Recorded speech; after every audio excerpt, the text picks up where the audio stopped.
Hello, everyone. It's good to hear and see you all. Welcome back to more. I need to stop trying to do that. Nah, I'll never stop. That's fun. Welcome back to more Ace Attorney Apollo Justice Trilogy. Last time we left off, we solved the case of the monstrous turnabout. Revealed that it was that dandy, Florence LaBelle who was behind it all. This time, we're going to continue the story in Turnabout Academy. Apparently, this is the best third case in the series. It avoids the third case syndrome, which is basically a little in-joke that almost every single third case in an Ace Attorney game is bad. Not this one. This one's great, apparently. The only thing I know about is the final breakdown of this case and one other little secret, but I'll get into that when we get into that. Let's start the case, shall we? So this is going to be a bit of a shorter stream because from what I understand, this case is long, like at least longer than the last one. Hey, Lord X, welcome to the stream. Thank you for tuning in. Welcome to Turnabout Academy. A prestigious high school with alumni in the highest echelons of the legal world.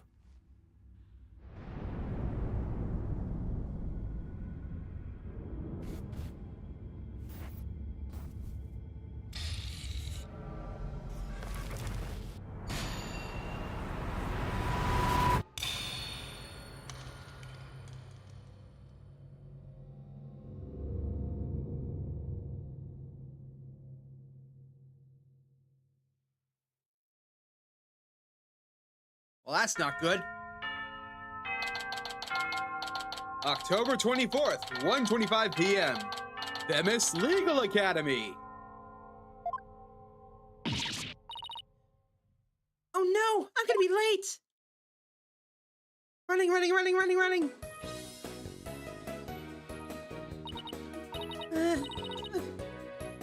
Finally. It burns my eyes to see a school again.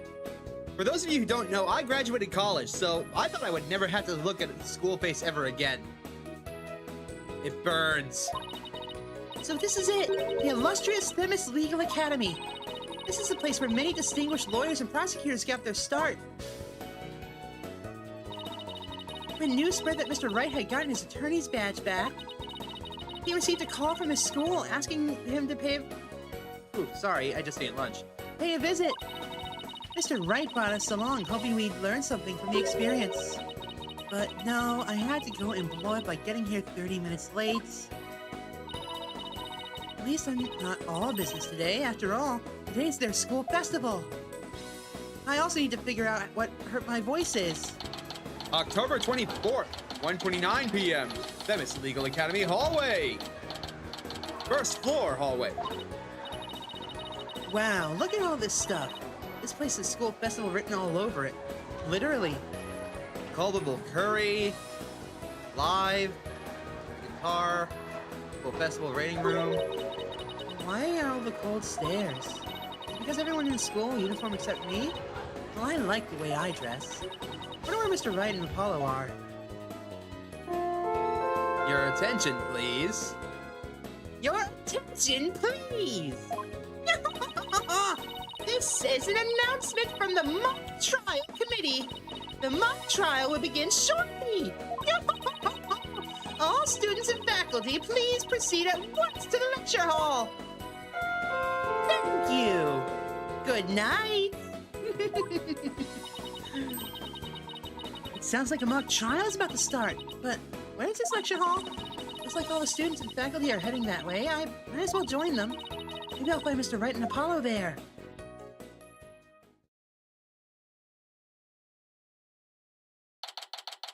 Yo! If this is what a law classroom looks like in a mock trial, I might actually go back to law school. That's dope. Oh, right, I need to do the thing. October 24th, 1:33 p.m., Themis Legal Academy, 3rd floor lecture hall. This must be the lecture hall. Wow, they spent some serious money on this place. District Court can't even compete. Hey, Athena, over here. There they are. Ah, Mr. Wright, Apollo! Been looking for you two everywhere. I'm so sorry I'm late. It's okay. I'm sorry we couldn't wait for you, but we didn't want to be late for our meeting. Lucky for you, the person we're supposed to meet also seems to be running late. The concept art for this place is even cooler, Moss. Oh boy.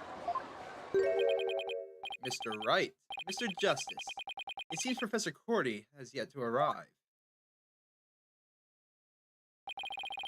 How unprofessional of her to keep visitors to our esteemed institution waiting like this. I need to figure out your voice. Because I know who you are. Fuck, what would be a good voice for him? Definitely not the voice. Definitely not this.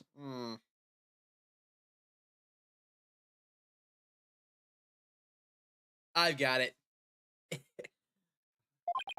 I shall make her right. I will not. Oh, who do we have here? Oh, right. You haven't been introduced yet. Ah, yes. You must be the young lady Mr. Wright was telling me about. I am Aristotle Mead, a professor at this hallowed hall of learning.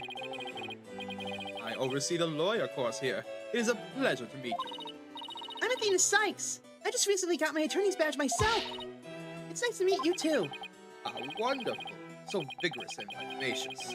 You just earned yourself a gold star. Oh, thanks. That big smile of his is kind of creepy, though. Yeah, Moss, if you think Trucy's cursed, just take a minute and look at this.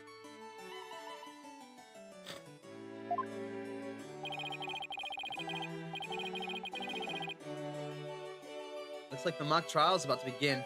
What are we gonna do about our meeting? Oh, speaking of the mock trial, do either of you know what it's about? Oh, but I thought we had sent a pamphlet to your office. Right, the pamphlet. Whatever happened to that?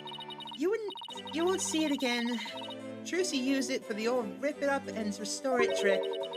Unfortunately, it didn't work as advertised. Trucy. Well, it seems that I better explain the situation then. Thank you, Professor.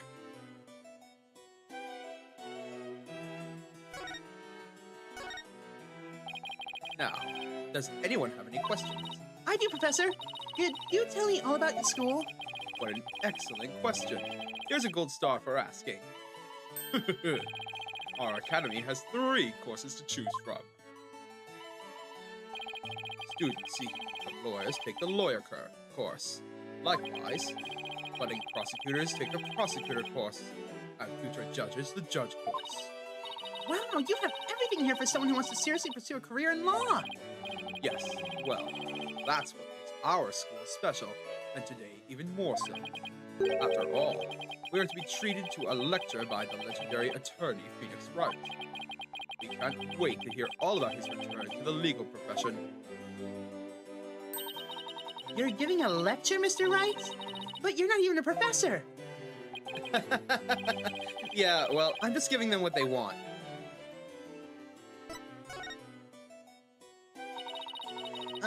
Did you even know you were meant to be giving a lecture here today? Yeah, sort of. But I came early because I was supposed to have a meeting with the head of the judge course, Constance Court. It's been a whirlwind of morning. Let's leave it at that. Ugh. Professor Court.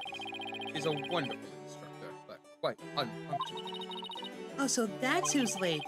From what I've heard, our esteemed Mr. Wright here is scheduled to hold a training seminar tomorrow, in addition to today's lecture. A training seminar? For lawyers? What exactly does that involve? Why, it involves the very skills that make a lawyer a lawyer. The arm angle when shouting objection, the proper way to strike the podium, how to project one's voice, and most importantly, how to bluff your way to victory. Who exactly do you want me to teach stuff like that to again? A wonderful question. You've just earned yourself a gold star. The great honor of taking a seminar by a famous lawyer and a famous prosecutor.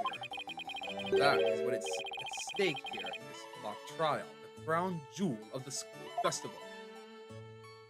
Ah, yes, we're finally going to get more info about the mock trial. This mock trial in question is a prestigious event that every student aspires to win. The top student of the lawyer course and the top student of the prosecutor course face off in a simulated court case set in this very school. As for the case itself, we select the best script written by a judge course student and base our case on that. Oh, a one-on-one battle? How thrilling! So if the student studying to become a lawyer wins, they get to take my training seminar? But what if the other student wins? I'm not a prosecutor, so there's no cause for alarm. We have a famous prosecutor ready for just such a case. But exactly who it is, well, that's a special surprise. Famous prosecutor? No, it can't be. There's only one of two options here. Either A, it's Blackwell, or B, Edgeworth's come out of retirement. Please let it be the second one. Professor Means, forgive me for interrupting you and your guests. I'm Juniper Woods, a senior in the judge course. Professor, the trial will begin shortly, since you're delivering the pre-trial speech. Would you mind waiting in the balcony until we're ready for you? My, how very organized you are, Juniper. You just earned yourself a gold star, too. But what about Professor Court? Well, I suppose she shall eventually arrive. Now then, I entrust you that you will look after our visitors. Juniper? Yes, of course, Professor Means. Juniper? Juniper Woods, is that you?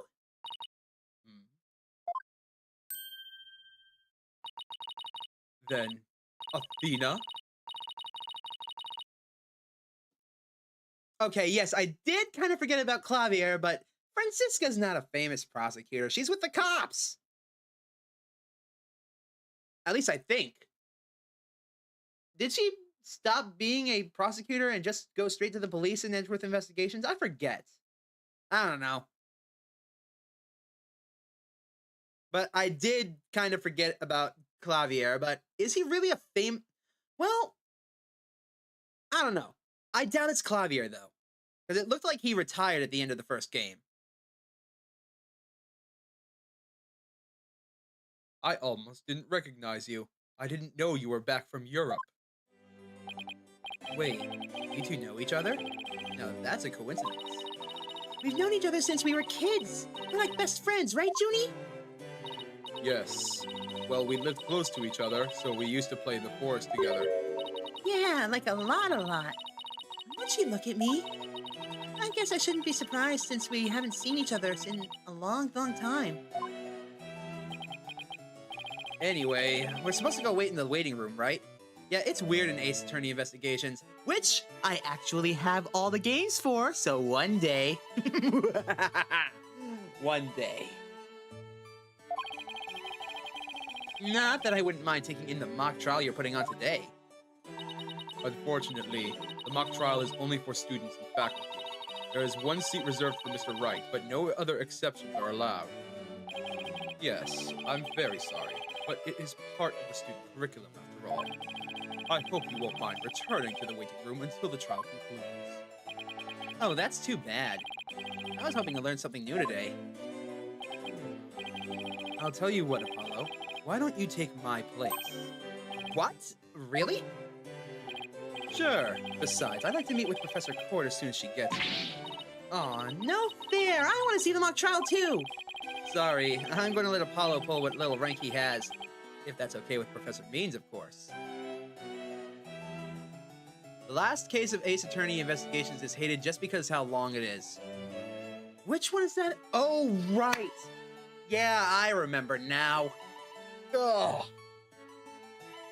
So yeah, just spoiler alert, I know a lot more about Ace Attorney Investigations than I do these games, so that one won't be blind.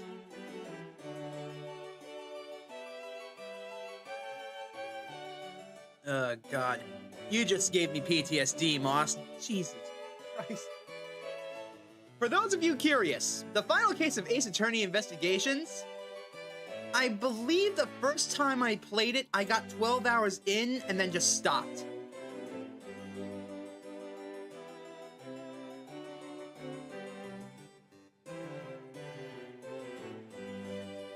Alright, let's see here. If it's okay with Professor Means. But of course, Mr. Wright, if that is what you wish. It's settled then. Well, expect a full and detailed report, Apollo, so pay attention. Being the new kid sure stinks. If you would please follow me, I'll escort you down to the waiting room on the first floor.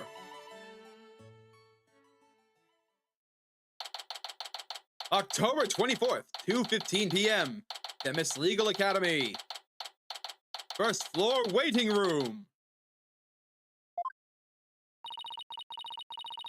Well, Moss, whenever I get around to playing it, you'll get to see me being tortured. Anyways. Still no Professor Court. It's been over 30 minutes. And Mr. Wright snoozing away on the sofa. This is so boring. I should have hidden in the lecture hall and spied on the mock trial. What was that?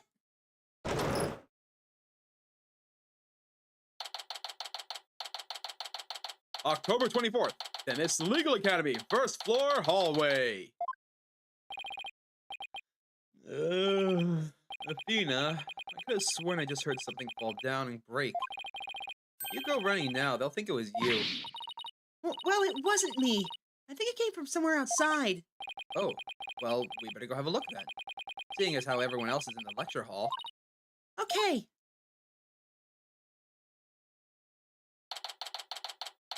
October 24th, Demis Legal Academy. Outdoor stage. Is this stage for some sort of concert? Kinda reminds me of a courtroom. Wait, Athena, behind the witness stand. What? Oh shit, she's dead! Professor Court, can you hear me? Professor! Wait, that's who we're supposed to be meeting with? Looks like our meeting has been canceled. No way! This can't be real! She's been tied. I saw the marks on her wrist. This is bad. I called the police. They should be here soon.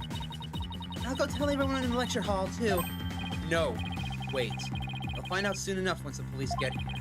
Let's do our own crime scene investigation before it gets too crowded around here. Huh? Are we even allowed to do that? It's no big deal as long as we leave it exactly like we found it. Plus, no, never mind. Anyway, we should look around while the scene's still fresh. But... Okay, you're the boss. Alright, let's have a peek at the body, shall we? I guess we really do have to examine the body. Well, I guess I better get used to stuff like this if I want to be a full-fledged lawyer. First things first, I see her hands have ligature marks on them. Notice anything strange about the body? Take a deep breath, and then take a good look. Well, now that you mention it, there's no blood around it. Yet the victim's body is cold. Rigor mortis has already started to dissipate. It would appear that quite some time has passed since Professor Court was murdered. The thing is, the quad was packed with students up until the start of the mock trial. Wait, and doesn't that mean she was killed at a different location? Oh, I know, the killer moved the body here while everyone was in the lecture hall. It's a definite possibility. You notice anything else? Her arms are raised over her head, and there are dark bruises around her wrists. Her wrists were tied together. Yeah, the professor was probably tied up with something. Hey, Rabbit Dude, welcome to the stream! Thanks for tuning in! We just stumbled upon this dead body! Eventually, her wrists were unbound, and she reached up to stretch, and she was killed? Actually, I'm not so sure about this theory. Well, there's not exactly a lot to go on.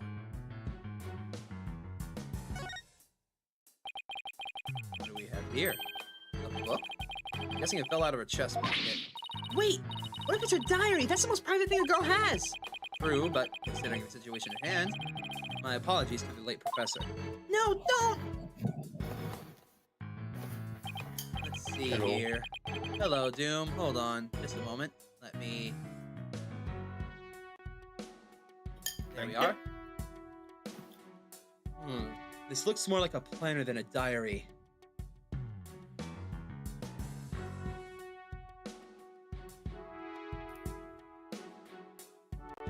Sweet. Now eat the body. No, we're gonna find out who killed her. Every page seems to have the same sword mark printed on it. At that. I still think a girl deserves her privacy, but this may help us solve the case. Court's planner added to the court record. Let's have a look at that diary.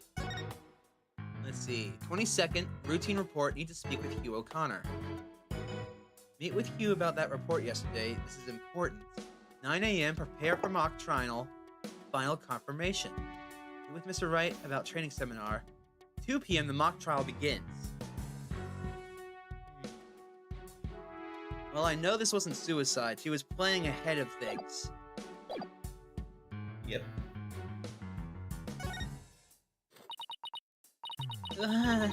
There's an arrow stuck in her side. Gunshot wounds and stab wounds are pretty common, but arrow wounds? This is a homicide any way you slice it. In other words, we have a murder on our hands. Murder?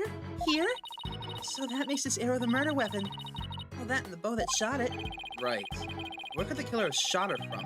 The stage is a sea of obstructions. I'm no expert on archery, but it can't be easy to hit a target with this much stuff around. Would it be possible to kill someone by stabbing them with an arrow? I'm not sure. Yes! Guess we better do some more investigation before jumping to conclusions. I used to do archery. If you have enough force behind your thrust, you can kill with anything, especially an arrow. I think that's all about we're going to find out from the body for now. Nice work, Athena. Your face only turned 5 shades of pale. I was expecting 50. We should probably take a picture of the crime scene, just in case. Okay, I'm on it. Say cheese. I don't Cheese. think that's the proper word for here, anyways. Jeez, and I thought I was the one with a twisted sense of humor. I think that should do it. Let's have a look at that court record real quick. Okay, but yeah, if you know, well, basically there's an old adage that I like to go to at times. It's that you can kill with anything if you're determined enough. An arrow? Easily you can stab it into someone, especially if the wound's only that deep. Wait a minute. Well, no. What's wrong? If the arrow's only that deep in, but she was tied up while she was stabbed, it's very, very reasonable that she bled out. Especially if that thing hit her spleen. Oh, God. If that hit her spleen, the blood would be everywhere. But we need to find that crime scene. The original one. Alright. Let's take a better look around this area while we wait for the police to arrive. This pile of rubble sticks out like a sore thumb. Looks like that broken pottery or plaster. Maybe this is the noise of that source. The source of that noise we heard. Huh. There were supposedly 2 statues on the stage. I seem to recall hearing that a co-ed from the Fine Art Club made them. I'm not giving murder advice. What makes you think I'm giving murder advice there, Moss? It's I'm not. honest. There were 2? And that thing over there is the remains of another statue?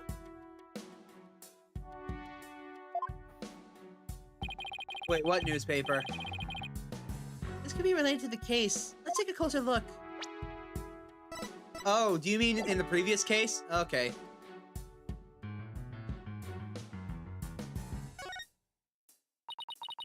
Wonder what this was a statue of. Whatever it was, it's reddish purple in color. When Apollo and I first got here, both statues were already here, but they were covered up. I bet they were waiting to unveil them when the school festival moved here to the stage.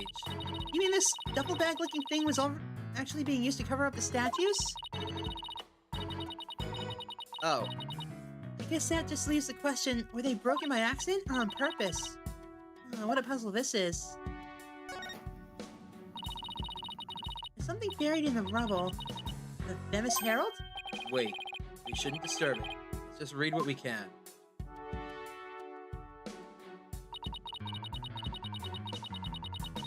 Final act in torrid love triangle centered on campus she-devil Juniper Woods. She-devil? Excuse me a minute. I'm gonna need to go have a talk with whoever wrote this. Why? Level-headed lawyer course genius and hot-blooded prosecutor course student will go head-to-head in a mock trial battle for the she-devil's black heart. Hugh O'Connor has declared that he will confess to her if he wins. The fuck? Yeah. Wait, what? I seriously wish I hadn't read that. I find that more shocking than discovering a murder victim's body. But we're talking about my friend June here. She'd never lead on guys like that. Athena, you don't believe everything you read, do you? This article is clearly written with malicious intent. I'm not buying a word of it. You're right, but it's still disturbing, even if it is third-rate tabloid material. Alright, I'm gonna present this to Phoenix because apparently I get an achievement for doing so. Mr. Wright, Athena! Oh, here comes Apollo. I've never seen anyone move so fast. Listen, something big's happened. I was at the mock trial when the police announced that a body had been found on campus. I am not even close to being almost finished with the game. This is the third case, the very start of the third case, and there's 5? I think 5 or 6, including the DLC case. And then I've got the next game to get through. And then we'll be done. And then I can move on to Yu-Gi-Oh! I'm just not sure which Yu-Gi-Oh yet. That's right. And we're the ones who phoned it in. We found Professor Court dead behind the witness stand over there. What? Can you show me? What the? You've already had a quick look at the body. It's definitely a homicide. Once the police get here, No. I know it's a homicide. I'm shocked because it's the same. Exactly the same. Whoa there, Apollo. Take a deep breath and explain what you mean. It's the same. The body, that is. It's just like how it was in the mock trial. what? It's like the mock trial. I know. It sounds crazy, but... body's location and its position, the murder weapon, the lack of pooling blood.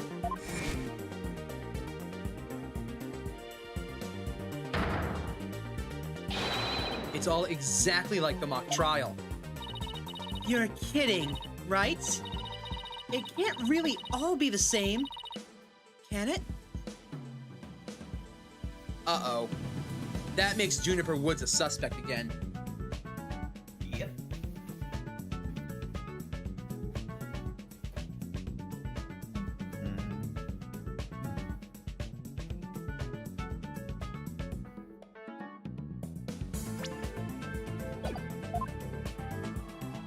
Ah, the cops are here. Here come the wee-woo wagons.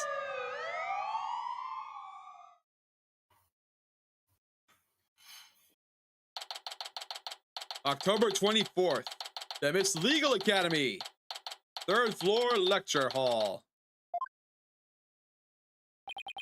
The whole school's in an uproar. There won't be any more classes today. A murder on campus. That's the last thing I would have expected at a legal academy. I'll go tell Professor Means what we observed when we discovered the body. You two wait here until you've spoken with the police. Yes, boss. I can't believe this is happening. I leave you and Phoenix alone for 20 minutes. I leave you both alone for half an hour, and you discover a body. What the hell? I can't have anything nice. Poor Apollo. You can just see it in his eyes. You could just see it in his eyes. That's exactly what he's thinking. I can't believe we have to wait around here. I can't stay still at times like this. Mood. I hope Junie hasn't fainted from the shock of this whole thing. Ah, Athena. Athena. There you are. Junie, I'm glad to see you. I was worried that... Don't worry about me. I am student council president, after all. I need to be strong. Student council president? Wow, I'm impressed. She's really changed. She used to be kind of sickly and shy. Juniper, was it? You mind if we ask you a few questions? Yeah, we're stuck here waiting for the cops, and there's really not much to do. Sure. What would you like to know? Well, first things first, give us the details about this. Oh, that's... Sorry, but I couldn't help reading it. You always were popular with the guys. That's not true. I was never. You just didn't realize it, but that made you even more irresistible. It's been 7 years, but I still remember how all the boys wanted to be near you. I bet you used to get all excited when a guy handed you a love letter.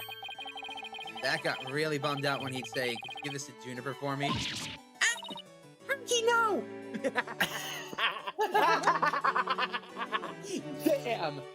Called out! Savage. That's funny.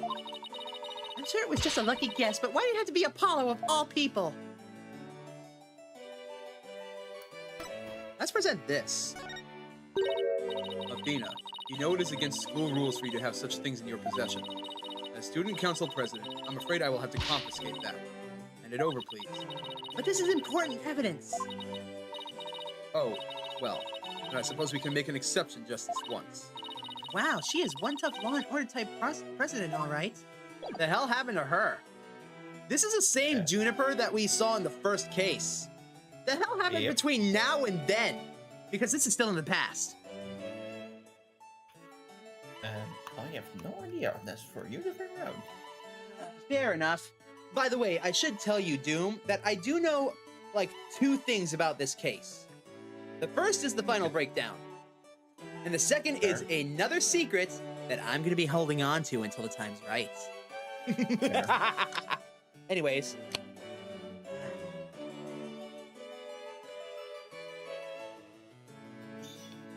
Nectar of the gods, I tell you.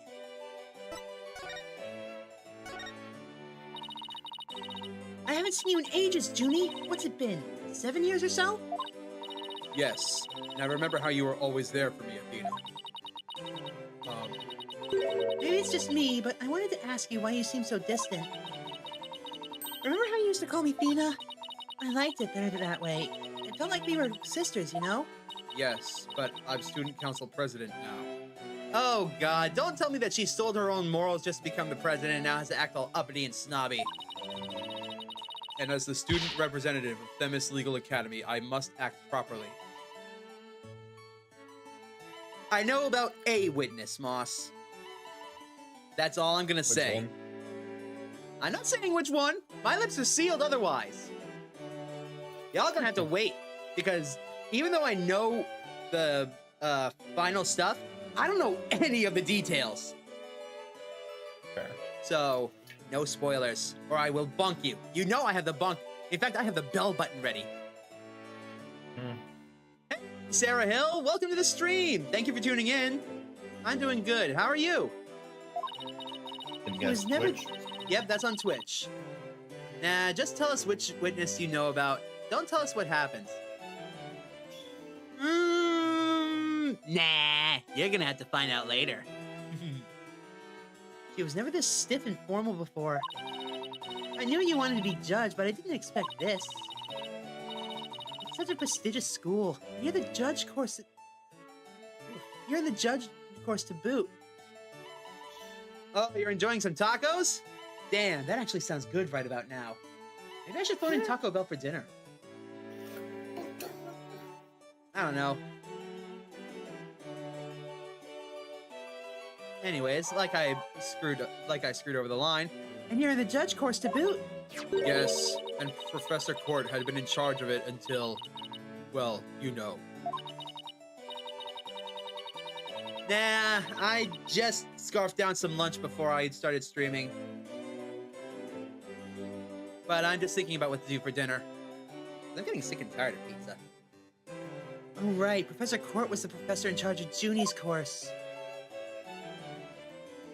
Judge Judy. No, Moss, no. Absolutely not.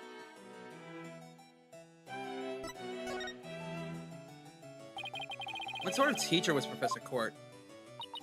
If I had to sum her up in a single word, I'd say she was amazing. A judge must always seek the truth.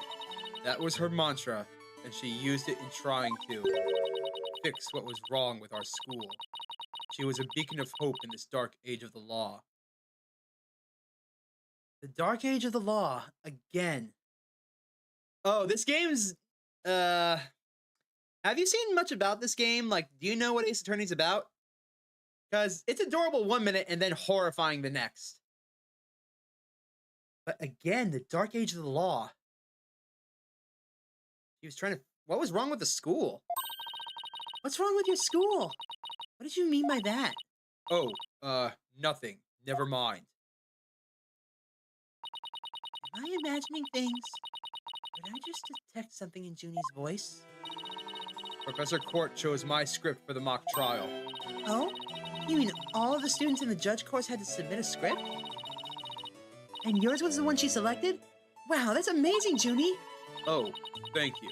But now Professor Court is. Who would do such a game? Such a thing. I said such a game. I deeply apologize. I've been playing this game for... Hold on. Let me check the Steam page. 33 hours. But I've beaten the first game, the first trilogy of games, so... You know what? Hold on. Maybe I can find it.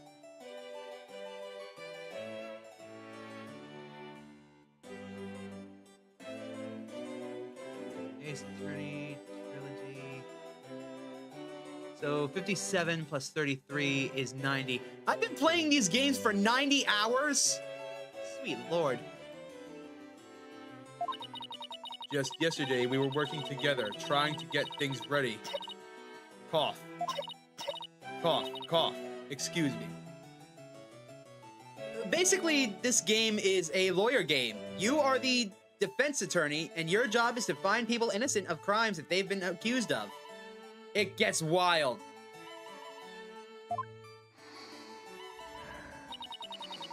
Are you alright, Junie?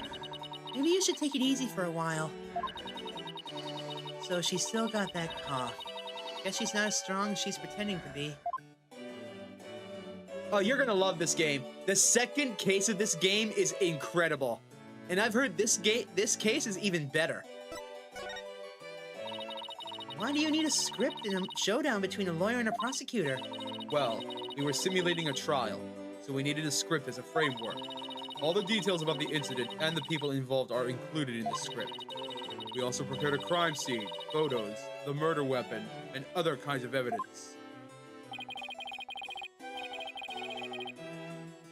Yeah, the game's amazing. Wow, you guys think of everything. It must be hard getting all that ready. Yes, well, it was only Professor Court and I. After all, we didn't want the script or other elements of the mock trial to get leaked. We were the only ones in the entire school who knew about all of the details. Yeah, you're our suspect then. It must have been a big pain in the... that must have been really difficult. I wrote the script so that the case could go either way. That way, the defense and the prosecution both have an equal chance of winning. If you think that's all she's capable of, you've got another thing coming. Huh? Who said that?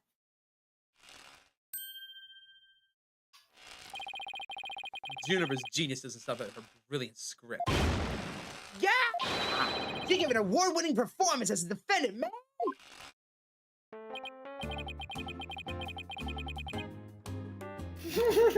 Oh, no. I think I found a rival to my Cords of Steel. Oh, absolutely play it. Absolutely. Especially if you don't know what's gonna happen. I only know very tiny bits and pieces.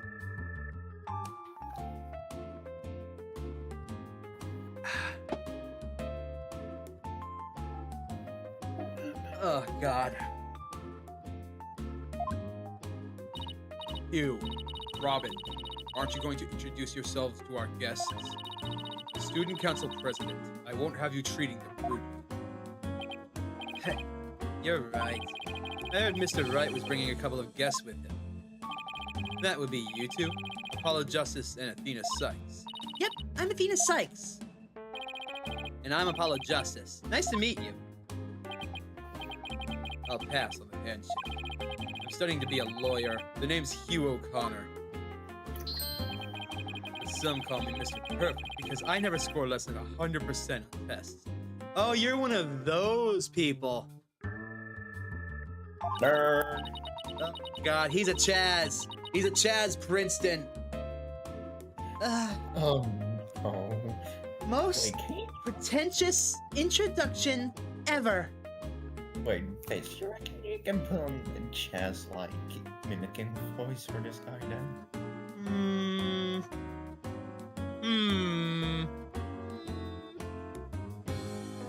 Let me try. Alright. And what's with his hand? Is it glued to the inside of his pocket or what? Yeesh. Let me be the first to apologize for Hugh's totally rude introduction, son. Yeah. Now here's my intro. I'm Robin Newman. I'm studying to be a prosecutor, like the really cool kind that nails the bad guys. Oh, where's the sincerity? So, he makes pottery too. What's that brace-like contraption for?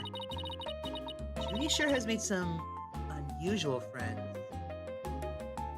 Yep, I'm definitely from the States.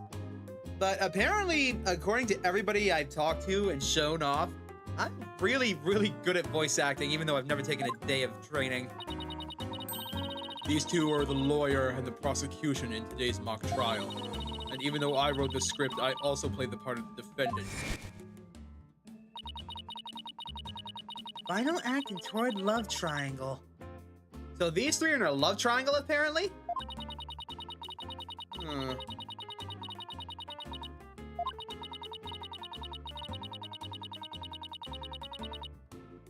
I want to know why they call her a she-devil. Wait, these two are the guys who supposedly have a thing for Junie? Okay, let me try my Chaz voice. Heh, Juniper, come on. Your role's way beyond just that. That's right! The mock trial's just start. She's also in the school's event festival's main event. Hey, Shu, welcome to the stream. Thanks for tuning in. Live on stage, Juniper Woods and the crowd goes bananas. Woo! Dot. Dot. Dot. I'm supposed to sing at the school festival. All of the other girls were too embarrassed to try out, so... My Junie singing? On stage in front of people? Wow, she really has changed. Okay. I admit I am not the greatest Chaz voice. So... I'm gonna stick with pompous, pretentious, jerk, if you don't mind. I tried. Yeah, no, that's fair. I mean, Chaz still falls under that category anyways. I mean, I could try a Kaiba voice. Oh, that could work as well, yeah. Third-rate duelist with a fourth-rate deck. How does this sound? Oh, that sounds great. Holy hell, that sounds perfect for him. Alright, this is the voice then. You third-rate... Third-rate... There it is. You're a third-rate duelist with a fourth-rate deck. Don't we have this soundboard for that as well? Hold on. We do have the soundboard, but I think I have your soundboards muted, so womp womp. God damn it, you're right, but we do have that voice line of this. God damn it. I was responsible for making everyone's stage costumes. Stage costumes? Huh. Well, doesn't that look familiar? This is what I'll be wearing. That's amazing, Junie, but then again, you're always good at that kind of thing. These constellations in particular are really something. Oh, thank you. The constellations would glow through the fabric. Yo, that's actually dope. Interesting. One of my favorite things to do is look up at the stars in the middle of the forest. Huh. You're a fan of the night sky then. Also, that costume looks really familiar. From about a year ago.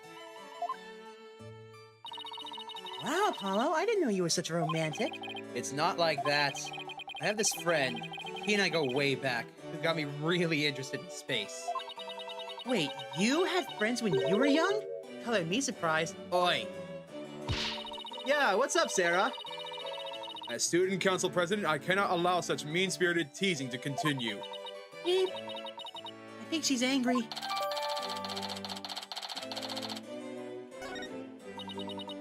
The costumes were no problem, but as for singing, I'm not sure I... No, you can do it! That's right, and anyone who says otherwise will have to answer to me. It's like a chivalrous love triangle. Damsel in distress and two knights in shining armor.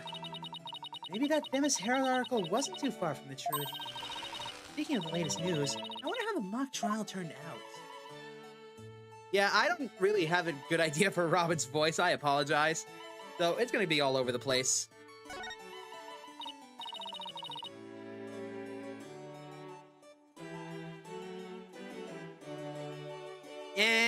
I don't really care about customizing my stuff, so I just let it go.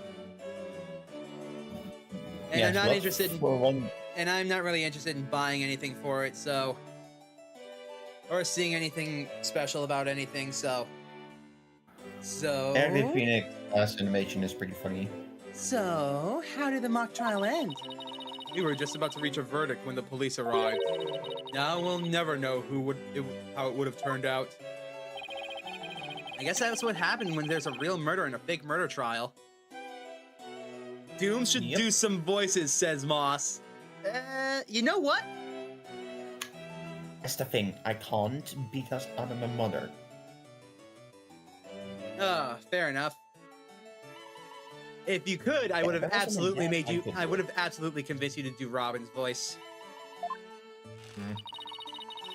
It ended right before the verdict? Talk about bad timing. I was this close, man. I would have won. But I felt the defense wasn't doing too badly either, right? We'll settle this some other time, and I assure you, I will win when that time comes. Like, I'm gonna let that happen? I don't think so! I hope they don't end up hurting each other.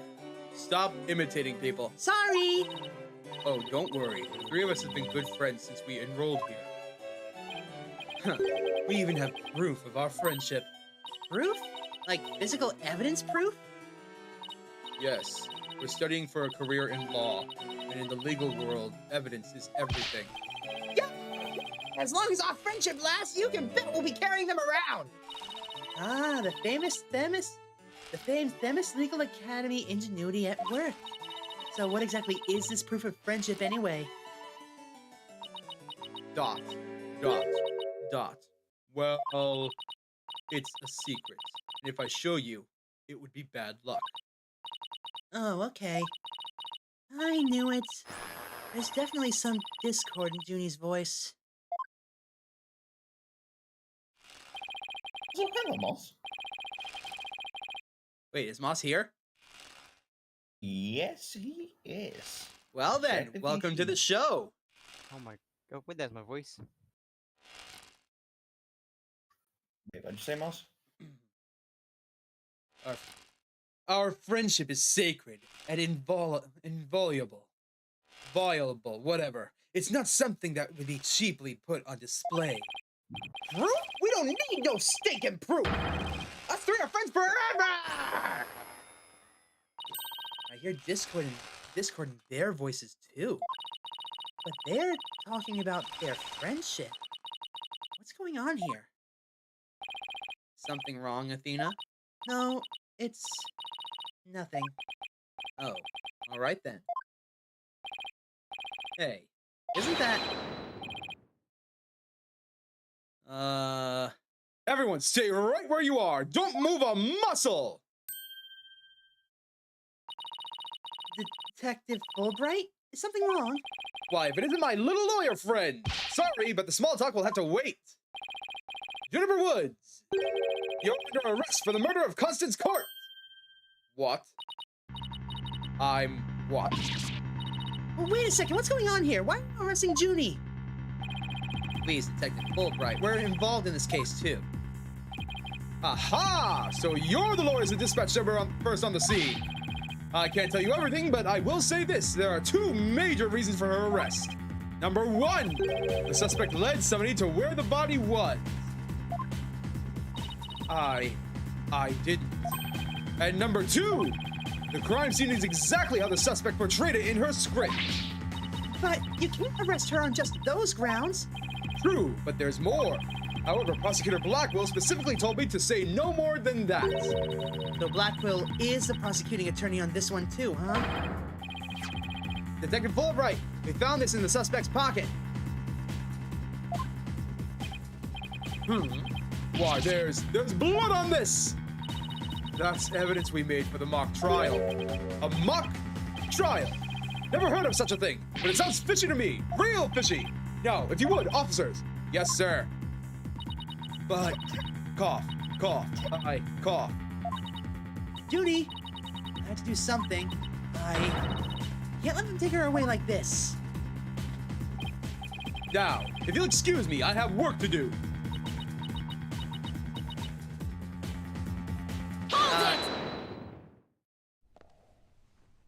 Hold it! I refuse to believe that she's the killer! Junie! I've decided. I'm going to defend you. I'll fight with everything I've got.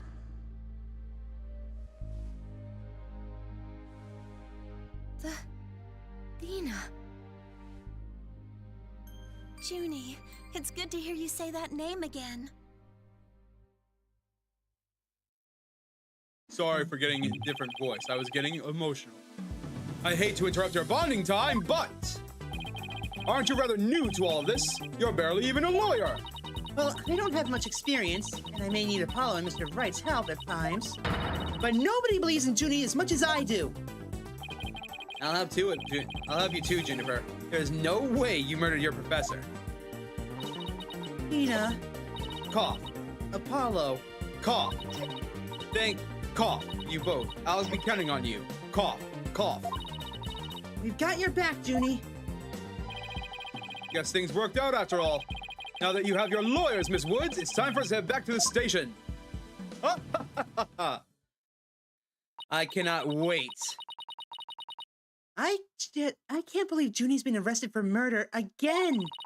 And I can't believe I accepted her case without asking Mr. Wright. Take a deep breath and relax, Athena.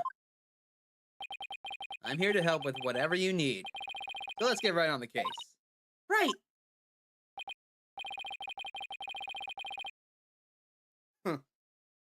I won't have this case left in the hands of rank amateurs. If anyone's going to solve this case, it'll be me. Time to investigate. Why, that smug little... He hasn't even finished law school. You? That was totally rude!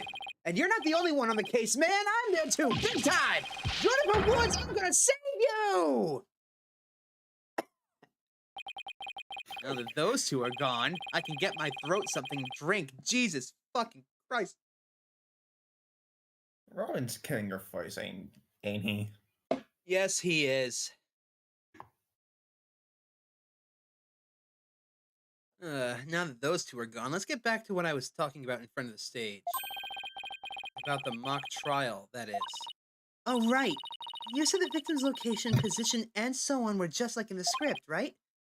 Exactly. But without a script or any props, it's kind of hard to explain. Perhaps I could help, Herr Forehead.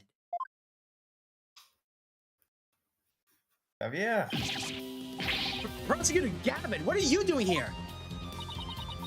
You two seem to know each other. Is someone going to introduce me? Why, I do believe we have a fresh face here. Greetings, Fräulein. I am Clavier Gavin. Some know me as a prosecutor, but I'm most famous for my former rock band. We were quite popular, you know, but regrettably the band went kaput. Perhaps you've heard of us, the Gaviniers? I was the lead vocalist. Never heard of your band. Then again, I was out of the country till only recently. But can I get your autograph? You just met him like 3 seconds ago and you want his autograph? Forgive me, Fräulein, but I've retired from the music biz. but I'd be happy to offer my autograph as a rock star prosecutor, Flavia Gavi. Oh, okay, that one then. She's a lively one, eh, forehead? I didn't know she was your type. That is a shame. She is the newest member of the Write Anything Agency. That is all. Nice to meet you. I'm Athena Sykes. A pleasure to meet you too, Athena.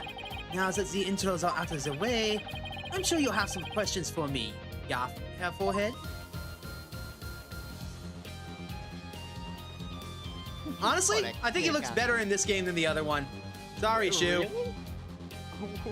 Whoa, I like this design in the original. Yeah, I like his design in the original too, but I think this one looks better.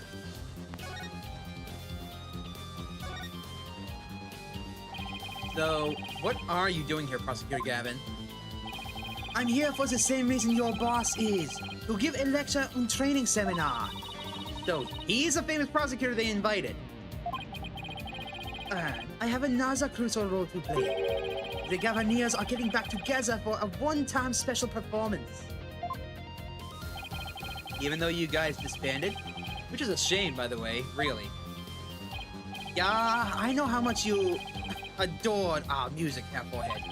Anyway, I studied abroad in Germany to get my badge early, but I did graduate from here. Wait, so that performance Junie mentioned, I see you've already heard about that. One student representative was selected to sing with us on stage. And the stage was supposed to look like this tomorrow. 2 big banners and a pair of wicked statues. This is just an illustration, but it's not half bad. Wicked statues? Wait, are these supposed to be you and Mr. Wright? Oh my god, it is! Bingo, Fräulein! And they were so big and magnificent too. What a terrible waste. But the worst part of this whole thing is my long-awaited reunion with my mentor never came to pass. Wait, don't tell me your mentor was Professor Court. Yeah, she was the one who taught me how to think about the law. We've lost Moss. Rest in peace, Moss. Yeah.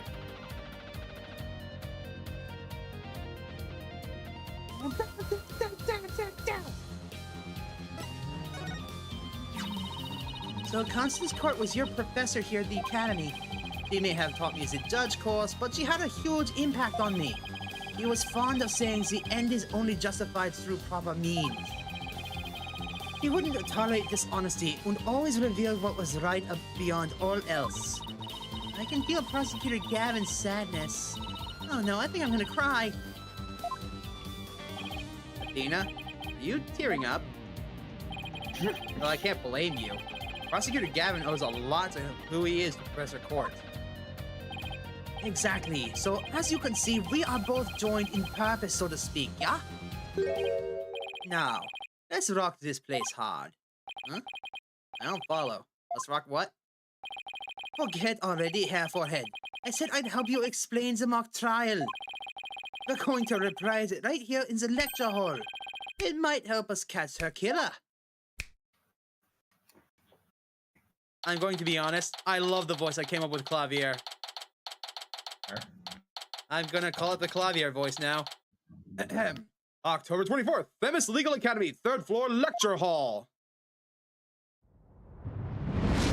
Mock trial reenactment. All rise. Right, the stage is ready. And you, Herr Forehead, ready to rock? No, the defense is not ready to rock. You saw the mock trial earlier, right? Just relax, you'll do fine. Besides, we have the script right here. Junie's masterpiece? The one everyone's been talking about? Yeah, and there's only one in existence. I borrowed it, if you will. Now, Fräulein, we need you to play the part of the defendant and judge as per her script. Okay, got it. I've only read the case outline so far. I don't know how it actually turns out, so I'll treat this like I'm prosecuting a real case. You, Herr Forehead, will play the part of the fledgling lawyer, a role you were born to play. All the evidence is also here with us. We have everything we need to reprise the mock trial. Très bien, let's get started. You meant French. Something like that. Defendant / Judge Athena Sykes is piped and ready to rock. Court is now in session for a reenactment of the mock trial. Or what I'd like to call the mock trial. Yeah, a double mockery perhaps, but a trial is still a trial. Achtung, baby. It's no holds barred. Let's rock. Aw, can't we take it easy today? Objection! It may just be a mock of a mock, but there's still only one way to compete. You play to win. So remember, each time I catch you slacking off, I'm holding you in contempt of court. Great. A judge that voices her own objections and abuses her judicial powers. Just like the real thing. So we have all the evidence, right? Wait, what's this?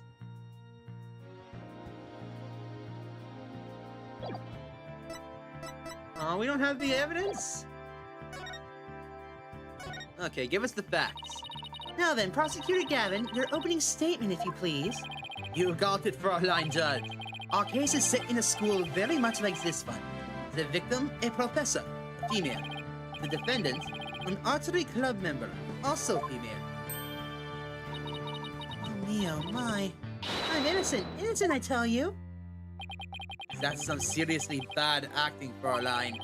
Anyways, the victim's body was found in the middle of the quad. Here's a shot of the crime scene. Ironically, it was Professor Court who poses the corpse. Her forehead. How did the mock trial participants react to this photo? Mr. Newman was surprised by what Professor Court was wearing.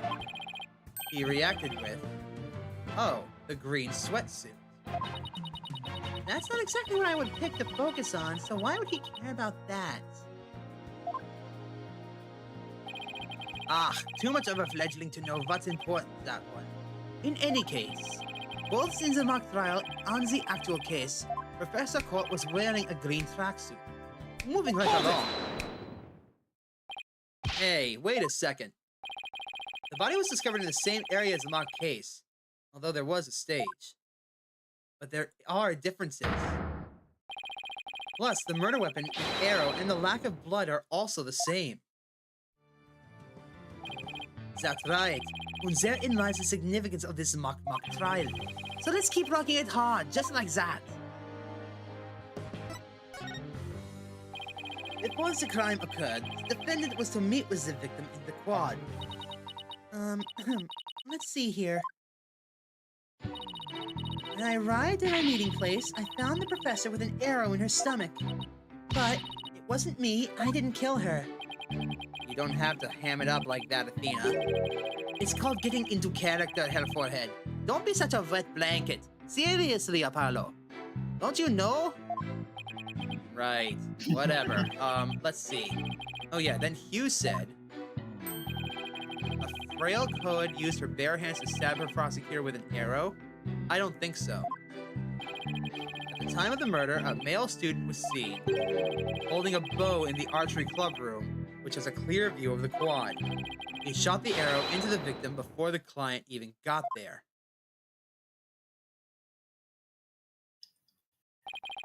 Nine, Herr Forehead. That faint swagger does not suit you in the least. Order, order, order, especially you, Mr. Justice. Me? I was just trying to get into, like, Mr. Euro Rocker said.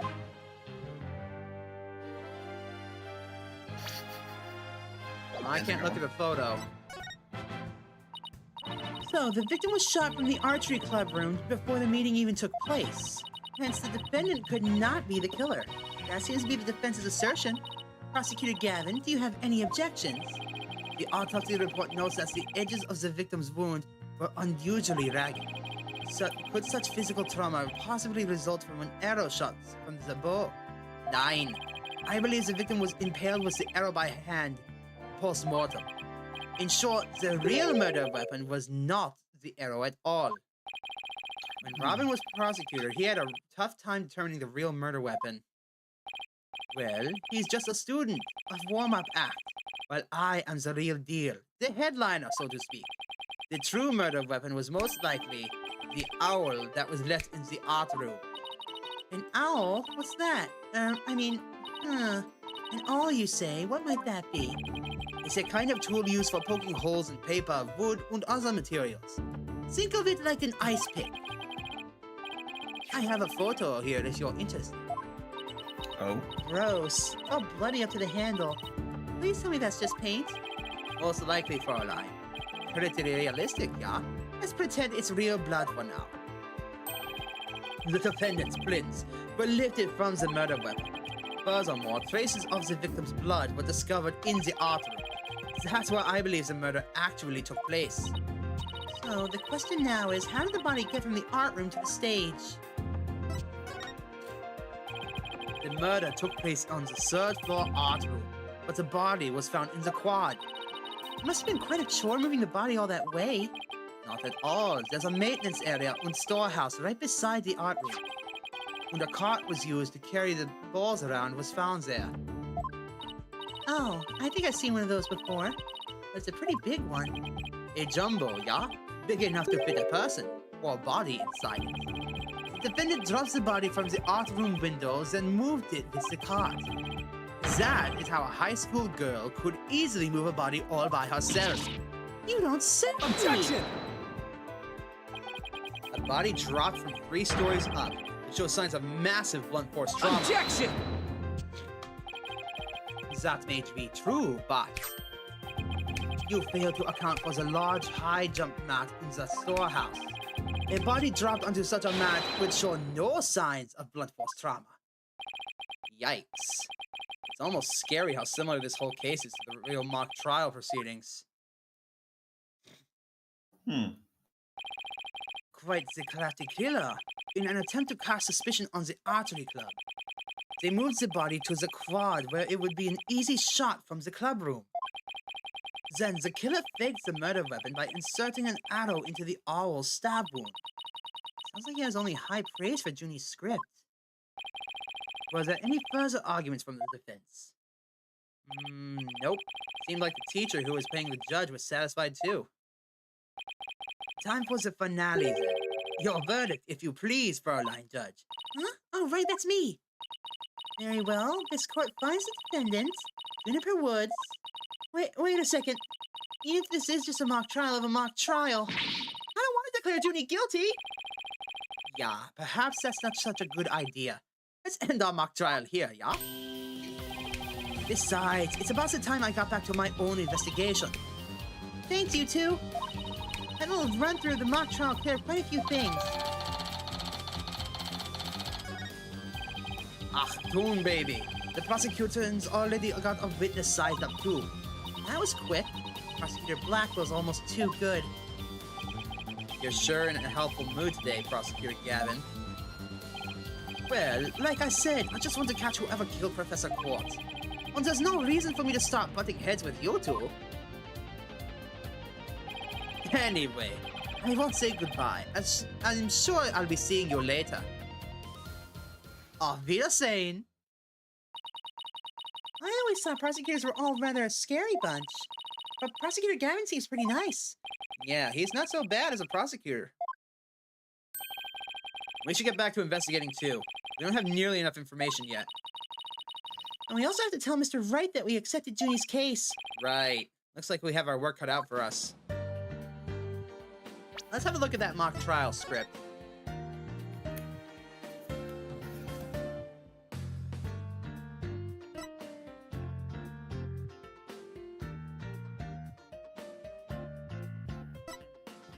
Uh-huh.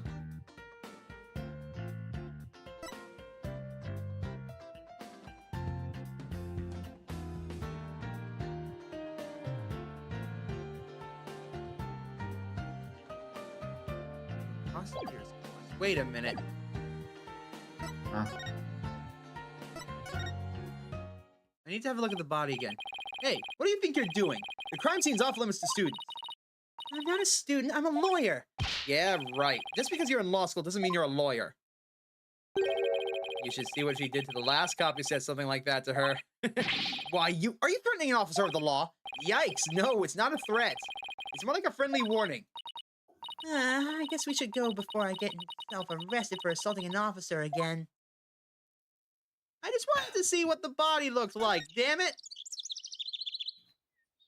Did that? Okay. To the hallway, I suppose. October 24th, Themis Legal Academy, first floor hallway. Ah, Mr. Wright! I heard they arrested your friend Juniper. Yeah, Detective Fulbright just took her in. I refuse to believe that one of our students is capable of murder. We must prove her innocence by any means necessary. The ends justifies the means. What do you mean, the end justifies the means? I, Professor Means, always say what I mean, and I mean what I say by all means. Here at our esteemed academy, we train our students to produce meaningful results. You believe in Juniper's innocence, do you not? Of course I do. Ginny wouldn't hurt a fly. Precisely. We have justice on our side. The only other thing we need are results.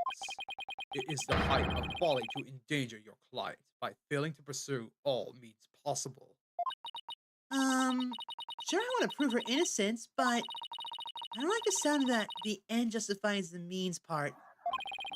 Well, you are still young and idealistic. It is no wonder you fail to see the wisdom therein.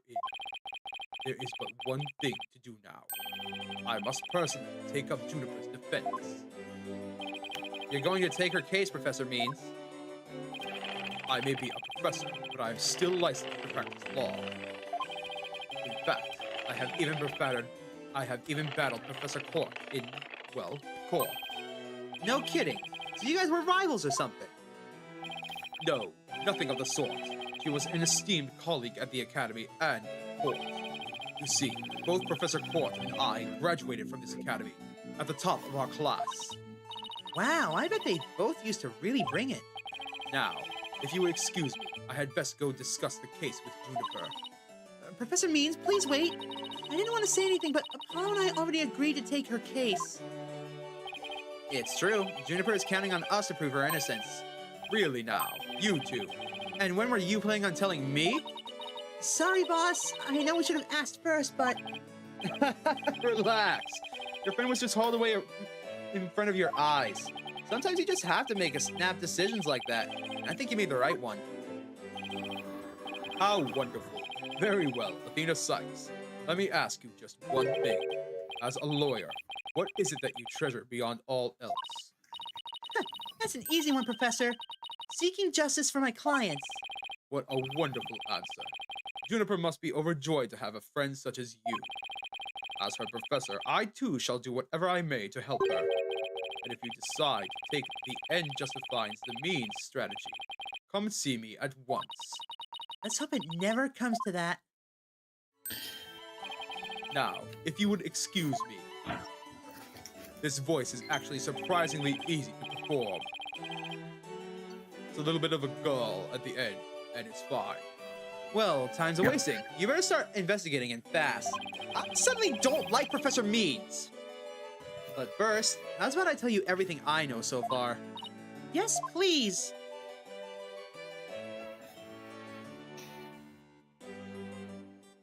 Okay, so I would get an achievement for presenting this to Phoenix? Things like that sure scream out school days, don't they?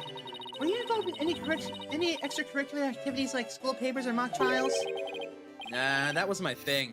I was an art major. An art major? Then how did you become a famous attorney? It's kind of complicated. And when I say kind of, I mean ridiculously complicated.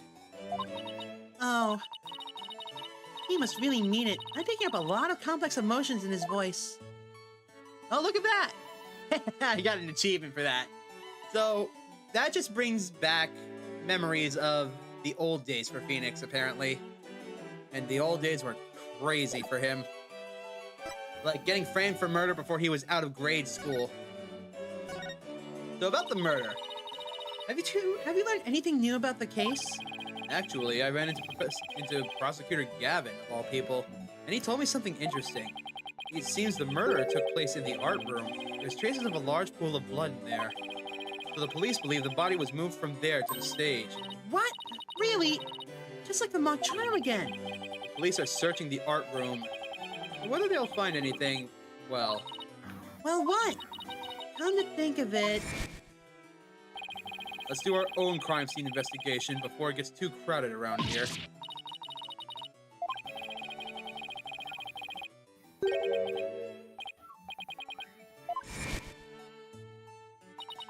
now where was I again? But there's really no need to talk about it right here, right now.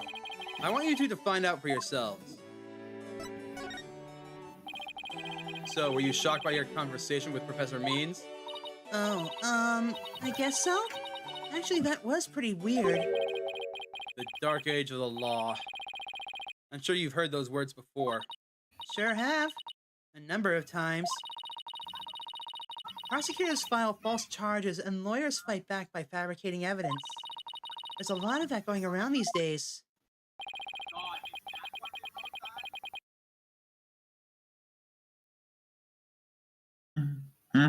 But Something wrong? I overheard what you were watching. But the question is, Mom. how is it related to the case at hand? Training students to produce results. That is the school's policy. Well, that in and of itself isn't a bad thing. Right. As long as those results come by fair and honest means. Oh, but what was it the Professor Means said? The end justifies the means? Wait, so... To survive the dark age of the law, you must use any means necessary. Fabrication of evidence and false charges are unavoidable in the quest for results. That's what they're preaching here at the Themis Legal Academy. So, they're training students to be crooked, lawyers? Yep, basically. What'll happen to our legal system if the results are all that matter anymore? Relax. It's just a rumor. I'd take it with a grain of salt if I were you. Oh, that's a relief. You had me going there for a minute. Wait a second, what if Mr. Wright examined the victim's body for a reason? Maybe he was worried someone might actually tamper with the evidence. I think that about wraps up what I know so far. The fact that this case closely resembled Mrs. Wood's script is obviously important. Knowing that, you should probably try and identify what's the same and what's different. Okay, I'll try talking to as many people as I can on campus. Well, I would try and go on detail about what's the same and what's different, but the game won't give me a photo. Now, am I allowed in the maintenance area? October 24th, Themis Legal Academy. Maintenance area. So this is the maintenance area, huh? Let's see. During the mock trial, Prosecutor Gavin said that the art room is right above here on the 3rd floor, and that the body was dropped from there onto a high jump mat from the storehouse. Right. And then he claimed that the body was transported to the stage in a ball cart. And then... There's something else here. Hey, it's Robin! Whoa! You scared the crud out of me! Yikes, right back at you. What are you doing out here? I'm working out so that I can become strong enough to save Juniper! I'm so worked up, my training brace is almost breaking at the seams! Oh, right. The girl you got arrested, so you're psyching yourself up to rescue her? Yes, because I'm the manliest of manly men! That's why I work out with my manly brace! Except that I hear some discord in that manliest of men's voice of yours. I don't mean to be rude, but can't you talk without shouting? Sorry! I'll try not to shout so much! If at all possible, that is... Which is not at all possible by the sound of it. So do you mind if I ask you some questions about as Dooney's lawyer? No problem, ask away! Keep it coming, man! Ouch, my ears ache already. For the sake of your ears, I'm also gonna stop you screaming now, and the sake of my throat. I have the feeling you were calling, well, at least in the chat you were calling out. I don't know how streaming you need to ask the people in chat for that. Just a moment, everyone. Technical difficulties have arisen. What the hell?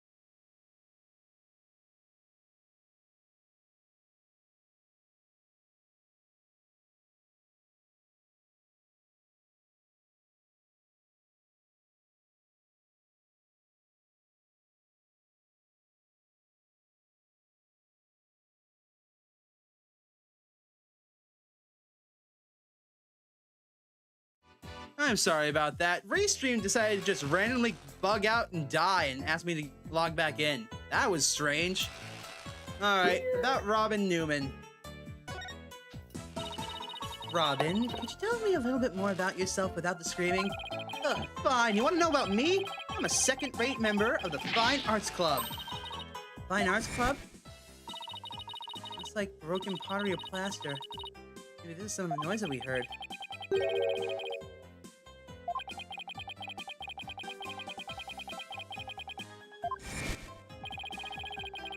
Ah, so you're the one who made them?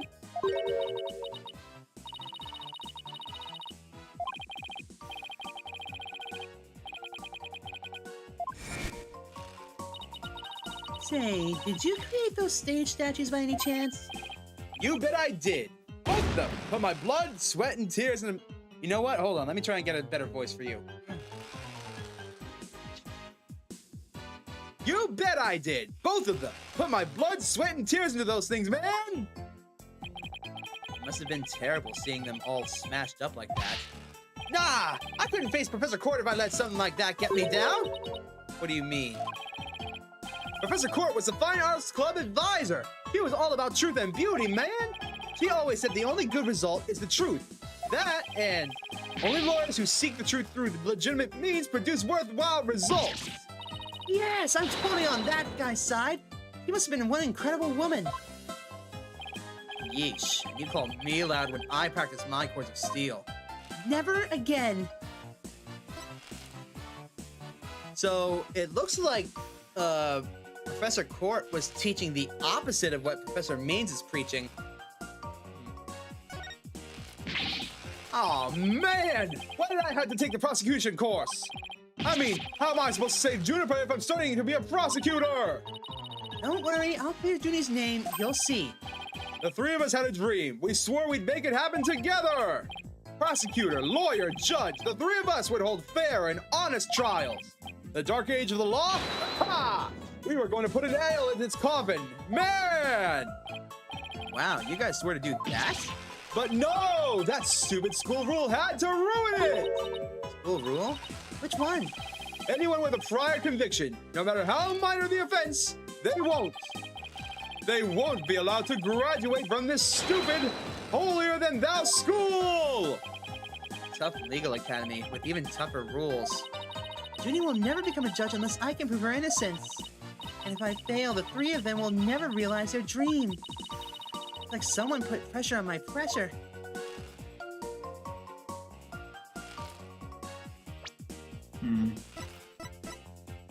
So let's talk about this. Oh, wait. So, about this. Ah, that paper! So, Robin, is this article true? The author of that article has been gunning for the three of us for some reason. It's been nothing but trashy articles like this as long as I can remember. Maybe the author just wants your attention? No way, man! The venom in those articles is way beyond that. I wonder.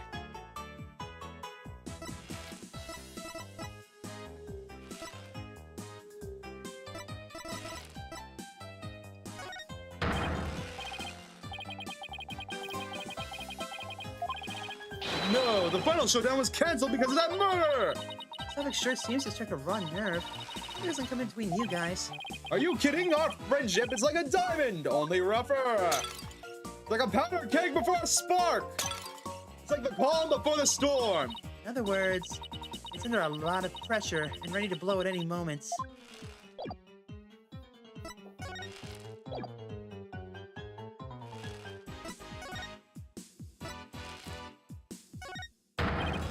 Whoa! Did you make that? Let me fire it in the kiln for you.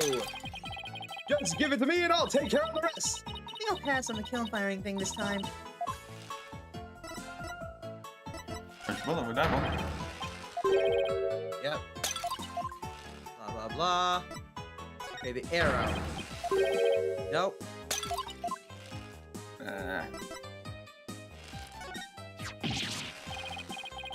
Whoa! Check out your badge! What do you think? Nice and shiny, huh? Yeah, it's awesome! If the plating ever starts to peel or it gets all bent up, let me fix it up for you. Are Really? Thanks. No problemo. I'll have some primo glaze at the ready, just in case. Wait, what does Claire have to do with my badge?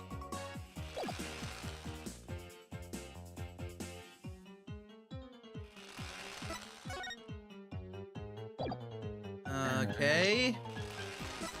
I'm not sure if I can game from here anymore. I don't know either. Maybe the outdoor stage is open again?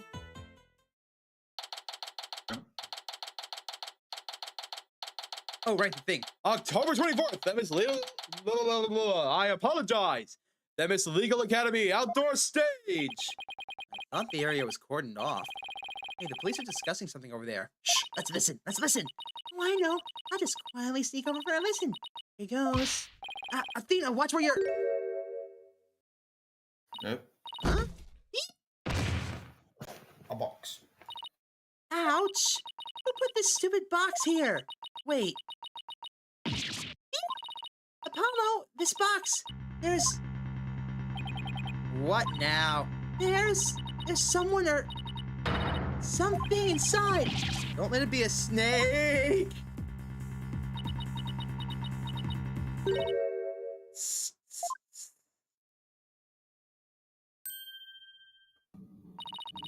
You morons just blew my cover. What the?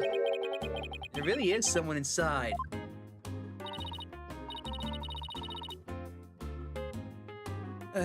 You know exactly what voice I'm gonna have to try to give him, don't you?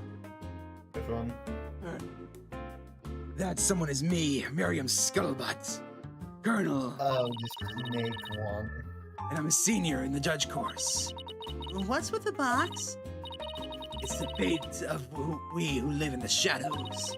There's a very good reason why none may see my face by the light of day. Wait, if you're taking the judge course, did you write a mock trial script too? You really want to see my script that bad? Well, you better watch out.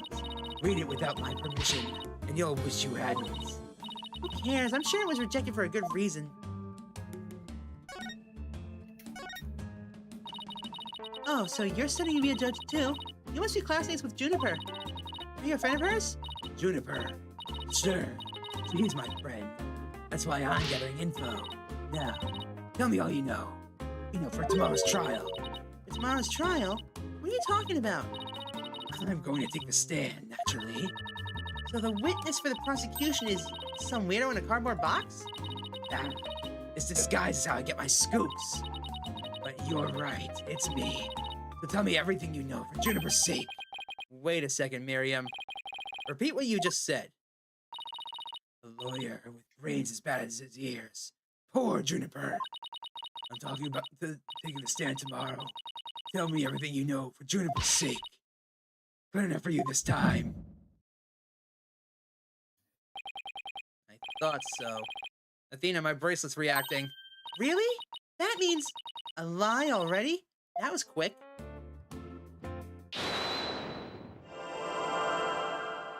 I already hate this man's voice.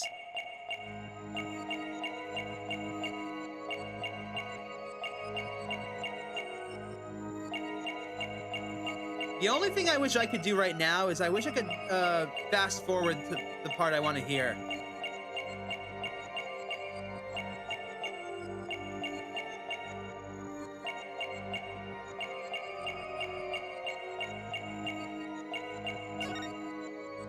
Gotcha! His hand's twitching. That's strange. You suddenly tightened your grip when you said, for Juniper's sake. It's like you subconsciously tensed up because you're lying. Gah! What are you talking about? When did I ever lie? Okay then. Let me ask you this. Why were you selected as a witness? That's an easy one. I'm the editor-in-chief of the Themis Herald. I know everything there is to know about campus. Even the darkest of secrets. Editor-in-chief, huh? Pretty impressive. Yeah, well, it's a lonely one-woman operation. I do it all for myself. From reporting to editing and publishing. Still impressed. I'm a perfect storm of journalism. Because I bring it all to the table. What, you're a chick? And this is the evidence. Here.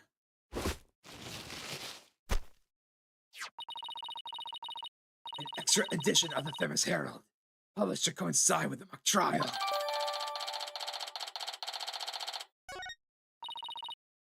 Thanks, Miriam. You even revealed who you truly are. Someone who's never had Junie's best interest in mind. What? Are you questioning our friendship? Look, you may want answers, but no can do, because what you're saying conflicts with this piece of evidence. Hold on, I want to see this.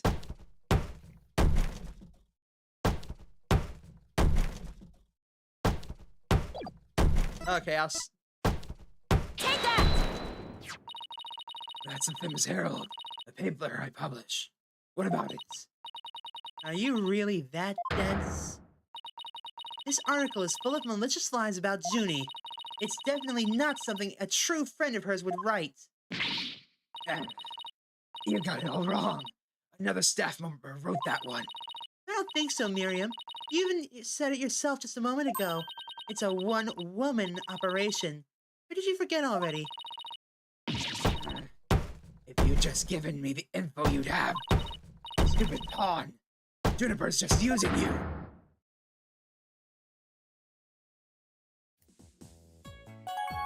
So apparently a chick has the honor of using the first time ever Snake voice on this channel.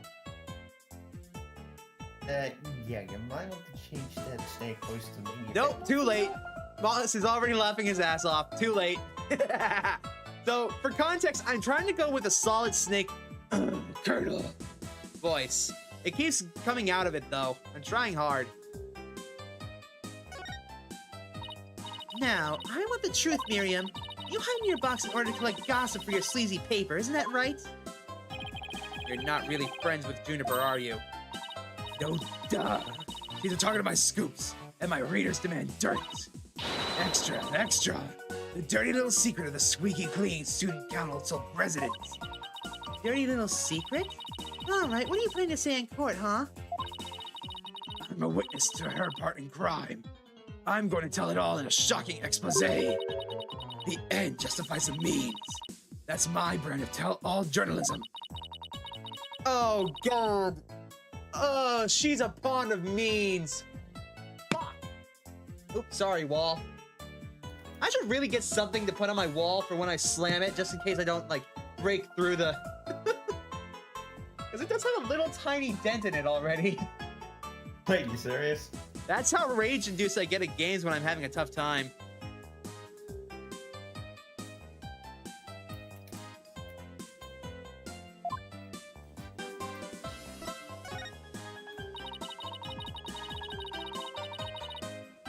In this dark age of the law, many of us embrace Professor Mean's methods. Even future judges. I've even adopted an end justifies the means brand of journalism, which includes tape recorders, secretly hidden all over our campus, secretly recording every last word without anyone being the wiser. Did you realize that's totally illegal? And one of them was at the scene of the crime, the art room. You put a tape recorder in the art room. What did it record? You want to know? You really want to know? Yes, please. That's so nice of you to... Like I'd really tell you now. The big scoop comes out in court tomorrow. You're so mean, Miriam.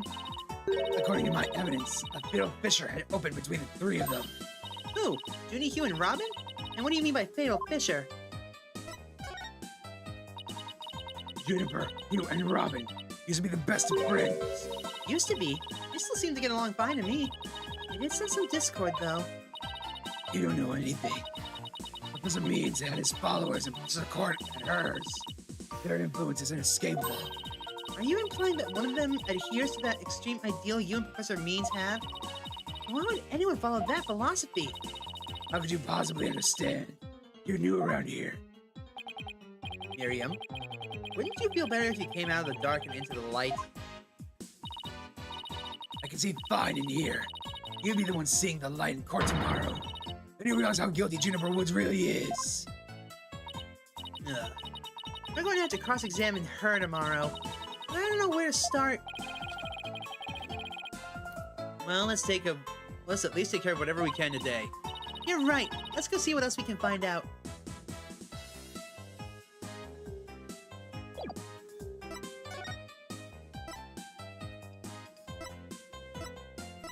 happens if we do this? My script was way more popular than Juniper's. Really? Wow.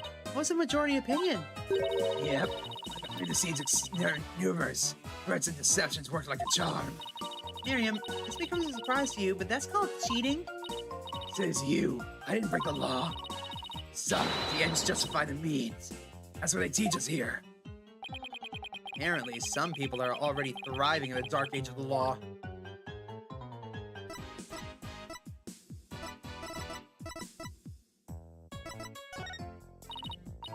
If you want to give me a present, slip it through a hole in my box.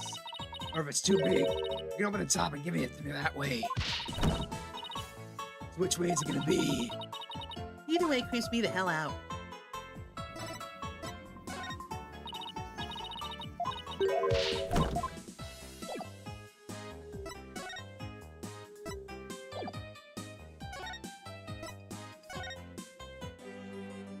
All right, Phoenix is here.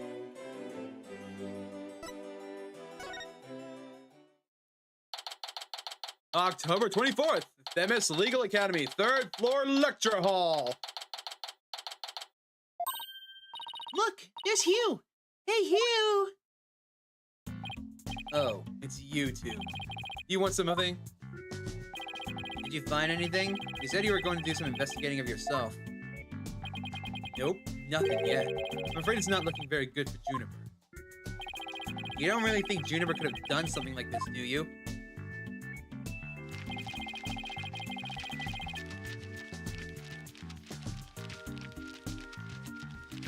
Only the author and the victim knew the contents of the script. Both stage and the art room were in the exact same state as described therein.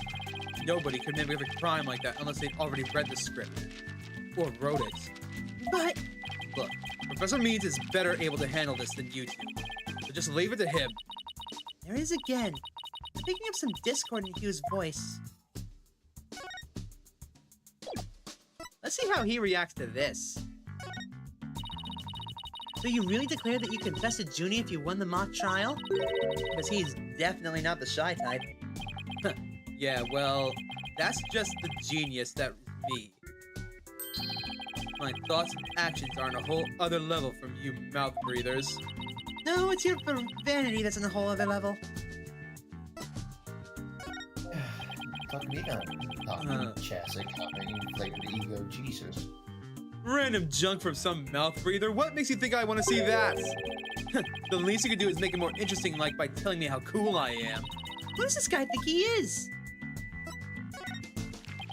I get it.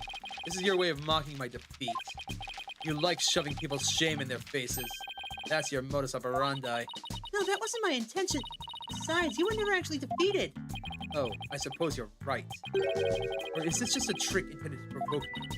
That wasn't my intention either. Then what was your intention?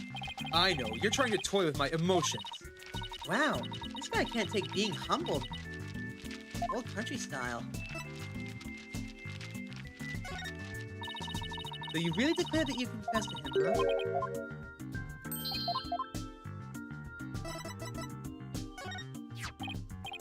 huh? Your attorney's badge? It looks brand new. That just shows how inexperienced and useless you are. Well, when you get your badge, it'll be new and shiny too. You mouth breathers just don't get it, do you? My badge will be a symbol of my genius. From the moment I get it, it will be chipped, bent, and worn as if it's been through 1,000 courtroom battles. He's like some hipster doofus. That's right. Hold on. He was in this. Yep. Is it just me, or is your name here? Huh. That's my name, but how should I know what it's doing in there? Being that the whole campus looks up to me, I'm not surprised to find my name mentioned here and there. And I'm not surprised he said that, being the narcissist he is.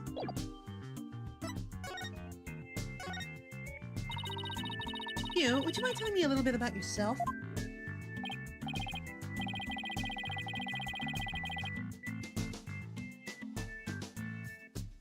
Whatever.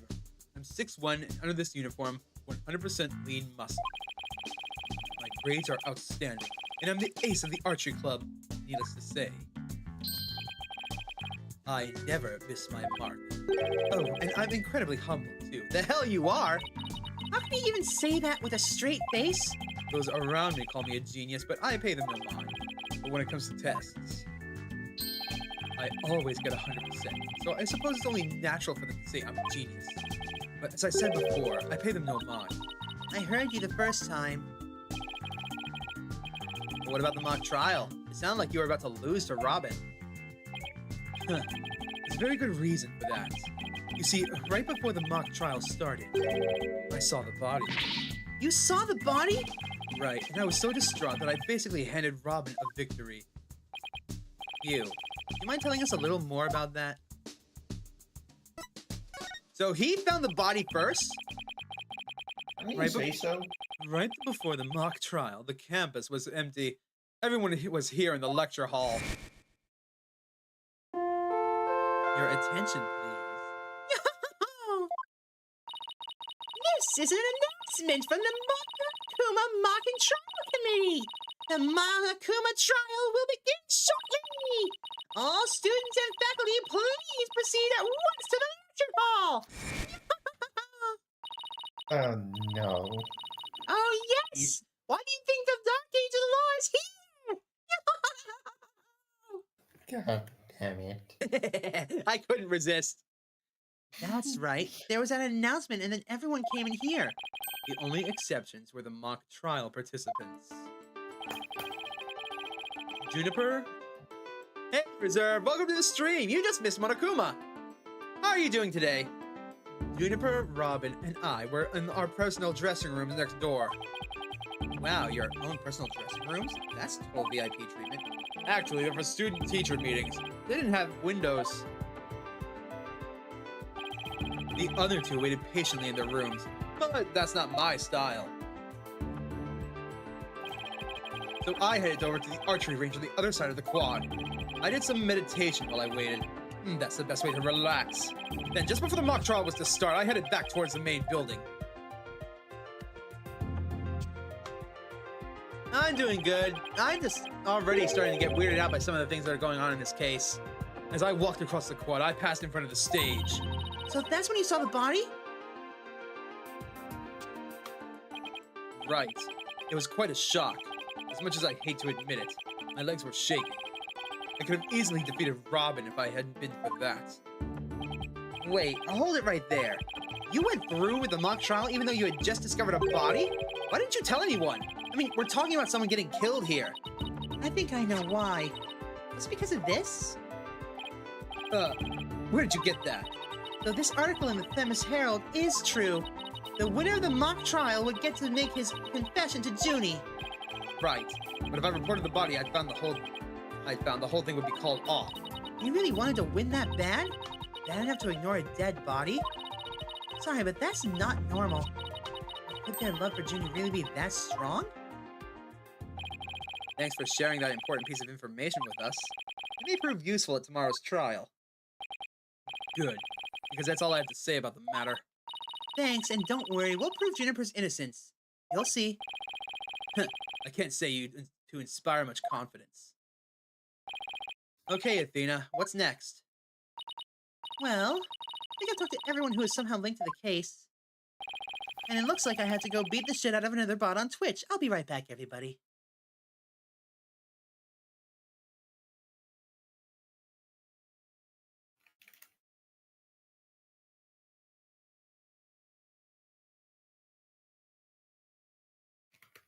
And...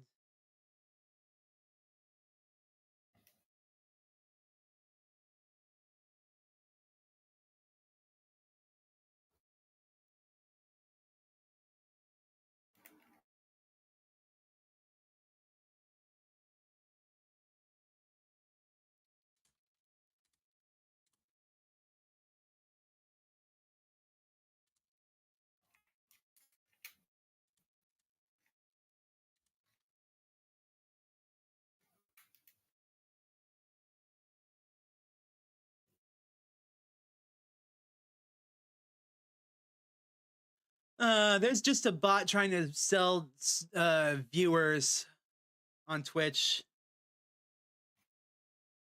Submit report. block this user, and hit the ban hammer. Be gone. Bong. You know what? Yeah, hold on. Be gone. What? Now then. Oh, one last thing. And delete that. There we go. All right, now then. Okay, maybe it's about time we wrapped up our investigation. Oh, wait. We haven't met with Junie yet. Yeah, you're right. Let's head over to the detention center. I also want to investigate the art room, but apparently I'm not allowed in there. All right. October 24th, detention center. Visitors room. So basically what happened so far, Reserve, is that we found a dead body. Her. She became a victim of this case. The strange thing is, she was supposed to be in a mock trial as the judge and the victim. The strange thing is, everything's lining up with how this happened in the script. So she's become our main suspect and also our defendant in the case. So things are going to get complicated. Oh, also, it's Junie again. Vina, thank you so much for coming. She called me Fina like she used to. Maybe she's finally letting her guard down.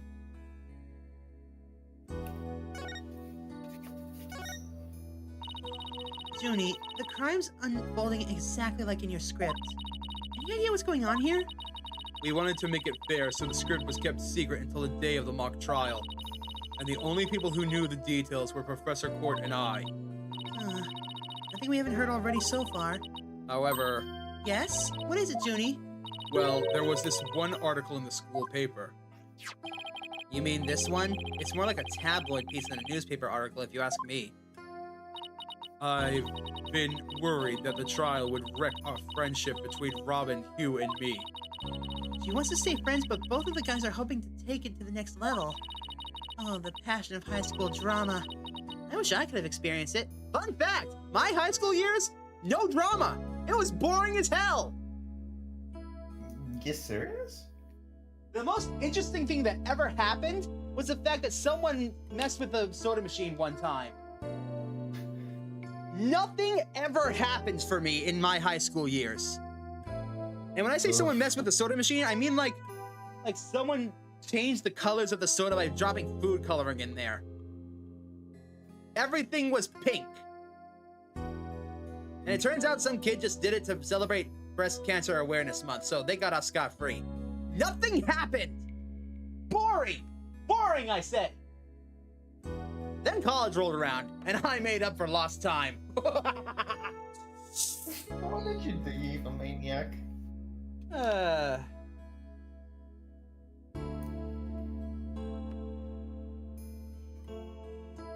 You know what? I need to post a poll on YouTube before I go to sleep tonight, because it's gonna be important. Anyways. And I know I shouldn't have, but I revised the script to favor the prosecution. But Professor Court noticed it immediately and changed it back. Ah, so if Robin had won, Hugh wouldn't have been able to confess his love to Junie. That would have kept the trio's relationship the same.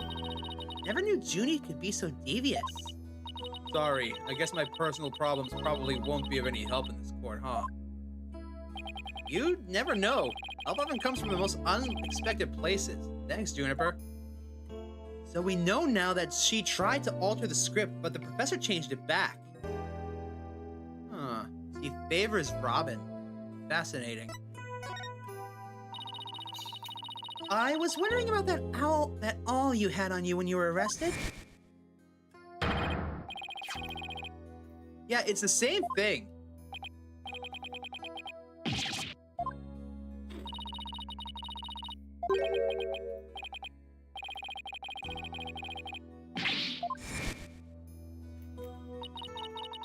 It was the murder weapon from the mock trial. Professor Court and I were prepping it in the art room until the day before the trial. I didn't even realize I still had it on me until I was arrested. then we've nothing to worry about. There shouldn't be any way to link that to the crime. Still, that blood red color on the awl bothers me. Wasn't it just paint or something? I mean, I was looking at it from pretty far away, but... It probably was just paint, but that's what bothers me. It wasn't on the awl that when we were prepping it yesterday. It wasn't? Then how and when did it get there? Well, before the mock trial began, I showed Thena and Mr. Wright to the waiting room. Then I went back to my dressing room to get the trial props we were going to use. That's when I found the art room key and the awl with what looked like blood on it. A key? And the awl? Professor Court normally has the art room key since she's in the Fine Arts Club's advisor. And since that key was there in the dressing room, I thought she was the one who had painted the awl to look like it had blood on it. After all, she always insisted the props should be realistic, so... The awl suddenly shows up on the day of the trial with what looks like blood is on it? I have a really bad feeling about this, Apollo. Me too. Let's not jump the gun on this. So let's get more info about this. Oh, that's... Sorry. Oh.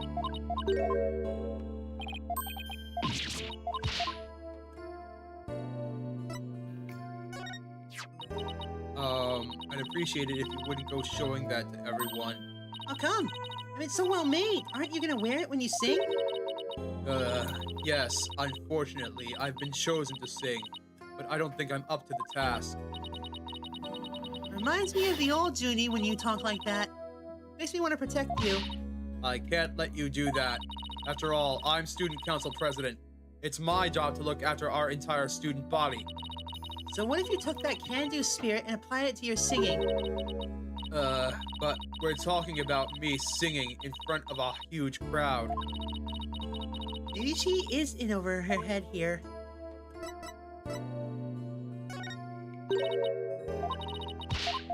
Blah, blah, blah.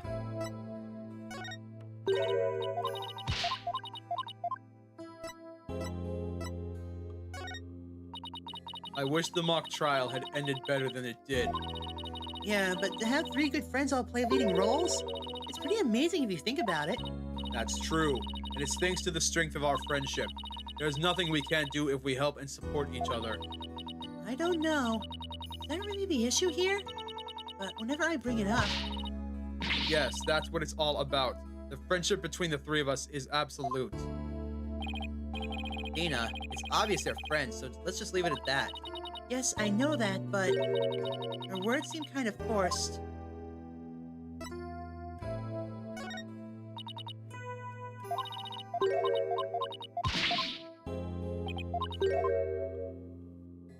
Okay, let's talk then. About the mock trial prep work. You and Professor Court were busy preparing for the mock trial together yesterday, right? When was the last time you saw her? Yes, I left school at around 6 p.m. Did you notice anything different about her? No, I didn't notice anything out of the ordinary. She looked and acted the same as always. I would have never guessed she'd end up like this. It looks like we're about out of time. Thank you for coming to see me. We'll do everything we can to prove you innocent tomorrow. I know, and I believe in you, Thena. Well, I should go now. Goodbye. Is she gonna be alright? She's like a shadow of the girl we met back at the academy. The Junie I know is always like that, a little weak and sickly. But the fact that she's lifted her facade shows that she trusts us. Even still... What is it? Well, when Junie and her 2 friends were talking about their friendship, I sensed some discord in their hearts. Seriously? Yeah, but it was really, really faint. I might have been mistaken. There's no reason to doubt their friendship, is there? Don't worry, everything will be fine. You and Juniper are friends, right? You know that friend I mentioned to you earlier? Well, get this. Whenever something's troubling one of us, the other can just feel it. That's real friendship. I suppose you're right. Might as well forget about it and just concentrate on the trial. Yep, tomorrow's the big day. Let's sort out what we know so far. Okay. Alright, so, the victim, Professor Constance Court, was murdered in the art room on the 3rd floor. You know what? This one time I'm gonna let that voice slide. Yay! Never again. Fine. Then her body was moved to the outdoor stage in the quad. Also, the location where we found the body was just as the mock trial described. I wish those were the only similarities they shared. What do you mean? What I mean is the script in this case are exactly the same in almost every respect. So it follows that the actual trial may very well unfold just like our mock trial did. Oh no! The mock trial ended right before the prosecution was about to win! No, that's not gonna happen. This time, Junie will be declared not guilty. Of course, I intend to get our results the honest way.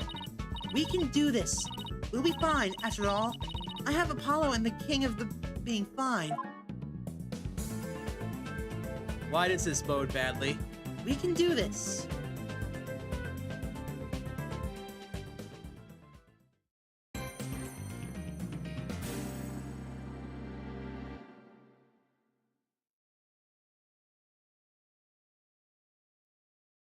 Let's save. So, Moss, are you here?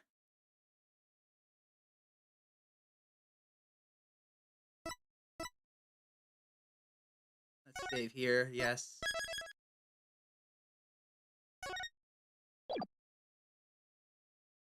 On to the next chapter, why not?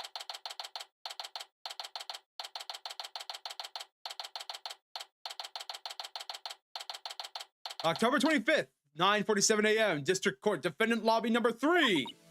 Ah, my butterflies have butterflies in their stomachs. So, what's it like to have your very own case for the first time? My heart hasn't raced this fast since I ran that full marathon last year. If it keeps up, you might get a lawyer's high. You know, like a runner's high. Relax. Everyone's nervous their first time. Let me tell you about my first time. So, I fear his word unfounded. After all, today's prosecutor is so terribly brutal. I'm willing to use any means necessary to win a conviction. There's that the end justifies the means concept again.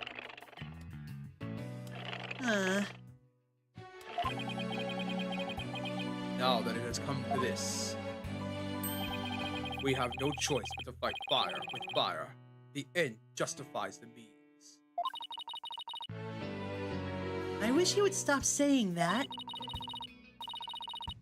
That's your method, Professor. I'm going to defend Juniper in my own way. But, Miss Sykes, yesterday you told me, as a lawyer, what is it that you treasure beyond all else? That's an easy one. Seeking justice for my clients. But if this trial proceeds in the same manner and ends in the same way as the mock trial, would you not lose everything you worked so hard to gain? Well, I'll just have to make sure that doesn't happen then, won't I? My, but aren't you a stubborn one? Well, suppose you will have to learn of your own inefficiency. Efficacy, there's the word. Efficacy the hard way. Yeah. Forgive me, Professor Means, but can we just leave it at that? Oh dear, please forgive me. It's just I wish to protect Juniper by any means I can. I do too, but... Now, if you would excuse me. Thanks to him, I'm feeling even more pressure than before. Don't let it get to you, Athena. And don't forget to keep smiling. I'll be fine. And I haven't forgotten what Mr. Wright said. The worst of times are when lawyers have to force their biggest smiles. The trial is about to begin. I'll show you to the courtroom if you please.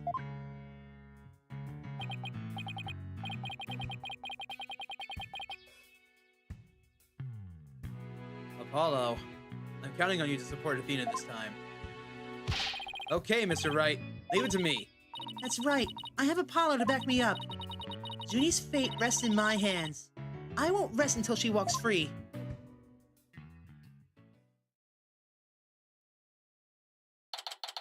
Alright, just a second, everyone. I need to ask something of a friend of mine.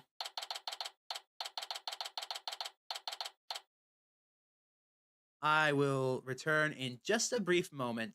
Oh, wait, never mind. Here he is.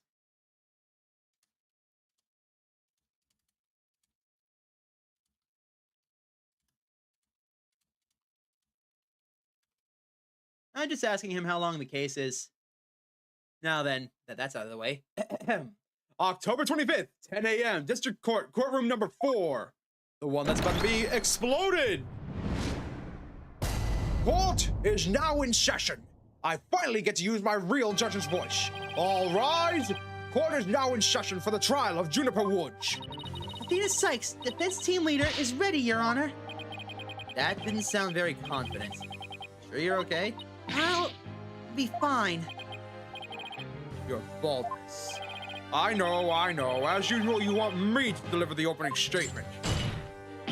Ah. This case is crystal clear. I see no need to explicate it any further.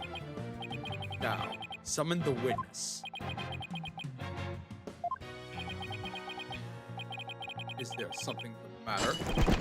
Please do share your baldness. Whatever gave you that idea?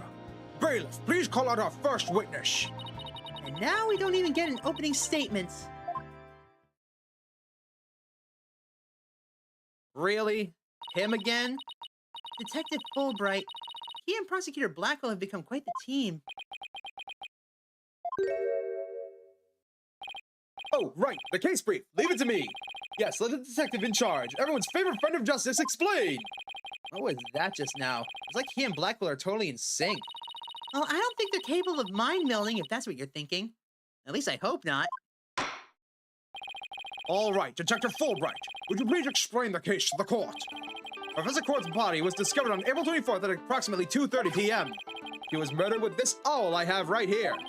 The victim's blood and the defendant's prints were both discovered on it. Damn it! So it really was like the real deal. That's not good.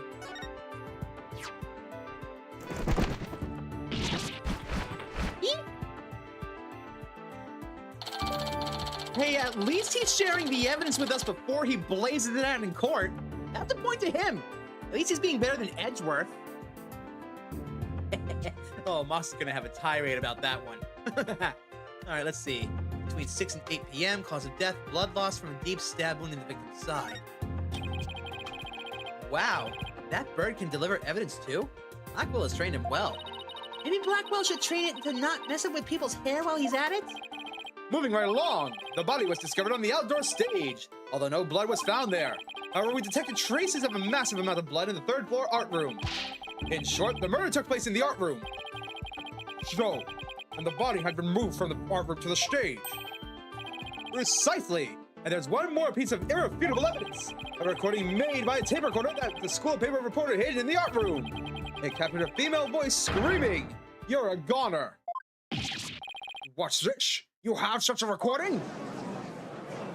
Scuttlebug! Must be from that tape recorder Miriam mentioned. Why is this the first we've heard of a death threat in the moment of the murder? Shh, silence, please. I would like to play the tape for you now.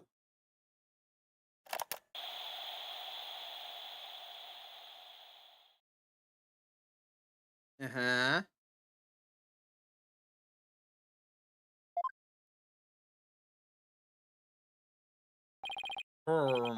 It is quite hard to hear. But the voice does sound female.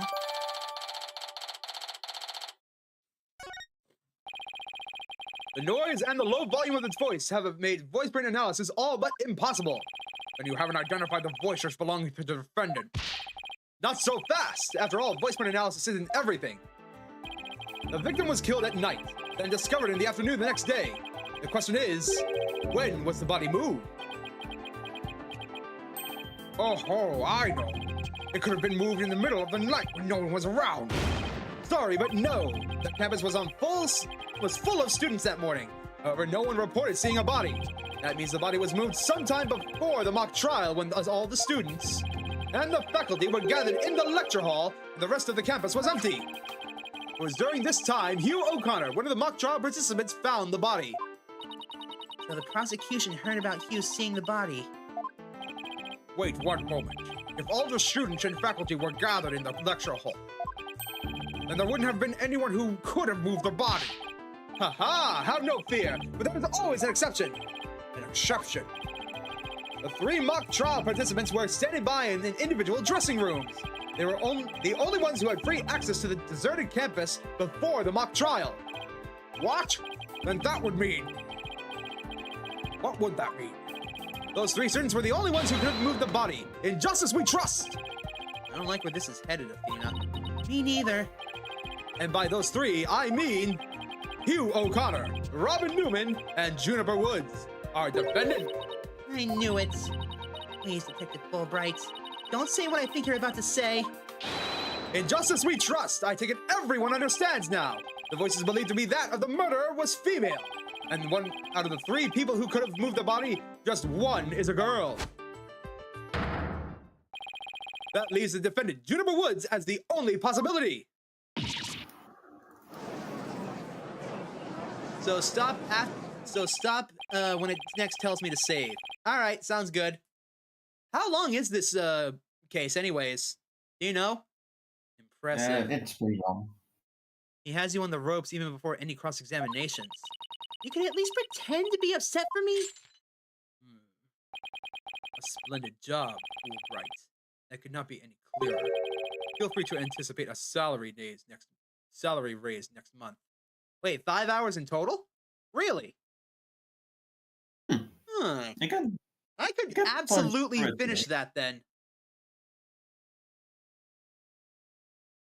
Out of curiosity, Moss, how long was the previous case supposed to be? The one that lasted 7 hours? I have the feeling it was supposed to be shorter, but... Because we are currently sitting about 2-ish hours in. So... I know I'm not halfway done, but am I getting close to it? I don't know.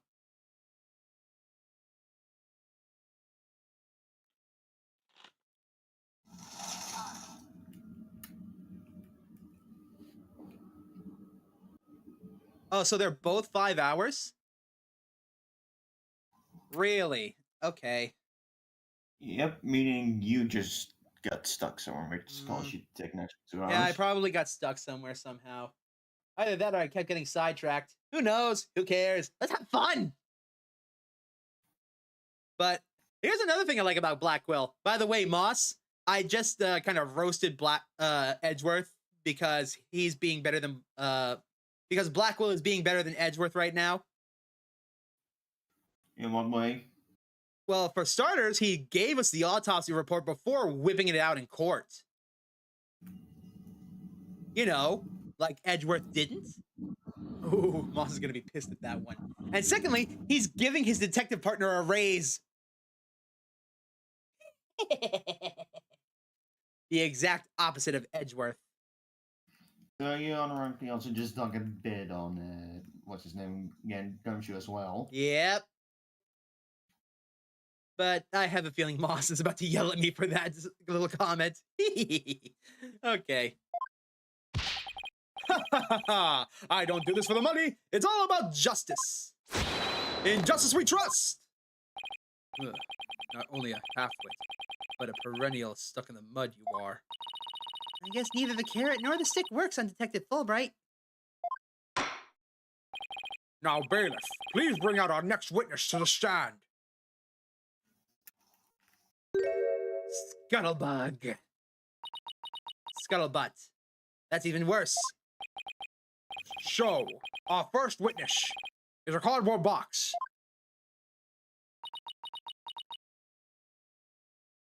I wish I could play the Solid Snake alert theme here, but I can't. So,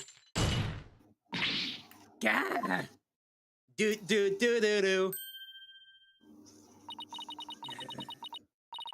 Stealth mode deactivated, Colonel. Oh my! The box has hands! Smile, Your Honor. Ah, no, not bright flashes of light! They burn the eyes! No! What in the dickens? I just had my picture taken. Miriam Scuttlebutt, senior at the Legal Academy. I'm a reporter on the judge course. Juniper's been a bad girl. I'll tell you all about her in private. Might I ask whether you come out of the box? Oh, okay, so I'm basically a quarter of the way done. let's see what happens. If I feel like I can keep going, I'll keep going. How will I get any scoops if I blow my cover? So the answer is no, Colonel. After all, covert action is an undercover reporter's bread and butter. My testimony from a faceless witness is highly irregular. But not impossible, Your Honor. Fun fact, you don't actually have to be in court to give your testimony. You can be just a voice to the court. Wait, what? Yeah, you don't have to be in court to give testimony. As long as you take the oath and your voice is heard, you're technically allowed to give statements in court. It's specifically for witnesses who need protection. People who need to stay anonymous and all being. Yep. By the way, another fun fact, the Witness Protection Program are scarily good at their job. If you listen to what they tell you to do, you have basically a 100% chance of being safe. They pride themselves on never having lost a single person under their protection. As long as the people don't disobey the orders, they are scary good at making people disappear.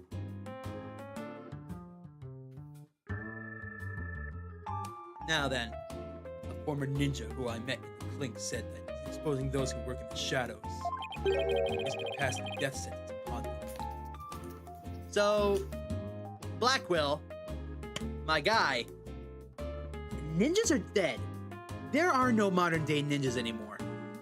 The closest we get is ninjutsu practice and martial arts, but even then, they are nothing compared to the real deal. If you ever find a book called the, oh god, what is it called?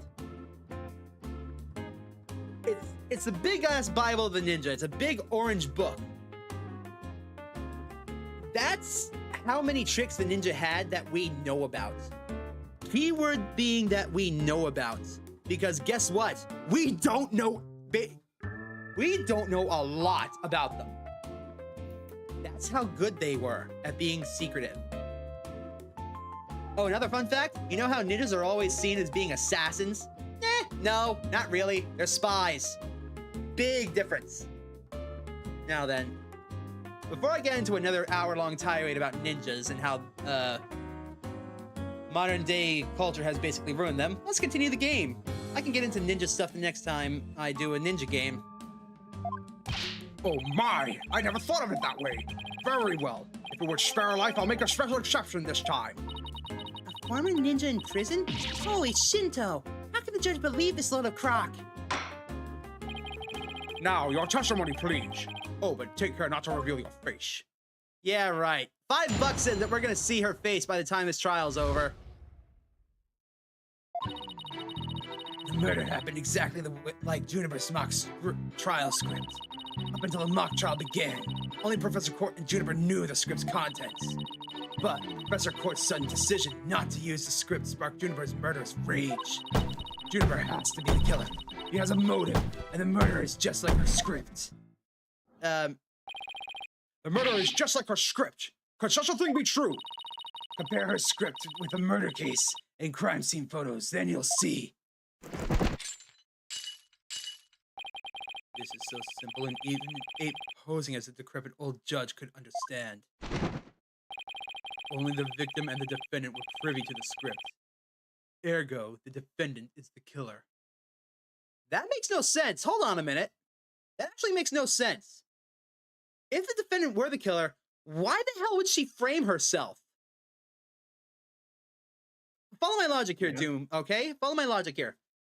If Juniper knows the layout of the script, and she knows that people are going to see this script in the mock trial, why the hell would she follow the script to a T?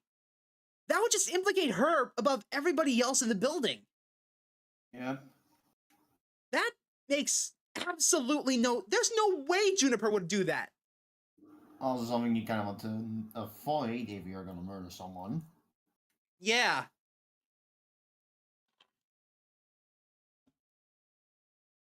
Like, I've never killed anybody in my life, to my knowledge. But even I know that is the single dumbest fucking thing you can do is draw attention to yourself like that. There is no way in hell there is no way a judge in training would ever do something that stupid. All right. Now my little tirade's over and there's blood rushing back into my head. Let's get going. Furthermore, in the art room where the crime supposedly occurred, this witness's script, along with an envelope on which "use" was written, were found. This proves that the accused script had been rejected the day before the mock trial. She pressed the victim to use her script. An argument ensued, and then the fatal stabbing. Gulp. That makes perfect sense. What now? Prosecutor Blackwell has all his ducks lined up in a row. He's really on a roll now. He's like a pit bull once it sinks its teeth into you. Oi! Pit bulls are cute and adorable. You shut your mouth. How dare she? My script had it all. A bum rap and phony evidence, grudges, and betrayals. I trust the defense is ready to cross-examine this witness. No problem. I mean, yes, I'm ready. I think. Trying to find a hole in her testimony and unbox the truth. I've seen it done over and over. I know I can do this.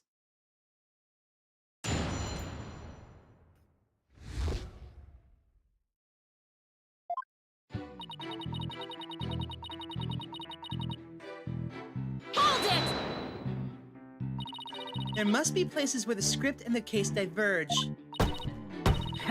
Don't sweat the details. That kind of stress will give you wrinkles. Objection! I'm not worried. My skin is as fair as silk. Objection! Indeed, you are quite fair, fairly desperate. Objection! Uh-oh. What did you just say? Blackwell really turned that one around on you. Whose side are you on? Hurry up and think of a clever comeback. Whoa, easy there, Athena. Now, you listen to me. The two cases do indeed have their differences. For one, the stage hadn't yet been erected in the mock trial script.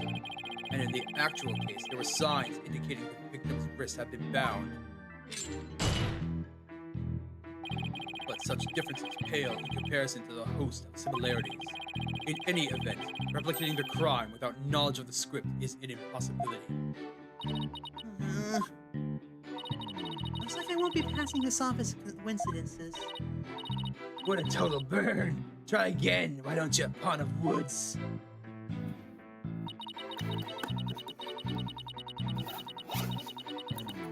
Hold it! Somebody could have stolen a peek beforehand. I don't think so. I mean, I tried any number of times. Shame on you, Miriam. But that crafty she-devil Juniper has eyes on the back of her head. What chance does your average person have if an undercover reporter like me failed? Interesting point. Bill, the scuttlebutt. Would you get in trouble later for admitting to such underhanded tactics? Why, you? I plead entrapment. How is you blurting out your own crime entrapment? They haven't scooped me yet. They're all set to use Juniper's script. But Professor Court's sudden decision not to use the script sparked Juniper's murderous rage. Hold it! But they did use the script. How do you know that Professor Court wasn't going to use her script? There in the art room where the heinous crime took place, an envelope marked used, and Miriam's scuttlebutt script were found. Evidently, the script that was going to be used belonged to the girl in the box over there. It's only natural that my script would be accepted and hers rejected. I introduced all sorts of brand new concepts, including bribery and fake evidence. It's a cutting-edge script portraying a courtroom battle in the dark age of the law. I can't help but feel Professor Court went out of her way not to use it. But Juniper, she used some devious, underhanded tactics to get her script chosen. That's why her script and not my masterpiece was used in the mock trial. How's that for an explanation?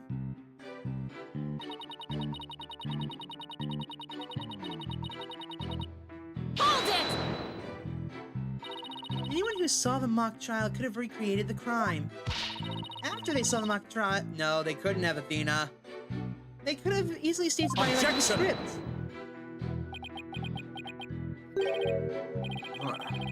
Weary is the trial, which pits Hawk against Canary. Objection! What did you just say? He's so weary. You should try humping less. I bet it'll save him some energy. That's no time for jokes, Apollo. He just called me a canary. Let him get to you. These canaries pick up on things quickly, just like you. I shan't repeat myself, so listen carefully. Sykes. Hugh O'Connor discovered the body before the mock trial even began. How could one stage the body as it is in the script before anyone knew its contents? That's right. You even fathom the intricacies that go into staging a crime scene? No, I think not. You have the rudimentary mind of an elementary school child. Elementary school. Ooh, I'm gonna. Reporter's testimony throws attorney Athena Sykes for a loop. The perfect caption. At the very least, I'm gonna say this. I like Scuttlebutt a lot more than I like, what the fuck was his name? Brushel? Something like that. I Brushel. hate Brushel. Scuttlebutt is a major step up. This is how you do a reporter. Not some asshole who brushes his teeth in court. How marvelous! A photo in the newspaper is just a string to boost your brand. In a school paper? Seriously? I believe you pressed the witness more than enough, Miss Sykes. Now do you see how clear-cut my case is? Take it now, and in that fair, desperate mind of yours, etch it deep so you may never forget. No. No! Even my arguments get thrown back in my face. It wasn't supposed to be like this. What am I gonna do? Athena, you should just about have all the answers you've been looking for now. Huh?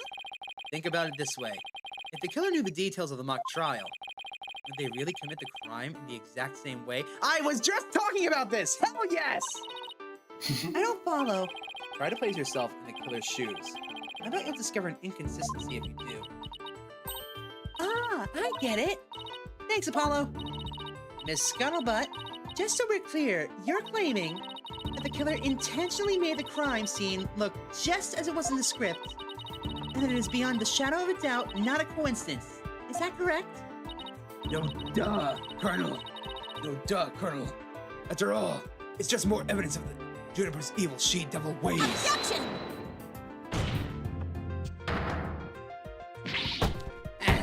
What did I say? What did I say?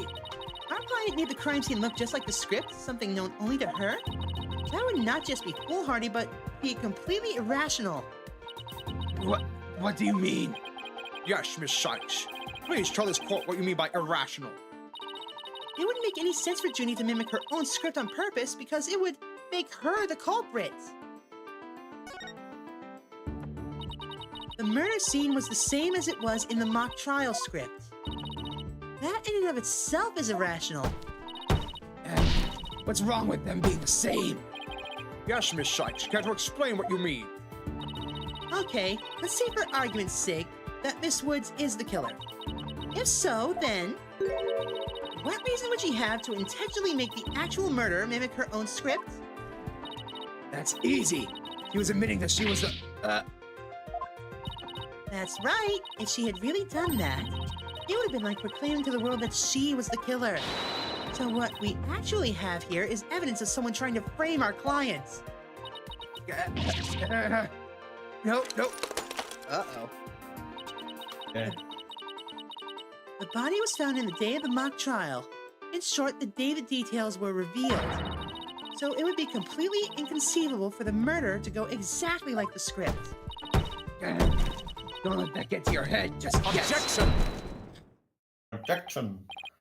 It would seem Justice Dona's comrade in arms has finally drawn her sword. However, the blade is dull, and shall remain so until you master its use. Enough with the stupid sword metaphors already! There is a perfectly good reason for the inconsistency of which you speak. Reason? What reason? Must I spell out everything? You are what people today call high maintenance. The accused had intended to set up the mock trial, and in that event, nary a soul would have been wiser to the similarities of the case and the Objection! No, the mock trial was only stopped after the body was accidentally discovered. Objection! Quote, our witness here had also discovered the body. In fact, she was led to our dearly departed professor by the accused herself. What? Scuttlebutt saw the body too because of Juniper? Precisely. With the discovery of the body, the mock trial ought to have been cancelled. Wait, so you didn't call the police? No, I kept it secret from my big scoop. You can't do that! Okay, how many Alex have we had now with not reporting the body at first sight? Yeah, that's basically a crime. That's concealing evidence. At the very least, it's concealing evidence and obstruction of justice. But I made her pay long and hard penance for that sin. Did I not, my little box top? Compared to the work of a war correspondent, the sheer terror of that was... Ah! Jeez, I wonder what the Twisted Samurai did to her. Block off all the holes in her box. And spin her like a top while Detective Fulbright cackled in delight? That sounds more nauseating than scary. Enough jabbering. Maybe funny. Witness, continue your testimony. Sure, Colonel. I'm ready to finish off that she-devil.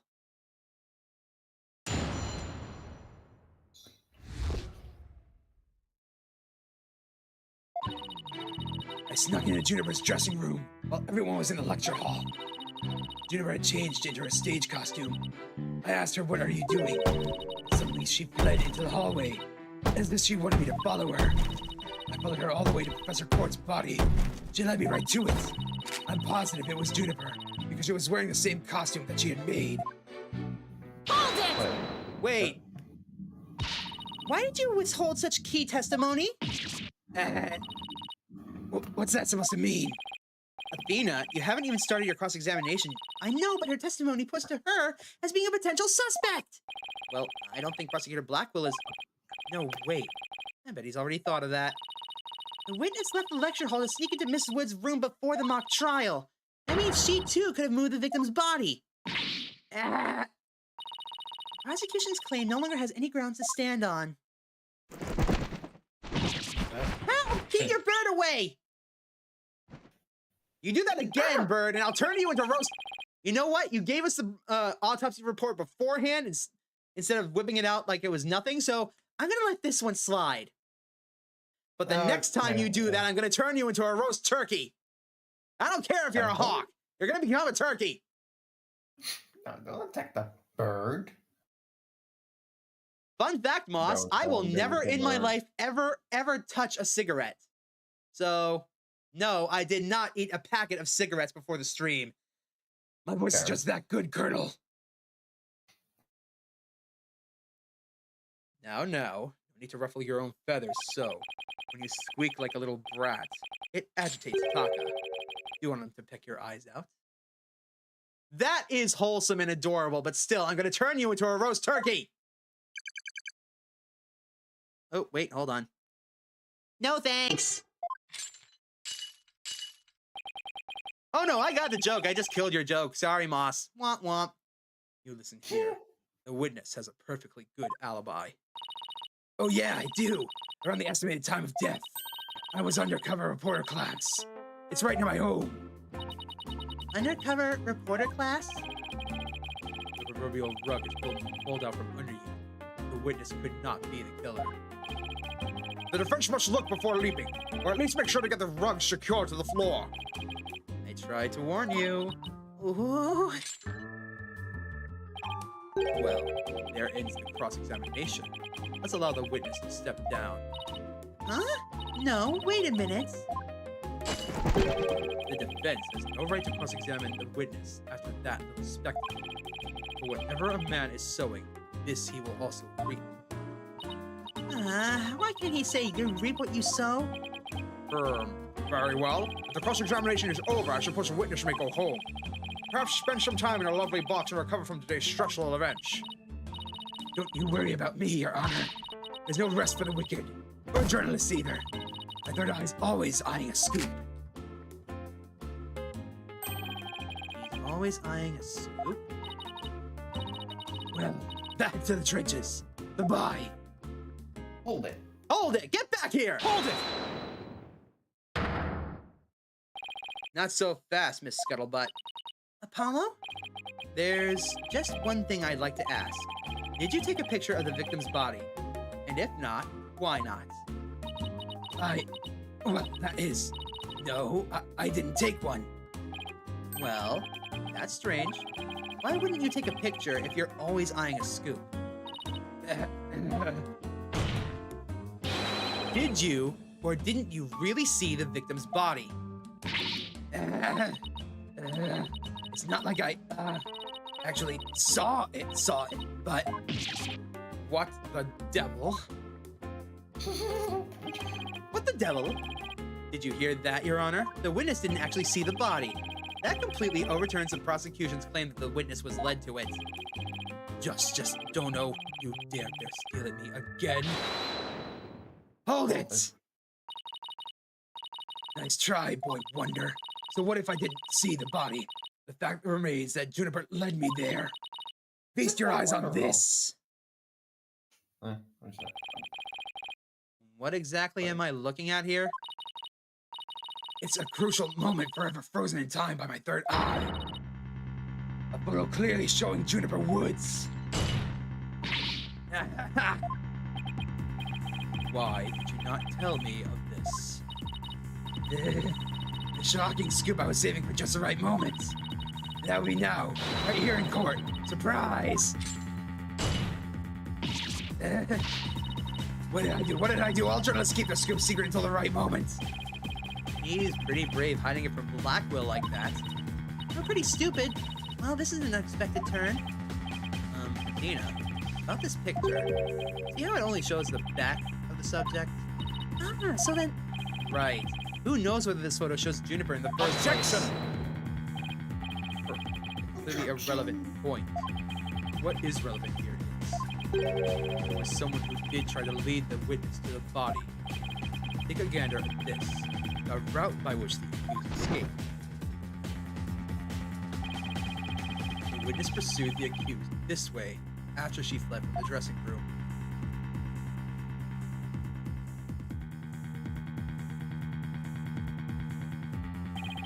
The accused descended to the first floor and exited the quad.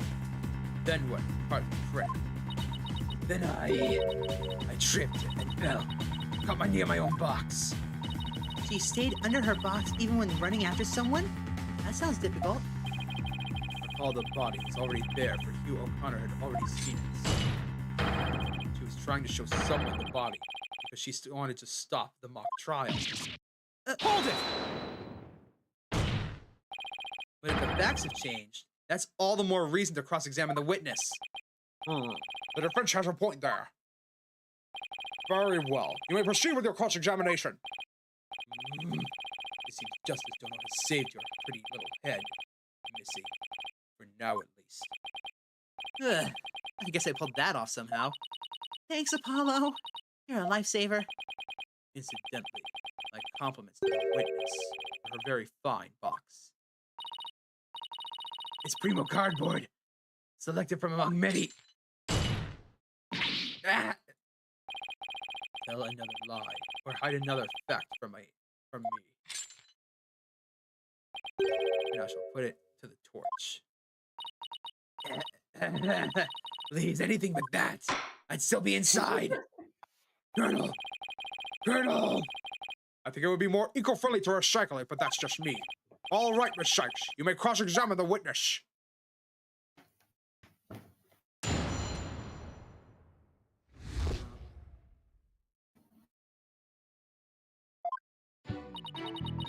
Snuck into Juniper's dressing room while everyone was in the lecture hall. Juniper had changed into her stage costume. I asked her, "What are you doing?" And suddenly she fled into the hallway, as if she wanted me to follow her. I followed her all the way to the professor's body. She led me right to it. I'm positive it was Juniper because she was wearing the costume that she had made. I have a feeling there's a contradiction somewhere, but I don't remember where. Oh, there's definitely a contradiction here. Hold it! Let's press everything. You said you snuck in, but why don't you do something like that? Because if I got a big scoop on Juniper, club membership would go through the roof. Right now, the club only has one member. Me. The club is history once I'm gone. The famous Herald brand recognition is a matter of life and death. Her means may be questionable, but her motive is surprisingly sound. Extra, extra. Students seeking the thrills and chills of expose journalism. Report to the club room. This has been a paid advertisement. Anyway, where was I? Huh? Never took Miriam for such a go-getter.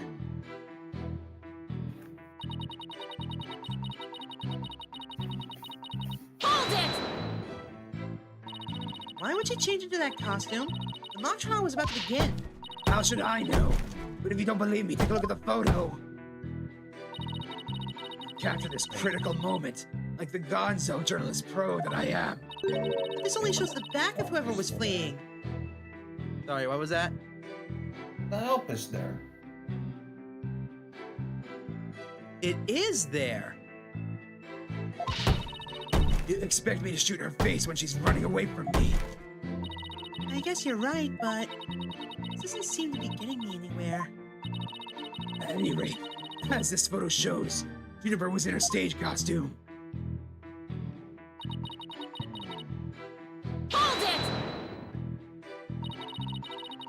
That doesn't mean you had to chase her. Call it journalist instinct. I see something fishy. I'll go after it.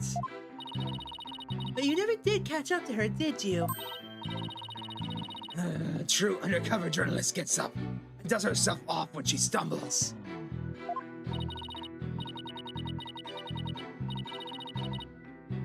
That reminds me. Didn't you fall during the chase when you tripped on your box? A true undercover journalist is always ready to stumble over a great story. Sure are a lot of holes in your stories. Or is that just the scuttlebutt brand of journalism? True undercover journalist always prevails against her adversaries. Hold it! What would our client have to gain from leading you there? The accused had employed her self-penned script as a manual for murder. Ergo, she had to stop the mock trial before the script's details became public. And that accounts for her desperate attempt to lead our crit here to the body. Objection! But as we all know, Miss Scuttlebutt didn't alert the authorities. And as a result, the mock trial began as scheduled. Objection! The issue here is not whether it was, in fact, halted. The fact remains that the accused was trying to lead the witness to the body. Does that not show clear intent to halt the mock trial?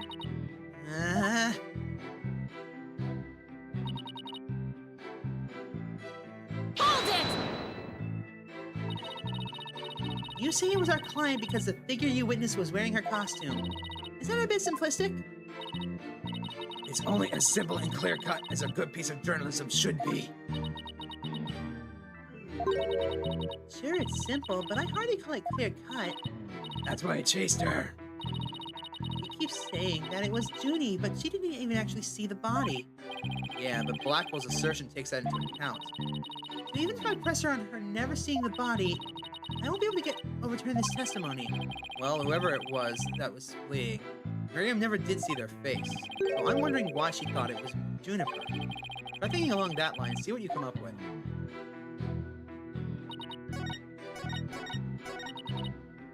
Well, for starters... Oh, wrong button. Wrong button. My apologies.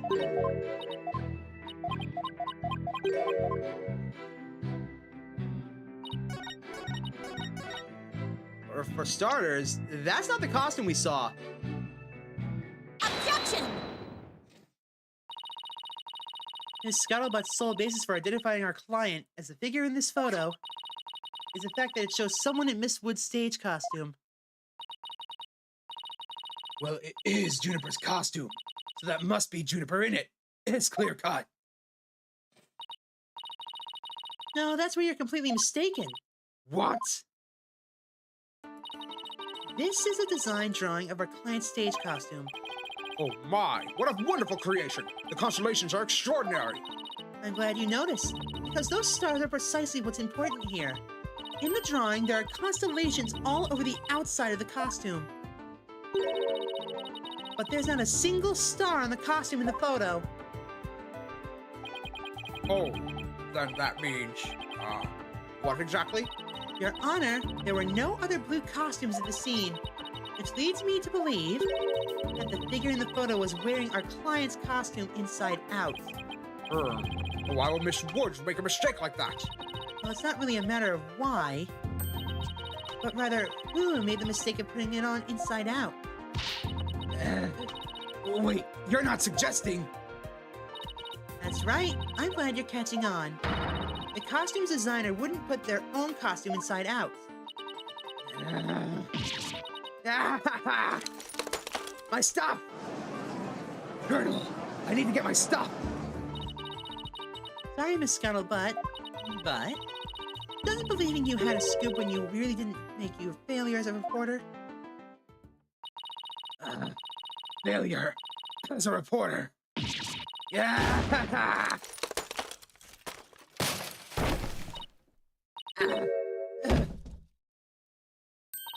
Why, hello, Miss Scuttlebutt. So nice to meet the woman beneath the box. You didn't see nothing. Objection! Objection. Now, I would have you stop right there, Sykes. For it is the why matter upon which I would have this earth focus. What do you mean? Miss Juniper Woods. Yes. What were you doing on the morning of the mock trial? I was in my dressing room, cough, painting my costume in fluorescent paint. Fluorescent paint? My design drawing shows twinkling stars on the costume. Cough, cough. I was going to make the costume shimmer like that by painting the inside fluorescent. Fluor. What was that again? Fluoride. Did your costume have cavities? Not fluoride, fluorescent, as in glowing. The paint would make it glow in the dark. Cough. Yes, yes. So you applied that to the inside of your costume. And then I let it dry for a while because I heard it takes a long time. So I put the costume on my mannequin inside out. Inside out? So then, This is a photograph of the inside out costume taken in the dark. As you can see, there's a heavy layer of paint over the entire inside surface. If someone were to properly don this costume in this state, the wet paint would get all over their body. Why, yes, I believe it would. Indeed, ergo, the costume was worn the way it was, not by anyone's mistake. But because this was the way it was on the mannequin, inside out.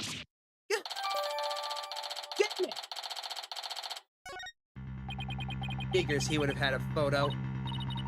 did we just fall into his trap? Yeah, I bet Blackwell had it all planned out. So I think you should give this photo a nice, long look. Oh, please tell me you found something that doesn't add up. Check out the chest area. Kinda looks like handprints to me. Hey, you're right. But Junie would know better than to touch it while the paint was still wet. Objection! I believe the term to describe your thought process is wishful thinking.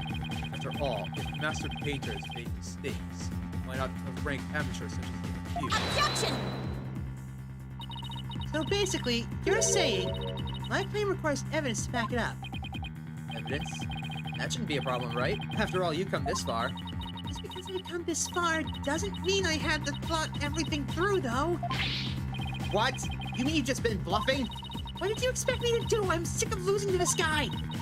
But you're right. There's only one thing left to do at this point. That's to present some evidence. Pronto. Showdown. I gladly accept. Fluorescent paint must have stuck to the hands of whoever touched the costume. The paint should glow in dark places, so I just need to carefully check every last piece of evidence.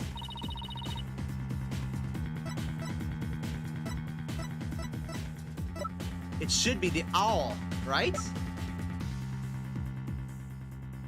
Yeah, because that thing's in the picture. So, if she really did touch the owl, then her fingerprints should glow, right? Take that! It seems Prosecutor Blackwell is not too pleased with your off-target evidence. Objection! Or is it so on target that has rendered him speechless?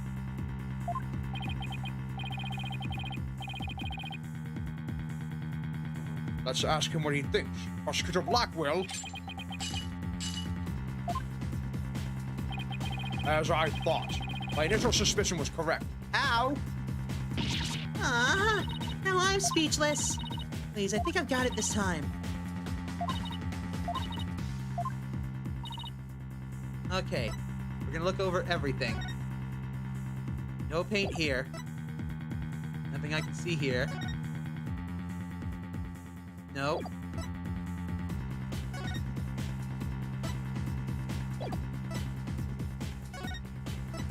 Nothing about paint here. Oh! Wait a minute! You wore the costume? I mean, she is part of the art club. That's Robin who wore the costume. Take that! A school newspaper. Interesting. Take a look at the photo where the lights are dimmed and the spotlight is on Miss Woods. Observe Mr. Newman's hands in that photo as he stands as the prosecutor's bench. As you can see, it's glowing just like Mrs. Woods' fluorescent paint. It is glowing. Quite brightly, I might add.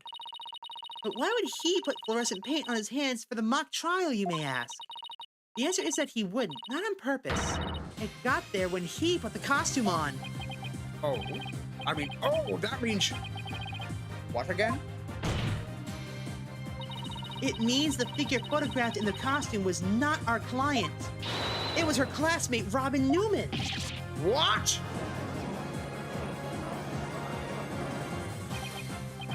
To think you were actually able to prove that. Well, you never know what's going to happen next. That's the thrill of the courtroom. So then... does that mean that Robin is our man? Well, that's certainly how it looks right now. Very well. Robin Newman it is. He is here in the gallery, I trust. Show yourself. I challenge you to a duel.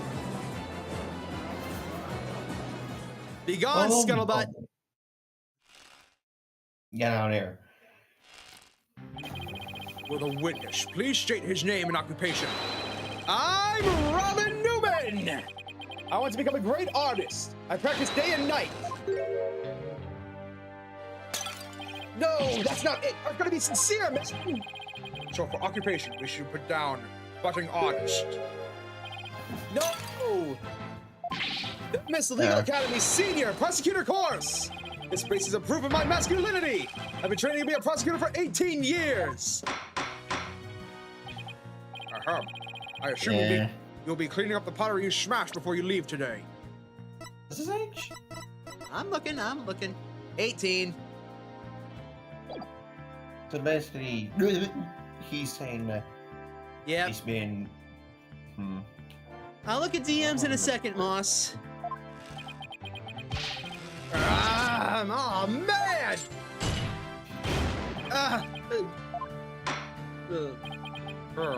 It seems the witness has finally settled down. I guess nothing phases the judge after all these years. You may proceed with your testimony, Mr. Newman.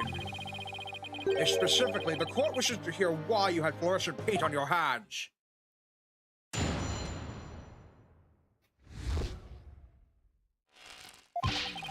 I went to see Juniper in her dressing room, but she wasn't there! When I walked by that frilly costume, I was like, whoa! The mannequin it was on, it was about to fall on me! I got that paint on me when I caught it, but I never put it on. That's just stupid! Hold it!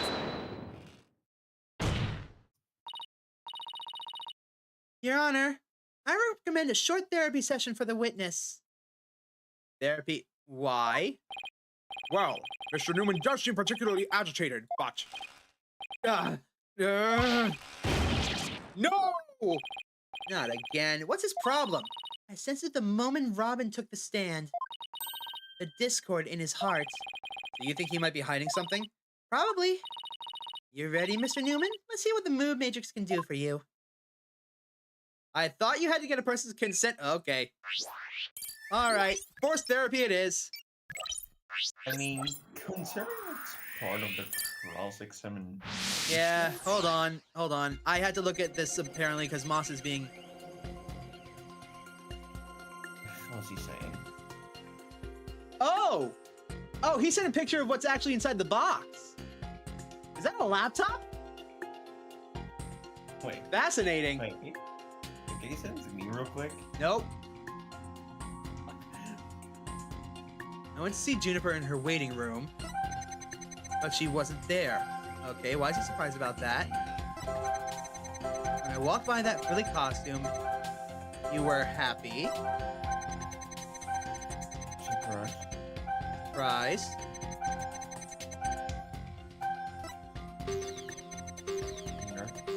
Angry. There's only one emotion that stands out. He had to catch the mannequins as it suddenly started to fall on over? Even I can guess this one. The most natural response would have to be surprise. Paul's right, so maybe I should try focusing on some other emotion.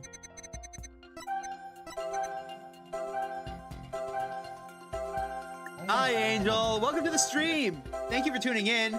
Are you doing okay? You're on your last life? What's wrong?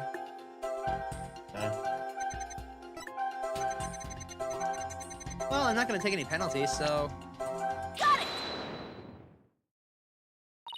When you mentioned the stage costume, I sense a sudden powerful feeling of joy. Would you care to explain, Mr. Newman? Wait, what? Why would a frilly scarf thing and a long skirt make me feel like that? I don't know. You seem awfully interested in that costume for some reason. Oh, God, you think you caught the flu? My condolences. I pray for you. I legitimately just clasped my hands together. You didn't happen to put it on, did you? Like, I'd be into that kind of thing. I'm a dude, and I'm into braces.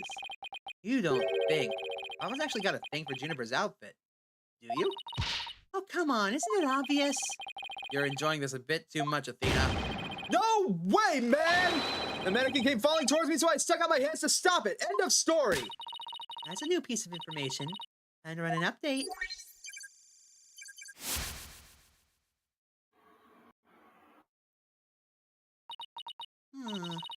Even after that update, something just doesn't feel right here.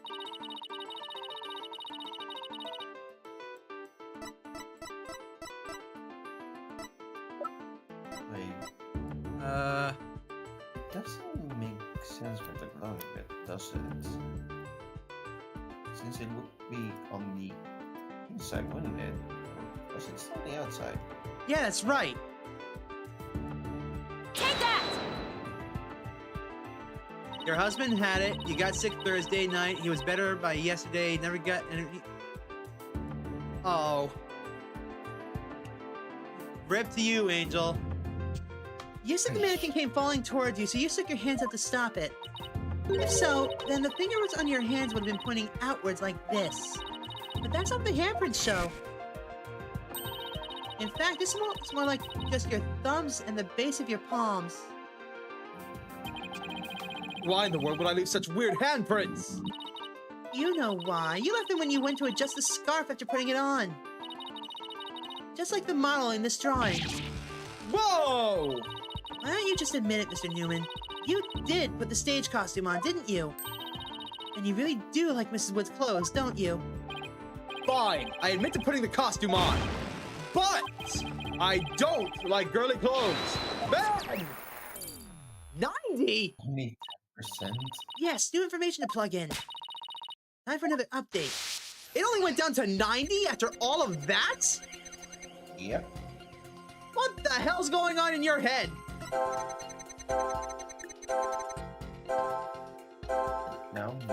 There's sadness here?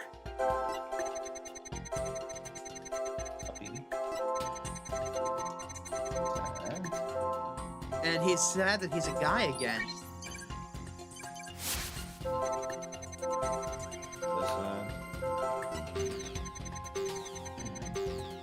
Anger?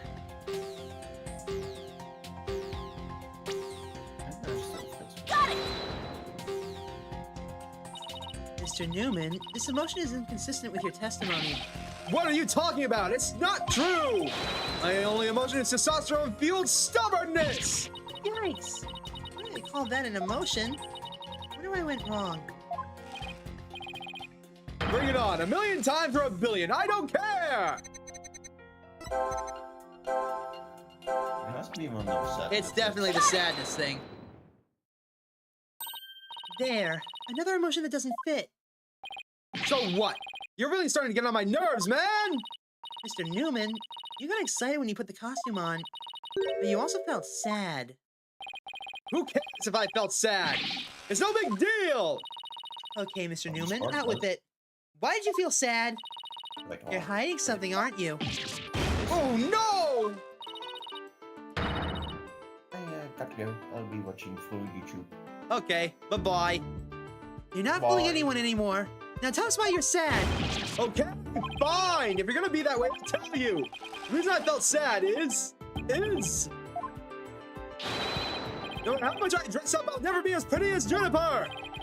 No offense, but his habit of shouting at the top of his lungs doesn't exactly help. No, that's not it! I totally own those girly clothes. I should have been totally pretty. But there's something that keeps getting in my way. Wow, okay, that's a lot of anger and raw emotion. His heart is crying out in pain. His emotions are out of control. Out of control emotions. We saw those during the Nine Tails Veil incident. Well, all we have to do is find the source of his uncontrollable anger, right? Right. And look for a conflict between the statements and the images we see. If we can find that, we can wrestle him away from whatever's tormenting him. Mr. Newman said that there was something getting in the way of him being pretty. Maybe that doesn't go with girly clothes? What could it be? Fine, I'll testify, man. That was only 5%. Whoa, okay.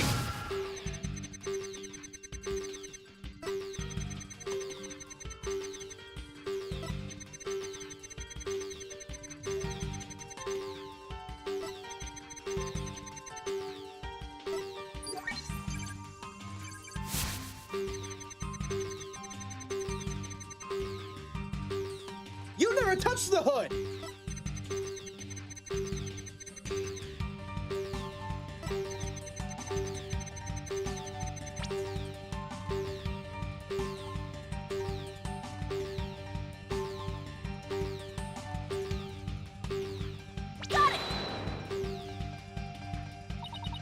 Source of Mr. Newman's anger is this.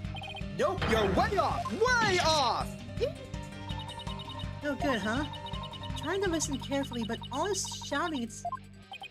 We better finish this off quick before you rupture an eardrum. No worries. I'm gonna nail it this time.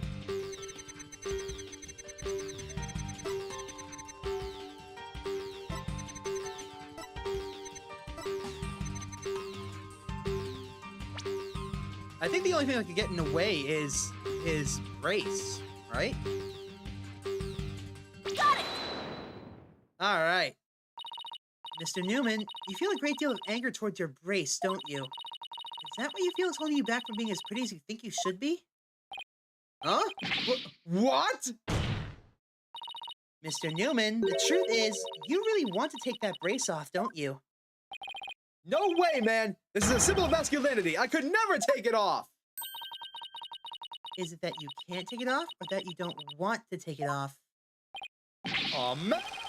I should have kept my big mouth shut.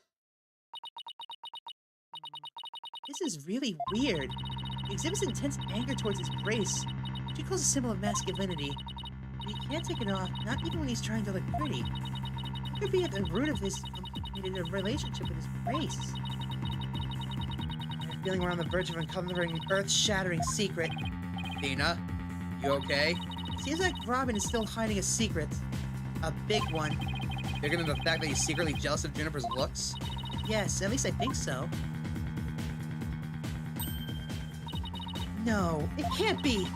I just thought of something, but it's totally insane. Mr. Newman?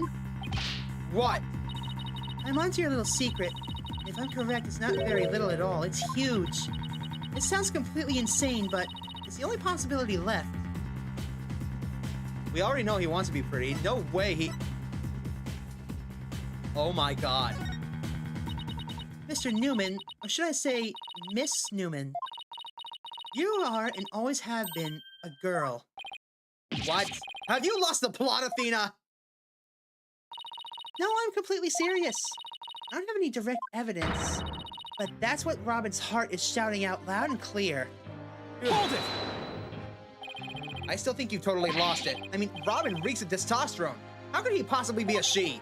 I, for one, have never seen a girl who shouts like a maniac all the time. Oh. I've seen plenty of witnesses in my day. But if he's a she, then she's the most convincing actress I've ever encountered. Therefore, let me pronounce my verdict. Robin Newman is without question a man. Oh. You are now truly just as known as equals in one area. You are just as equally insane. Never in the history of this planet has there been a finer specimen of the masculine spirits.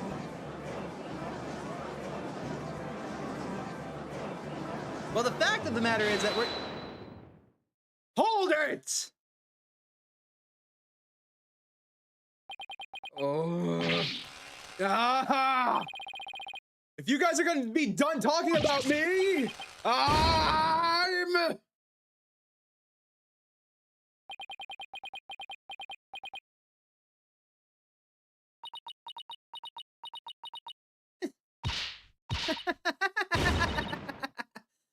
This was the other thing I knew about.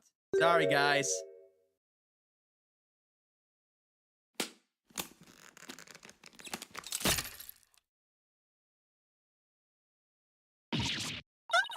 The brace, it's...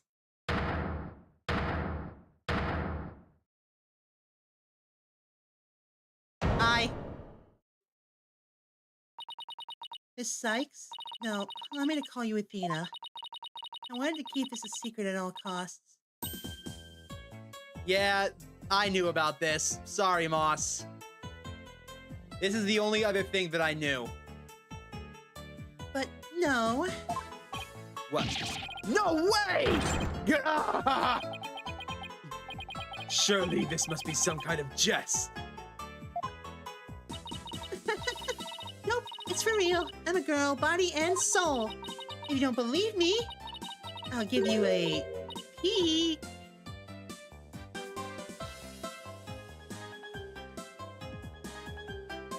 I'm pretty sure you did slip up once, Doom, but I quickly covered up that part. But don't worry, I knew. But aside from the final breakdown, I know absolutely nothing else about the trial. So this will be fun. Ah! As if. What an amazing transformation. Well, all the Discord is gone. The image is now complete.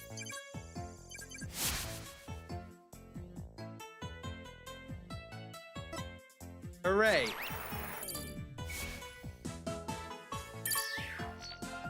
Bye-bye.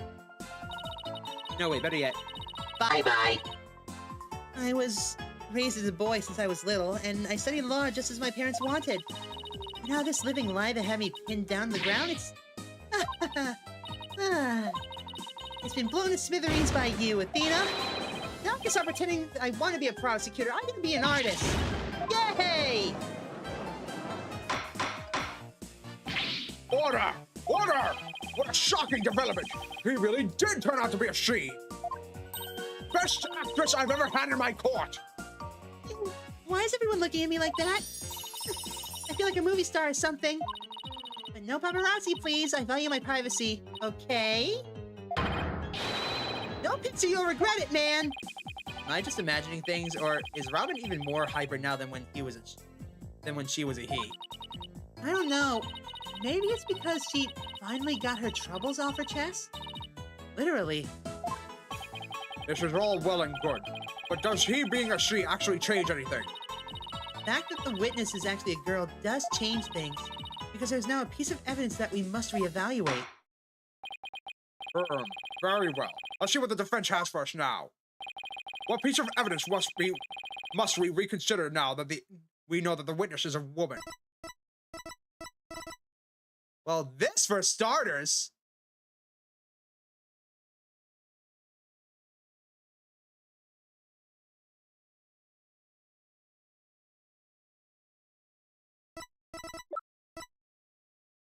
Well, this is as well. Take that! This is what I'd like the court to reconsider. Oh, the tape recorder. The one that recorded the threat, you're a goner. That's right. And we have already established that it's a female voice in the recording. Of all the students who could have moved the body before the mock trial was to start, our client was the only female if you exclude Miss Scuttlebutt because of her alibi. And that is why the tape recorder has made our client the prime suspect. Ah, so then. That's right. The witness just revealed that she's a girl. Therefore, if we are using the voice in this recording as a basis for hurling accusations, this witness must be labeled as a suspect too. Oh. Oh no! Athena, this doesn't feel right. Wow. Talk about a sudden turn of events. You've done it. You found a hole in one of the prosecution's key pieces of evidence. Yeah, but wow, that was a lot of work for a single one. Objection! Not so hasty now. You're forgetting that the only one person here was privy to the script. Ergo, Miss Juniper Woods is still the prime suspect. Objection! But she's not the only one anymore. But Miss Newman hid the fact that she was a girl both to the crime scene and in the courts. I'd say that puts her name in camp suspicions. That's not nice, Athena. How can you accuse me of being a killer? I mean, I'm just a weak, innocent little girl. Thinking about that murder makes me... Uh-oh. Objection! Suspicious is as suspicious does. Undoubtedly, the witness does have some sort of connection to this crime. Perhaps our newfound lady is merely feigning ignorance. We can surmise that she lent support to the principal offender, Juniper Woods. By leading Miss Scuttlebutt to the body, that would make her an accessory for the crime. How can you say that? I'm not an accessory to any crime, Mr. Objection! Birdman. Birdman? That's a new one! Yeah, she either faked that or that was a legit pass out. I'm not sure, but... how's it feel? In any event, the witness as an accessory. It explains quite a bit, doesn't it not? Objection! He made it all make sense somehow.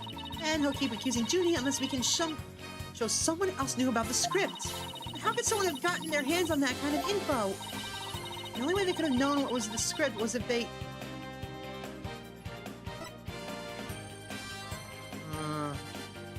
Heard about it from Junie, maybe? Sorry, Junie, but you're not going to like this. Our client may have leaked the script's details to someone. What the devil? And I know I shouldn't have, but I revised the script to favor the prosecution. But Professor Court noticed it immediately and changed it back.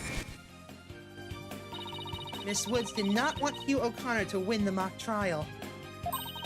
That's why I believe she leaked the details to the witness, Robin Newman. I get it. If Robin won, Hugh wouldn't have been able to confess to Juniper. Right. Junie was probably trying to keep her friendship from being awkward. How could you, Athena? What a bunch of bull! I never heard a word about the script from Juniper! Never, ever! You sure? Can you look me in the eye and swear that you didn't? Bad Athena! You don't have any evidence! That one was fake. And yes, Simon Birdman Blackwell. Actually, we might have just the thing. Really? Yeah, one of Robin's lines I read when we were reenacting the mock trial. Here's a shot of the crime scene. Ironically, it was Professor Court who posed as the corpse. Half forehead. How does the mock trial participants react to this photo? Mr. Newman was surprised by what Professor Court was wearing. Robin said, "Oh, the green sweatsuit." Sure, I might have said that, but so what? Well, think of it this way, Athena. Yeah, which way exactly? If I told you that I'd be wearing a blue suit today, but then showed up wearing what I've got on now, what would you say? Oh, the red suit. Ah, I got it. Your Honor, we have evidence proving that Miss Newman knew the contents of the script. The defense moves to present said evidence to the court. Very well, Miss Sykes. Present away. This evidence proves that Miss Newman had prior knowledge of the script's contents.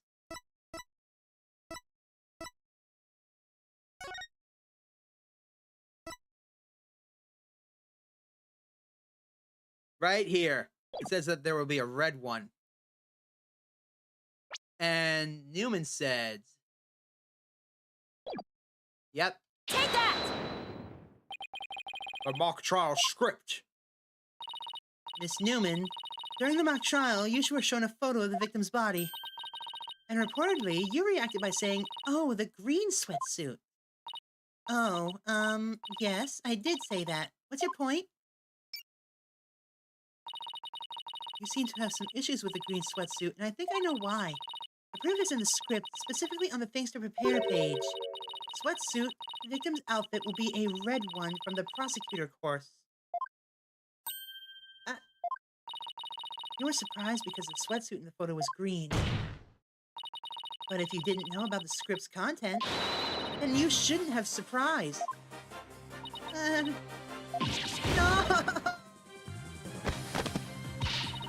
I thought we were friends, Athena! How could I have been so blind? In light of her privileged knowledge, I move to declare Miss Newman as a suspect, Your Honor. You what? Objection. Knowing script details makes me a suspect, and there must be others besides me. I mean, someone else could have also seen Professor Court's notes. Note? What note? The Professor and Juniper were working together to prepare for the mock trial. Only one copy of the script was made to prevent it from being leaked. But that gets kind of inconvenient, right? You're not seriously going to suggest. But it's the truth. Professor Court did do exactly what you're thinking. She didn't write down any of the proceedings or the truth behind the case. But she did write a note to herself about the props and details about the victim's body. Is this really true, Miss Newman? If you don't believe me, send the police over to my house. Tell them to check the pictures on my camera. That might give me an advantage. I took a picture of the note. This changes everything. I'd say she's telling the truth. Wait a sec.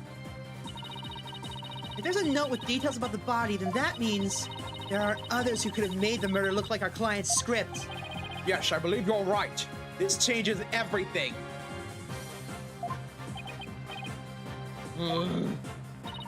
Apparently, this case isn't as clear-cut as Prosecutor Blackwell would have us believe. This new revelation blasts a big fat hole in the prosecution's case. Oh-ho! Objection! Bully for you, Missy. But don't think this spells victory. And why not?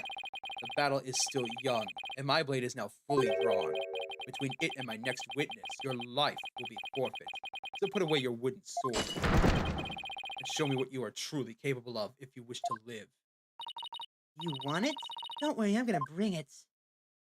Another witness, huh? Of course it's O'Connor! Fuck's sake! I already said I want nothing to do with this trial. Oh, Juvenile. It's not a matter of what you want, but you will cooperate, Hugh O'Connor. Prosecutor Blackwell, why have you called this witness?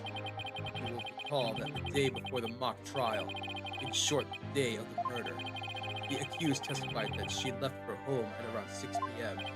Yes, my notes here do confirm that fact. Right. Our client wasn't at school at the estimated time of death, so she couldn't be— Objection! Yet, that was but a malicious lie. Or am I mistaken, Golden Boy? I have no intention of saying anything more. Now, if you'll excuse me. Hold! I am not through with you yet. It seems like the rogue prosecutor has it out for me. Leave, and we will just might discuss you know what.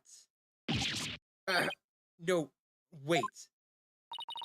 One little statement and Mr. Cool loses it? What's that all about? I've changed my mind.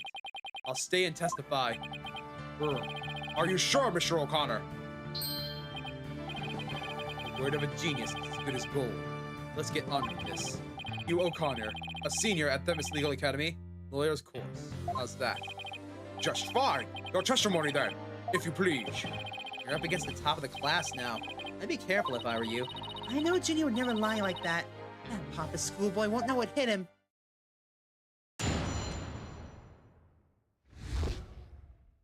Uh-huh.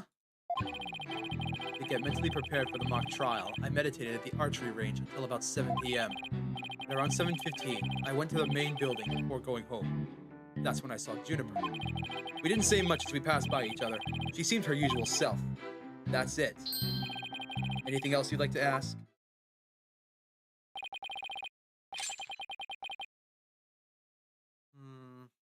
That is quite enough. Well done, Golden Boy.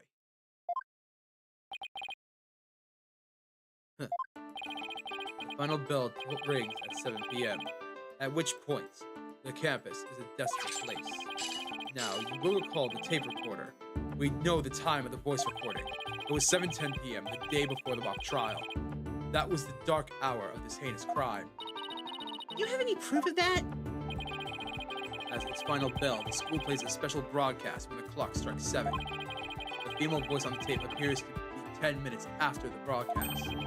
The killer waited until the school was empty to spring her devious and deadly trap.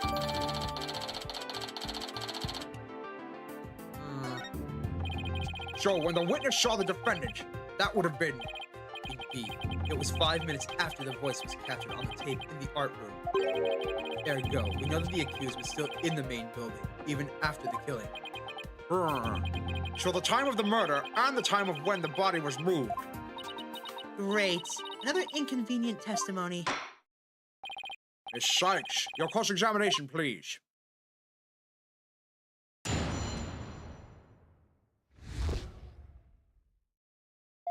To get mentally prepared for the mock trial, I meditate at the archery range till 7 p.m. So, do you meditate often?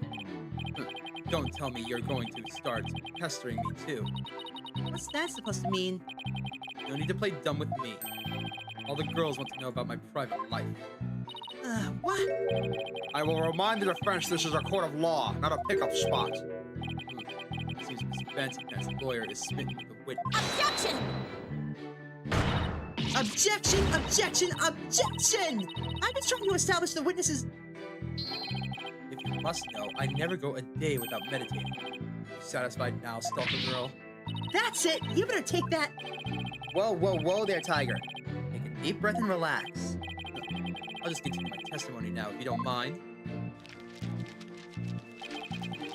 At 7:15, I went to the main building before going home. That's when I saw Juniper. Hold it! Our client has stated she went home at 6 p.m.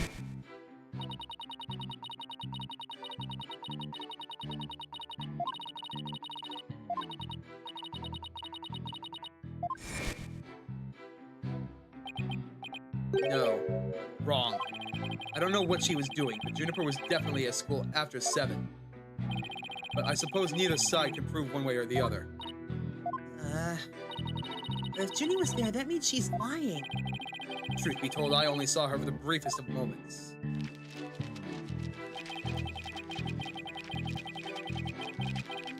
Hold it! So you just walked past a good friend, barely saying a word? The final bell had already rung. They got mad when you stand around chatting.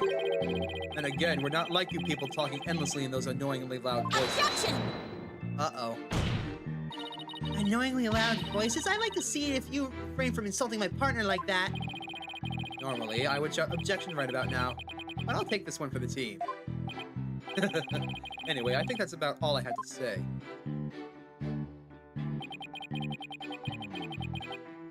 Hold it! All right, I'll take you up on your kind offer.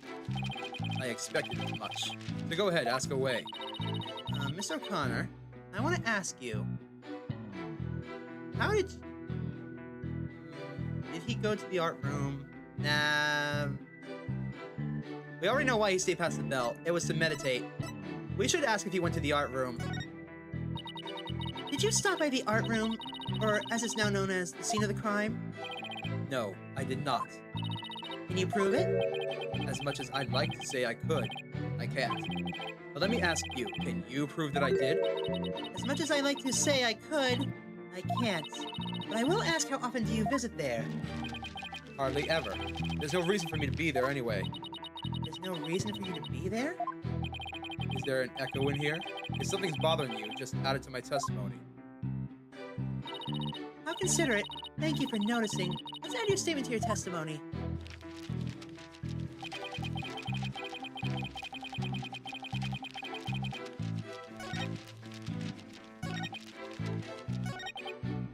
Yes.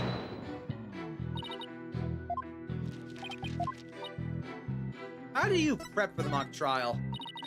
Please tell the court what you were doing on October 23rd, the day before the mock trial. That's an easy one. Nothing in particular. Nothing at all? You didn't help with the preparations? You don't get it, do you? I was merely playing the role assigned to me. I had left the preparations and the like to others. My job was to be mentally prepared. Junie put her heart and soul into getting things ready while you just sat on his behind? Just to reiterate, I spent most of the 23rd meditating at the archery range. I didn't talk to anyone until the school closed at 7 p.m. I suppose a few archery club members did come and go while I was there. You didn't talk to anyone? Not a single soul? That's right. I didn't say a word to anyone until the final bell at 7. Let's see. That's crucial information. Did you add it to your testimony? I don't know if you're bluffing, but if you are, you have a pretty good poker face.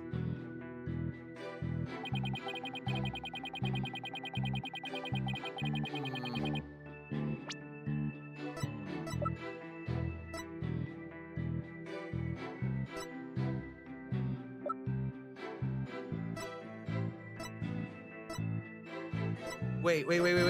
What was the thing? 23rd. Yes! Right here! Right here! Take this! So you didn't talk to anybody on October 23rd. Are you sure about that? I already told you, my word is as good as gold. Fool's gold, more like. Okay, then how do you explain this? And don't spare any details. Sorry, I've never seen that before. This is the victim's planner. She recorded all of her plans in great detail. Take a look at this page right here. It reads, 23rd, meet with Hugh and important. Don't you find that interesting? Well, where did you get that? The keyword here is important. You say you were at the archery range all day. But you also said a few students came and went while you were there. That doesn't sound like a great place for an important talk. But the entire campus was buzzing with activity before the mock trial. Where could they have possibly had a private conversation? I thought about that too. The situation changes after the last bell. What's this now? The witness stayed after the last bell in order to have a private talk with the victim. Am I right, Mr. O'Connor? This is insane! Must we go through this yet again? I suppose you also have no evidence as usual. No, I don't have any direct evidence. However, the witness was meditating until the last bell, and he attempted to conceal his private meeting with the victim. First Robin, now me? Who are you going to accuse next? You're just another unscrupulous attorney looking to get ahead. Don't let him get to you. He's definitely hiding something. And he was supposed to meet with the victim around her estimated time of death. I had my suspicions about Robin, but Hugh seems just as guilty. These three are the only possible suspects after all. Mr. O'Connor, answer me this. Did you meet with Professor Court that day?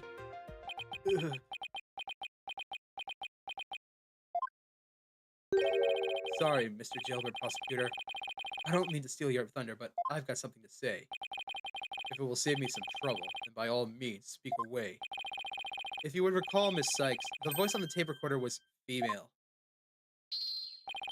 Knowing that, I'd like you to explain how I could possibly be a suspect. Oh, he has a point. Impressive. Golden boy here does shine gold indeed. Here to take the reins. You're more than capable of prosecuting this case. Sorry, but I'm studying to be a lawyer. What a pity. To think such a genius is to be wasted on mere lawyering.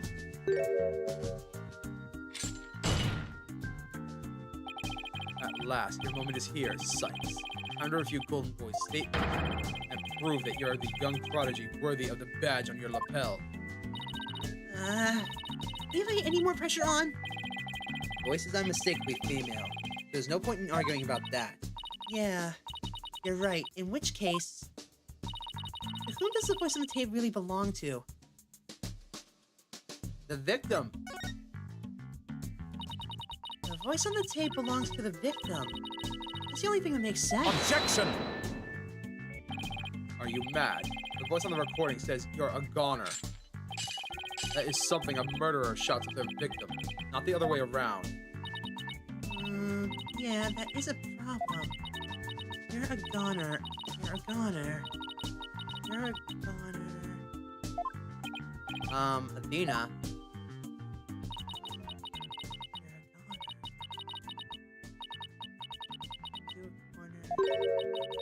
Hugh O'Connor? Wait a second! Whoa, Athena, you're scaring me here. You're scared? I'm terrified for even coming up with this! With what? Prosecutor Blackwell, you want to know if I'm worthy of my badge? Well, I'm about to show you why. Despite my age, I can wear it with pride.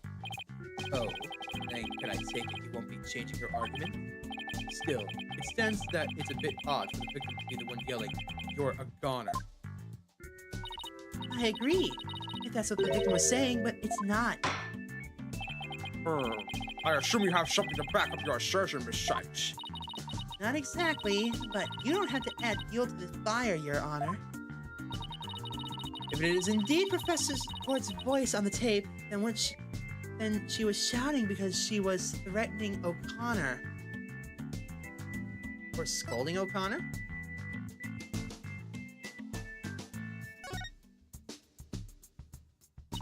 I would like to call one basic fact into question. Is that shout on the tape really saying you're a goner? What are you up to now, Athena? Professor Court's planner says that she was supposed to meet with the witness for an important talk. Perhaps our witness, despite being a genius, had done something wrong. And that made Professor Court get angry with him during their private meeting. I don't see how this changes what we heard on the tape. Well, if you want to see how it changes things, then let's try a little experiment. Your Honor, I want you to yell at the witness as if you're mad at him. But, and this is important, use his full name. Okay, let's see here. Hugh O'Connor! What do I do to deserve that? Yes, like that. Now try again, but faster. Hugh O'Connor! Hugh O'Connor. Hugh O'Connor. Hugh O'Connor. Wait a second! No, this can't be! Objection! You think I'd spend the energy to lead you this far if it wasn't true? But it is, Your Honor. Humans are not perfect. That's a scientific fact. Don't I know it? What with all of your imitations? Shut up! Keep to the script. Sorry. We sometimes mistake shadows for monsters, or the wind for voices. Now that you mention it. You can do this, Athena. Just give the old guy one more little push. The sound on the tape recorder never was the phrase, "You're a goner." It's only what we thought we heard, when in fact, it was the witness getting yelled at. The court will note that this is different from the selective hearing men are so good at. Boy, I think you're right, but what was that last part again? Never mind. The important thing is that the voice that was recorded wasn't our client's. And since it was a victim scolding the witness, he must now join the list of suspects. Ow. Objection! I had thought that the testimony would suffice, but it seems it has come to this. I will not allow such fallacious quibbles to upend this case. prosecution has one final piece of evidence to present to the court. Evidence? What's he gonna pull out now? Feast your eyes on this photo. Let me see that insolent look vanish from within them.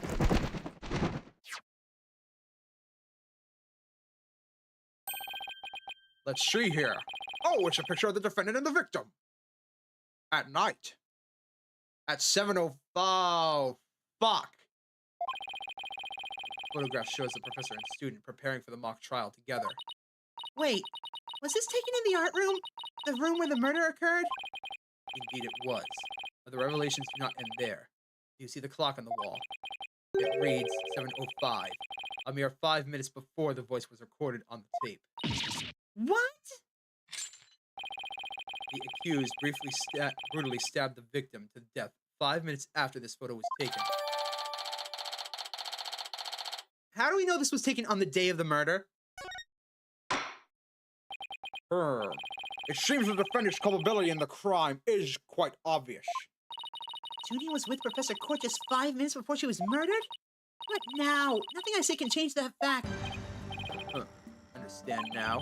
You can believe in your client all you wish. Try as you might. Such misplaced faith will inevitably be cut down before the cruel, steely blade of truth. Listen, Missy. The person you'd like to save is more than anyone else in the world. I'm willing to wait that your defense isn't what they desire. But I became a lawyer so I could... You still fail to understand.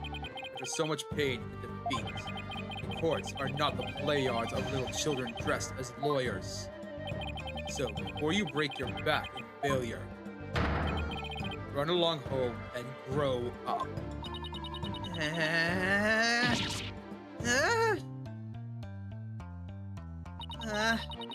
He thinks I'm giving up now. He's got another thing coming. I have to find my inner strength if I ever hope to save him. But I can't think of any way to strike back. Worst times are when the lawyers have to force their biggest smiles. That's impossible. How can I smile under these circumstances, even if I forced it? Badder than bad. Who knew Blackwell had that one waiting in the wings? Didn't that twisted samurai just presented at the beginning? Wait, maybe this was his real plan? Just trying to show me how weak and powerless I am? Maybe he's right, because I really haven't got a clue. Who was the real killer? Who murdered Professor Constance Court? Robin Newman, a girl who had been forced to live a lie as a guy? Or was it Hugh O'Connor, the honor student who had met with Professor Court? There seems to be little reason to debate the defendant's guilt any longer. The time for a verdict has come. Objection.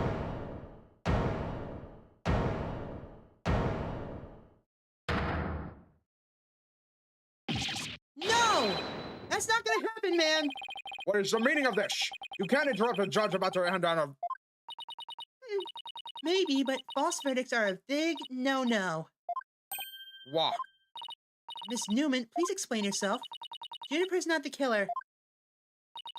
I know because I know who the real killer is. You do? You know who the real killer is? What is she up to now? Yep, I know because the real killer is... me.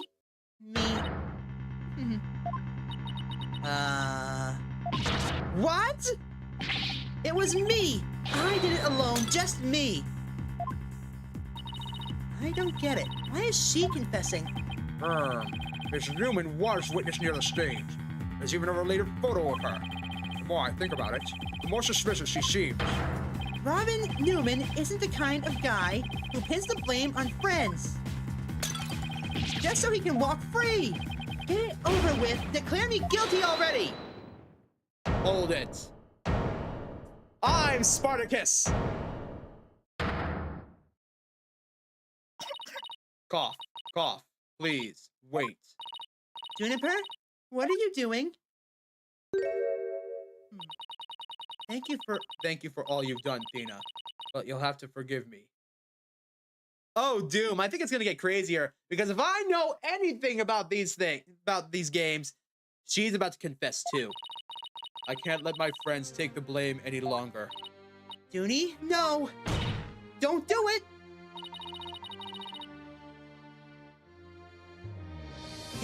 You and Robin have done nothing wrong. You have absolutely no connection to this case. The real killer is me. I alone am responsible for the entire crime. I'm Spartacus!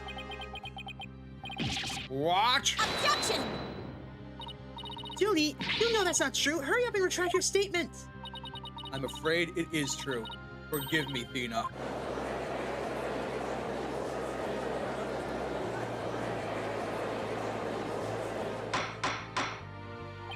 Order! Order! Will somebody please explain what's going on here?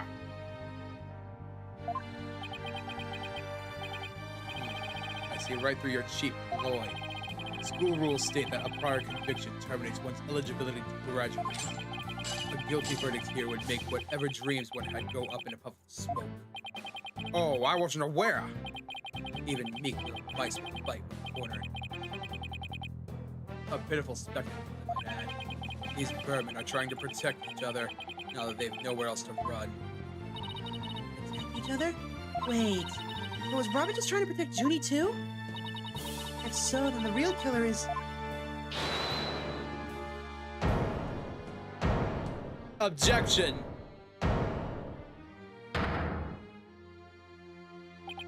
This whole thing's a joke.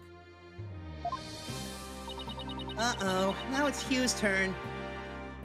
So, Doom, about what you just said you were gonna do. What? What's wrong with kids these days? I know what just crossed your mind, Miss Sykes. You think I'm the killer, don't you? Wow, he really is a genius. He even knows what you're thinking. I think it's about time I told you the truth. And I'll even get right to the point. It was me. I did it. Wait. What? So, Doom! He's Spartacus too! Now both potential suspects are claiming to be the real killer. I am so confused right now. If you still have doubts, then how about I detail my murder plot? It's absolute genius. Enough of this nonsense. This is a court of law, not the set of some high school drama. Boy, law has nothing on high school drama! Actually, I have no choice. I'm afraid I'll have to. Hey, wait, your baldness. I'm sorry, Prosecutor Blackwell, but I am in no position to hand down a verdict just yet. I'm hoping that the defense and prosecution can come up with some airtight evidence. That is why I am giving you both the rest of the day to continue investigating the case. Pinch me. I think I'm dreaming. Fine. Do as you wish. This brings today's proceeding to a close. Court is adjourned. By the way, I'm gonna keep going. This is awesome. To hell with sleep and hunger. I need answers. Yes.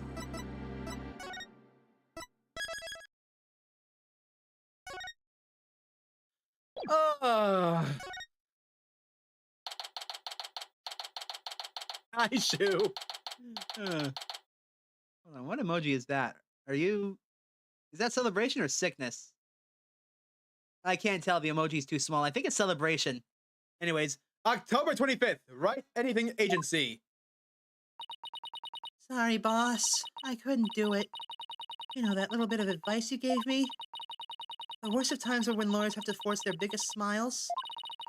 I don't know exactly what you meant. Celebration. All right. But there was no way I could force a smile in that courtroom today. I'm just glad you remembered that. But now, how about relaxing a little? Relax? Not gonna happen. Junie, she asked me to defend her because she believes in me. But I felt completely helpless. If it weren't for their confessions, I would... But if this trial proceeds in the same manner and ends up the same way as this mock trial, would you not lose everything you've worked so hard to gain? Well, I'll just have to make sure it hasn't happened then, won't I? No, I can't lose it all. Not now. You okay, Athena? You're turning kind of pale. I can't just stand around here. I'm gonna finish this investigation. Can it wait? I just took a batch of freshly baked cookies out of my magic pants. Thanks, but I better get going. Save me for one for when I get back. Apollo, you wait here. I need to see Junie at the detention center first, right now. No, wait. I'm going with you. Sorry, Mr. Wright, but I better go too. No problem. You two be careful.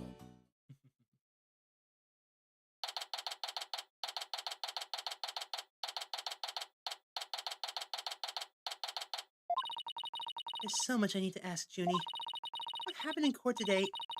Where do we go from here? Means? Well, now. Fancy meeting you here. Oh, Professor Means. What brings you here? I asked him to come. He arrived just a little while before you. I wanted to ask him something, but first, Athena, I want to apologize for my sudden confession after you worked so hard to defend me. She was calling me Athena until just now. No, I should be the one apologizing. This whole thing has spiraled out of my control. Athena, Don't worry. I'll really bring it on tomorrow. I will find something to prove your innocence. About that. Athena, I've been thinking of asking Professor Meads to defend me. Huh? I myself only just heard of this a moment ago. Oh, so she thinks Professor Means would be... No, I can't let this happen. Not with the way he wants to do things. Junie. I know, Athena. But will you please hear me out? Athena, do you actually think you or Robin could have committed this crime? The body was moved right before the mock trial. Besides Junie, they're the only ones who could move freely around the campus at that time. Sorry, Junie, but at this point, I can't rule them out. I was afraid you'd say that. Juniper is seeking a lawyer who can clear all three of their names. I, alone, am capable of such a feat. But how can you possibly prove that all three of them are innocent? I am a realist. I am a result-oriented person. Hi, Master Gamer. Welcome to the stream. YouTube just recommended this to me. I've been meaning to dip into the story. Well, you picked a wonderful time to join in.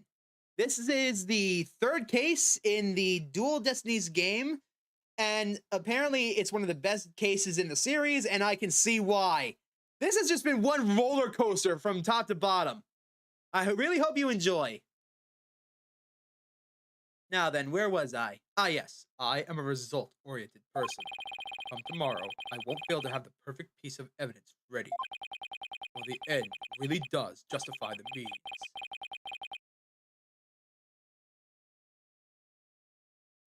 That does mean I won't stay in this live. I gotta see everything from the first game, but that...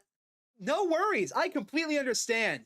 In fact, I encourage that if you want to get into this game, don't watch my streams until you're done. That's how awesome this game is. I don't want to spoil it for you. For the end really does justify the means, especially for me, Professor Aristotle Means. I really don't like the sound of that. I'm sorry, but just as you believe I'm innocent, I believe that my friends are innocent too. All right, if that's how you really feel, we'll respect your decision. Apollo! But we want to continue our investigation. Can we ask you some more questions? Sure, I don't mind. Professor Means, would you like to stay and join our conversation? Yes, of course. I am your lawyer, after all. There's that smile again. Why does it always creep me out?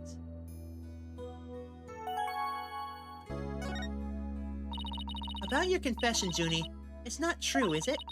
You just said what you did because Robin had confessed on the stand, didn't you? Yes, I wasn't thinking straight. All I knew was that I had to help my friend. You mean because of that school rule? The one that says you can't graduate if you're convicted of a crime? No, I didn't do it because of some rule. I did it because she is my friend. Cough. Cough. Cough. Cough. Why is there discord in her voice again? I'm sure she does know this doom, but she doesn't care. Could it really be that the friendship between the three of them is on the rocks?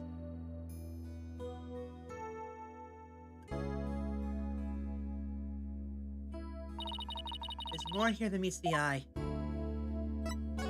Let's ask. When did you three first become friends?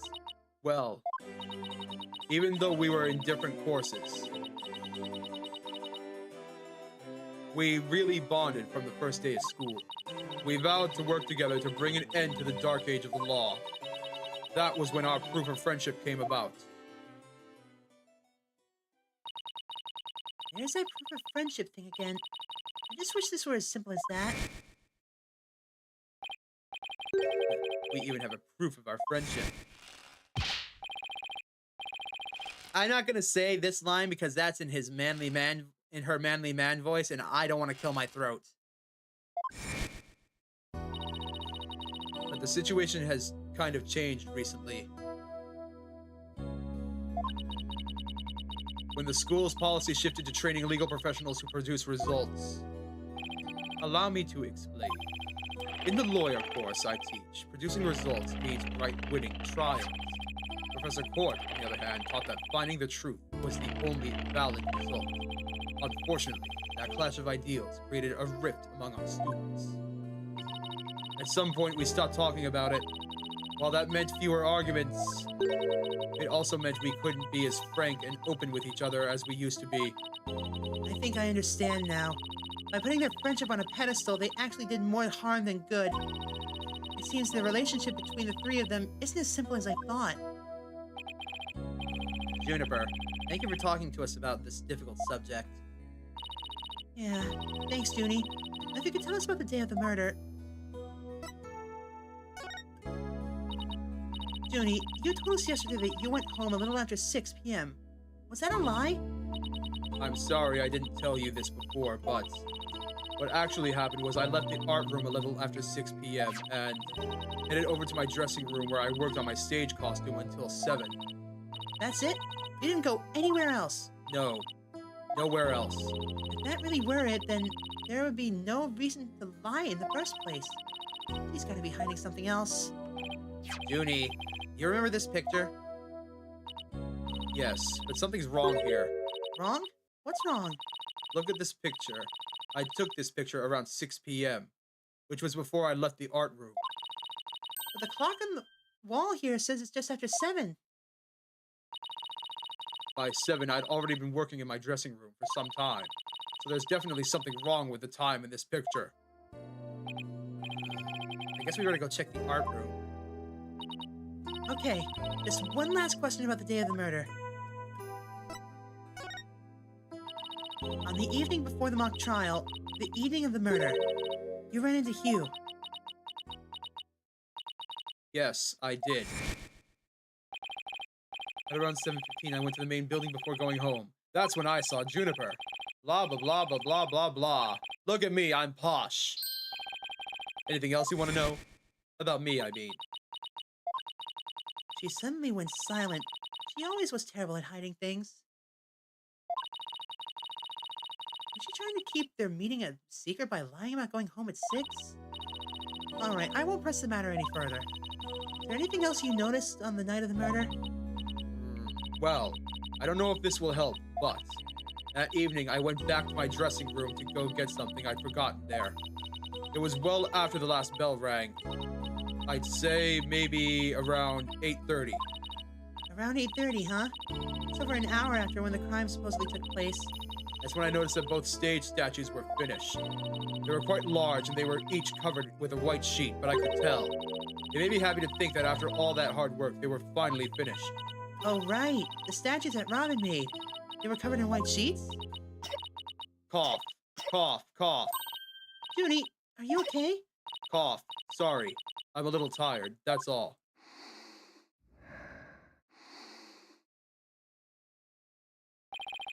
Athena, I think this meeting is over. Professor Means? I will use any means possible to get the result I want in Juniper's case, but it will require considerable preparation, so I must be off. Hold it! Junie and Professor Means, I have a proposal. A proposal. Wait, this isn't another one of your crazy... By sundown today, Yes. I, Athena Sykes, along with Apollo Justice, Wait a second. Don't drag my name into... we're going to discover the truth behind the murder mystery. What? And we're going to bring you solid evidence showing just what that truth is. I see. So it has come to this, has it? If we succeed in doing that, I want you to promise that you'll accept it, Junie, no matter how hard it is to hear.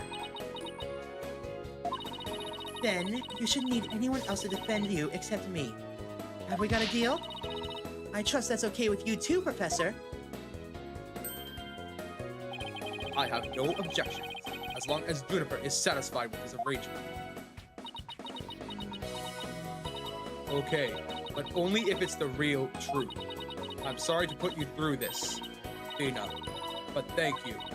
I've been thinking only of myself this whole time. Junie, it's way too early to thank me. But you can thank me all you want once I get to the bottom of this. Very well. I will see you back here at sundown. Sorry for all the trouble, Professor. It's just she's new to the agency, so... No, don't be silly. I find it all rather thrilling. Now, let's meet here again later. If you'll excuse me, I better go. Okay, see you later. Athena! But if this trial proceeds in the same manner and ends in the same way as the mock trial, There's no time to be thinking about that. I've got an investigation to do, and I will find the truth by sundown no matter what.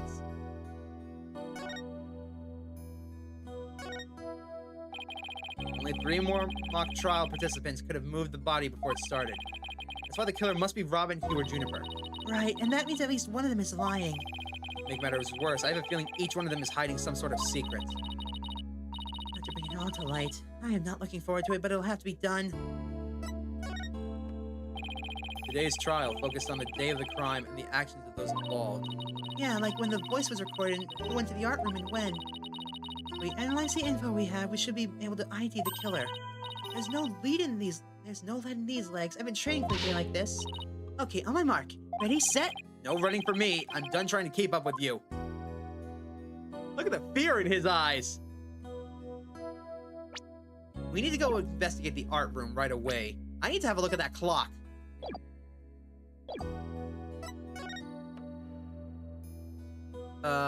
Why can't I go to the art room? More damaging evidence. Juniper's case seems to have no lack of that. We still have time to turn this whole case upside down, but it will require some legwork. You're right. Let's get it our best shot.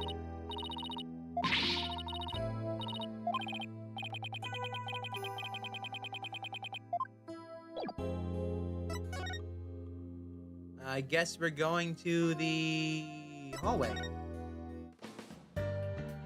Or not. Lecture hall? Okay. Maintenance area. Oh, come on. Outdoor stage. There we go. October 25th, Themis Legal Academy. Outdoor stage. Ah. Is my imagination, or did something just move? Afternoon, you two. Prosecutor Gavin, what are you doing here? Don't you think it's sneaking onto campus like this is just slightly suspicious? I'll have you know I'm continuing my investigation in the strictest of confidence. I don't want to be caught napping again at tomorrow's trial. And that means a thorough investigation today. You think you can lend us a hand? I'm not one to refuse a damsel in distress. But you needn't have asked, Fraulein. I intended to help from the start. You're the best, prosecutor. Okay, it's time for a thorough investigation. I bet we missed a lot of things yesterday.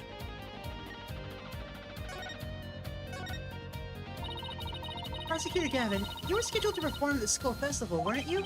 That's right, but I hadn't seen the stage until yesterday. That backdrop with the starry sky and big crescent moon isn't half bad. Wait a minute. Oh, that's what happened. Look at the photo. That's a fake moon from the stage outside. That's not 7:05 p.m. That's 7:05 a.m.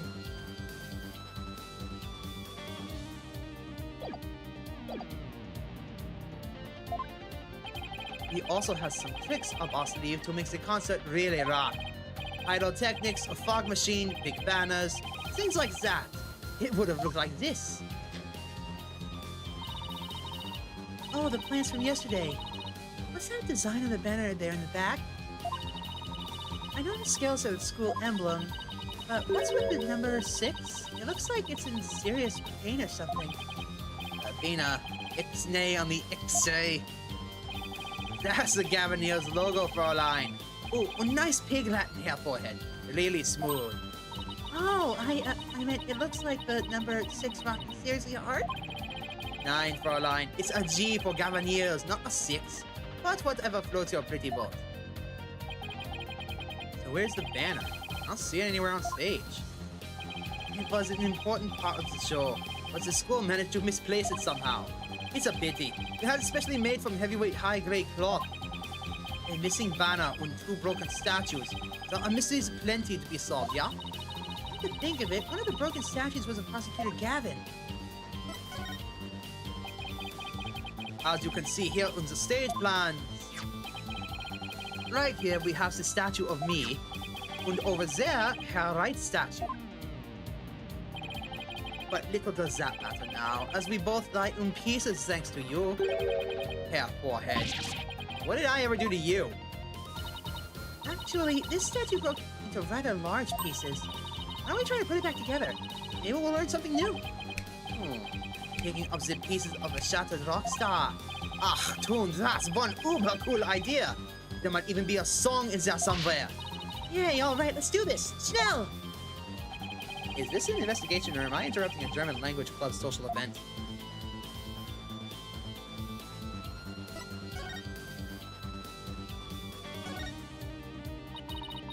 I don't know. It's fine for a rock concert, but nighttime sky is a backdrop for a courtroom? Personally, I think it's breathtaking. I mean, speaking the truth under a starry sky. Don't you think that's romantic, Fräulein? And the waving crescent moon represents the maximum 3-day trial cycle. 3-day trials outdoors? No, thank you. If it starts raining, my hair will be ruined. But first... Wait. You don't think this weird box here is... Hands off! I knew it. I know that voice anywhere. Let's just ignore it. I mean, it made its wishes loud and clear. So this is the future cardboard box technology has afforded us, huh?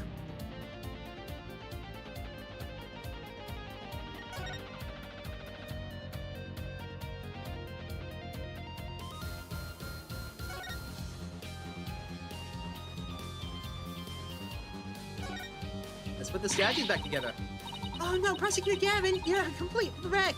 Literally! Why in the world would someone do something like this? I don't know, but whoever did it must have felt an amazing sense of release. Can't I take that as a confession, hair forehead? What? No! I feel bad for Robin. She worked so hard on these. Pick up the pieces for her. You got it. Let's check every corner of the stage then, yeah? Yeah, the theme for Clavier here is amazing. It's a copy of that school paper with that story about the alleged love triangle. I wonder if people really waste their time reading this stuff. It's more popular than you think. What was that? I thought I heard something just now. You're just hearing things. It was nothing more than your ears playing tricks on you.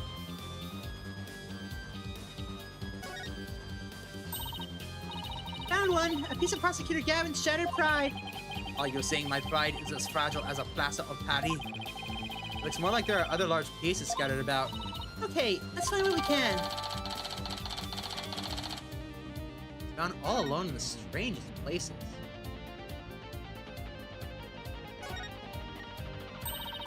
Found another piece of the statue. But there should still be some more. Let's leave no stone unturned.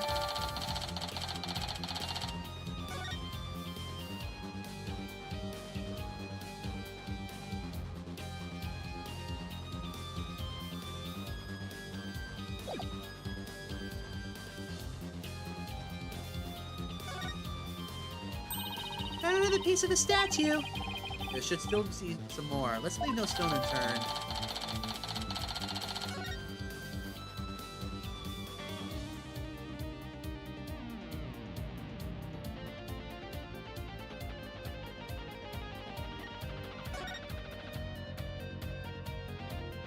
There it is. Found another piece.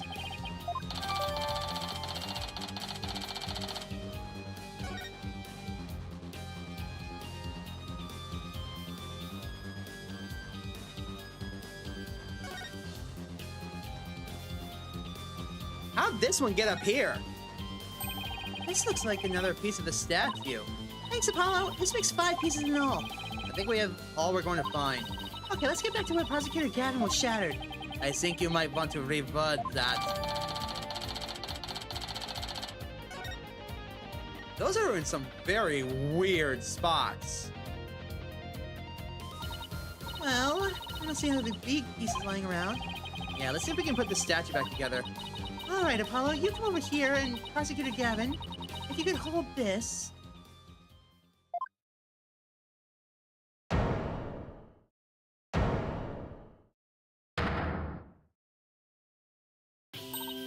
We did it! Not bad if I do say so myself. Yeah, but don't you think it's strange? We put the statue back together, but look. What's with all these leftover white pieces? These look like they go together. And this one too. Athena, what do you think you're doing? Don't stop me now. The artist inside me wants to get out and have a good time.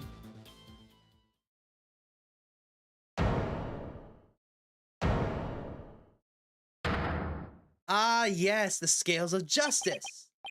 So, what is it? Ah, it's the goddess of law holding a pair of scales in one hand and a sword in the other. That's quite the feat you pulled off there, Fraulein. Oh, I love that feeling you get after you work really hard on something. No. I mean, I knew who it was. I meant to say, what was it doing here? Not sure. There's no statue like this in the stage plans. Still, I swear I've seen this statue somewhere before. Where? This and the statue clavier were broken at the same time, but have been repaired. I know where I saw it! The more we've learned, the deeper the rabbit hole goes. At least we're moving in the right direction, yeah? Let's keep searching the stage for clues. I've been worrying about something this whole time. You know that pole at the edge of the stage? That one. You mean this? There's a wire that goes off and connects to something somewhere.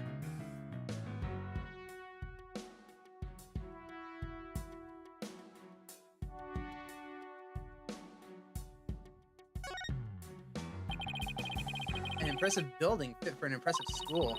Yeah, these beautiful walls are like big blank canvases. See? The shoe prints leave really distinct marks. Hey, cut that out before you get us in trouble. This wire is for hanging banners over the stage. One of the policemen who was here earlier was checking out how it worked. Oh, so that's why the banner looks like it's out of place.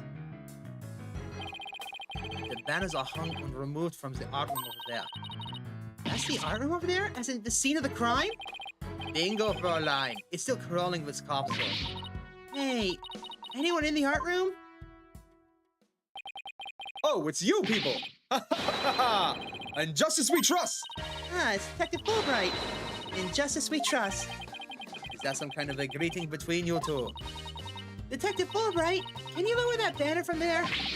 Of course! Just leave it to me!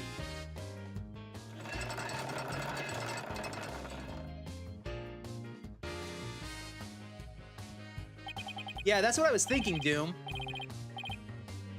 How's that? Whew. Thanks, Detective. In justice we trust. Ha ha ha! Always glad to help. In justice we trust. Also, Doom, get it right. It's not Fulbright. You are not the prosecutor. You are not allowed to call me by that. Ha ha ha ha! So, is that some kind of greeting between you two or not? Well, it looks like the banner's down now. Let's go take a look. We're also missing another piece. Also, I'm sorry, Clavier, but, I want to go over and check on poor Mr. Wright's statue. The other statue Robin made, it's been smashed to bits. There were some larger pieces. We may be able to put this one back together too. Yeah, but all I see are itty-bitty ones. I wonder what Mr. Wright would think if he knew we put Prosecutor Gavin's statue back together, but left his like this. You can always come back to it after the case is solved. I'll help you fix it. But yeah, you're right, Doom. I just remembered. To the court record. Does that look any familiar to you? Scales. So, it was torn apart in the art room. What's it doing out here? Anyways. Look at this banner. I don't think it would have flapped very well in the wind. An unflappable banner? Hey, I like that. It's perfect with unflappable lawyers and unflappable rockers. It's like it was made for this very stage. Look at this. The bottom part is all knotted up. Let me try and unravel it.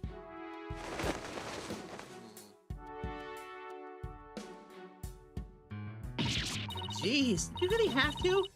You don't come across an unflappable banner every day.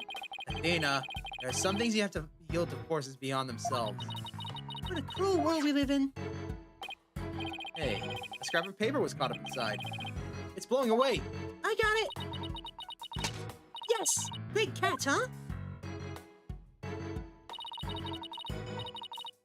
It looks like some kind of note. What does it say? October Q120. What's that supposed to mean? Yeah, I see the darker spot. A test score, maybe? Pretty impressive when you consider that 100 is a perfect score. I don't see how even Hugh can get beyond perfect. Fraulein, Shall we inspect the banner again now that it has been unraveled?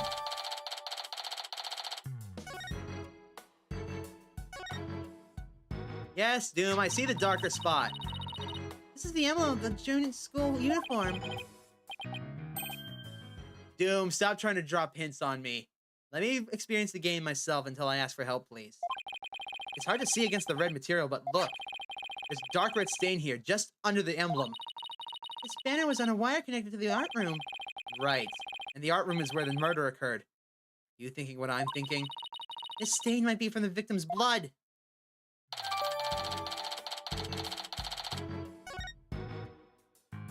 That would explain how they got the body all the way down to the stage. They put it up here, they put it in the banner, send it down to the stage. Boom! Problem solved. It's a bit too far away to get a good look.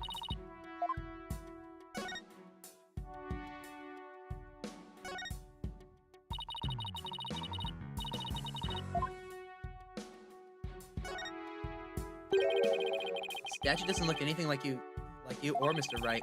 The goddess bearing scales on the sword. She's a symbol of fairness and strength. But she and her symbols were shattered along with the statues of you and Mr. Wright. This is a direct challenge to the rule of law. Well, if they want to fight, they've got one. Whoa, take it down there, Notch Tiger. Let's save it for fighting for when we find our culprit. Huh. That was a whole lot of poking around in such a short time. Does that mean you're satisfied? Actually, there was one more thing I wanted to check out. See that metal fence back there?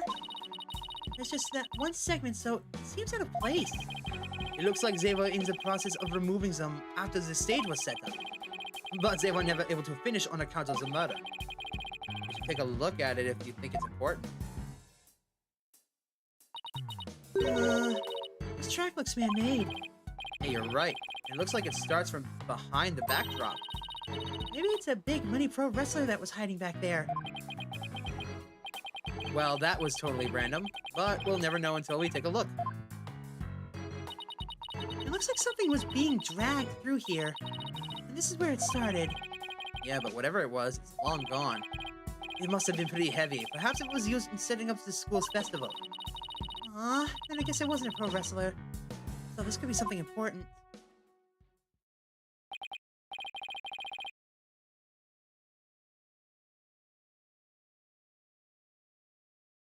Doom, stop trying to lead me along. Well, that's it for the stage. Right, I think we better search the art room next.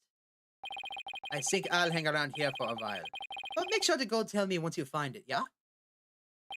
Find what? What else? The Gavanier's banners that disappear from the stage. You never know. It might just be connected to the case at hand. Really? Or does he just want his banner back? Don't tell me. So, in short, that's... Hey.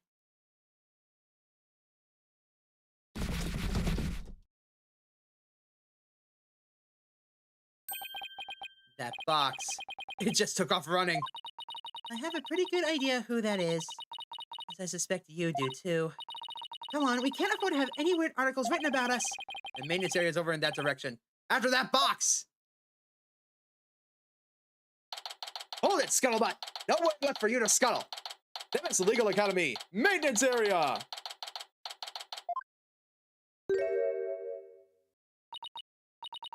Miriam, you're liable to get tossed in the garbage truck if you hang around here. I'm just an empty box, and that's what you do with them. You throw them away. Hey, did you change boxes? I like the new look. What does it matter anymore? I was a complete failure in court today. My work, my pride, my dreams, everything I worked so hard for, gone.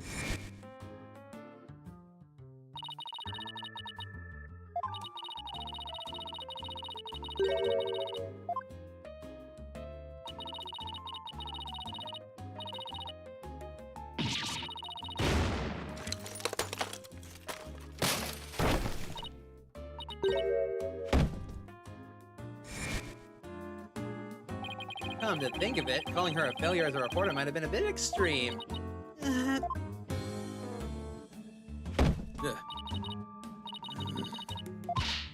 Scold me, despise me, tuck me away where I'll never see the light of day.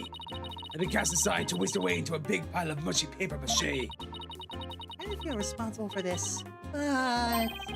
As our chance to prod her for information while she's vulnerable. I bet that's what you were just thinking. What kind of person do you think I am? You read me like a book?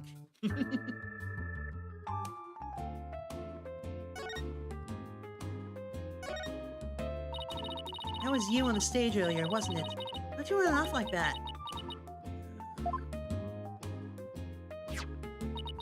Take a look at this. Why are you showing me a burnt-up old rat?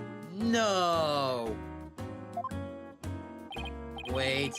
It's really hard to see, but I think that's the Gavanier's logo right there. So this is the banner that disappeared? It's all burnt up. Don't look at me. I just happened to find it in the incinerator. Incinerator? Did Blackwell actually make good on his threat to burn her box? We should probably try to find out whether someone tried to destroy this on purpose. Yeah, this banner is sounding less and less unrelated to our case, Apollo. That's not good. Gavanier's gonna kill us.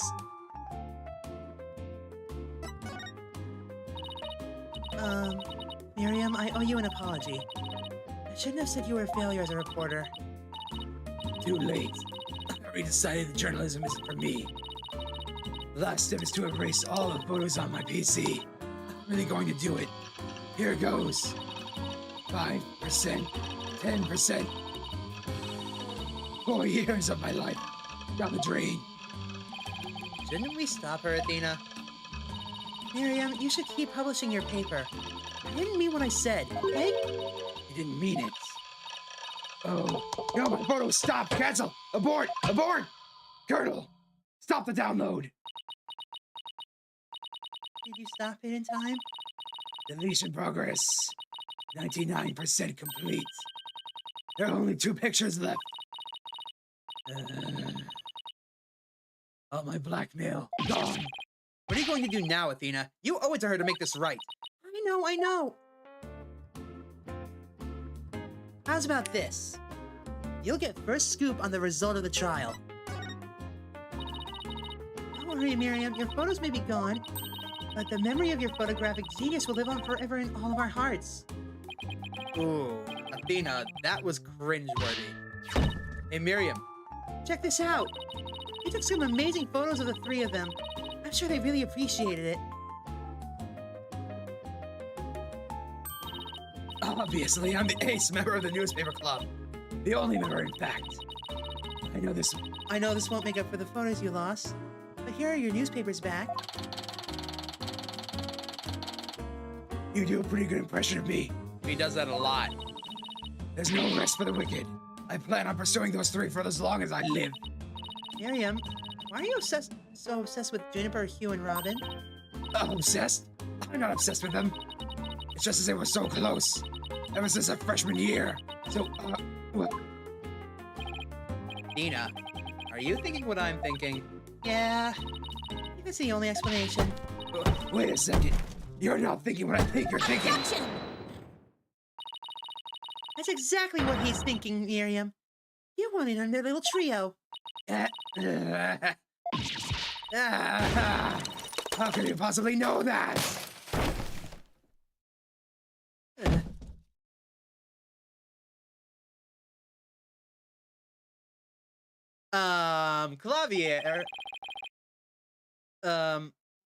Clavier, don't get mad. And that's one abused laptop. Please don't drop your laptops, kids. My laptop won't hurt on. I thought my life would end so soon. A mere 17 years. I really feel bad. Oh, I know. Miriam, we have a laptop at the office.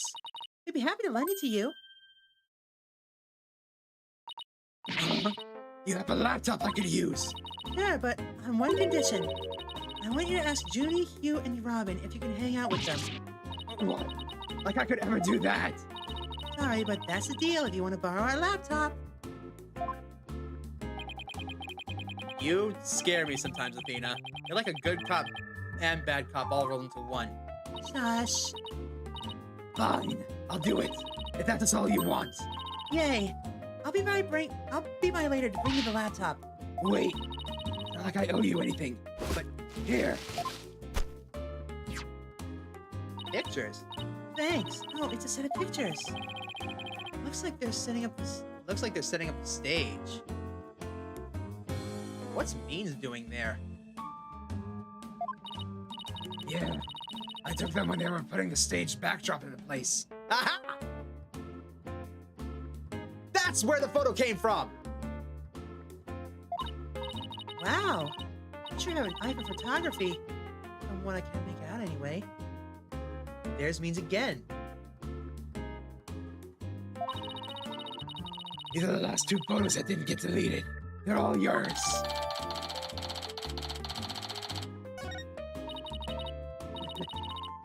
I'll see you around, scary lawyer lady.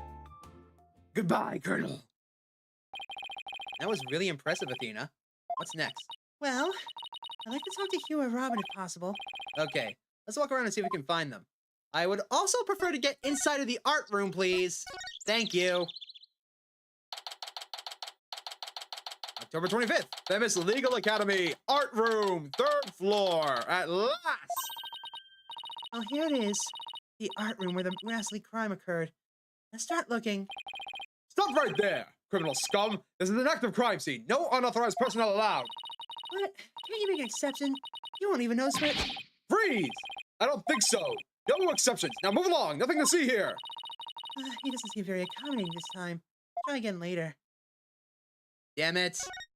Damn you, fool bright! Fine. But I have my theory. One that will completely ruin this photograph. My theory is this. I don't know how to explain the clock being wrong, but I can explain how that... I can explain the... I can't explain the moon showing up in the photo. That's from the backdrop. And look, right here, 6:01 p.m. That clock photo has been altered. That's the only explanation.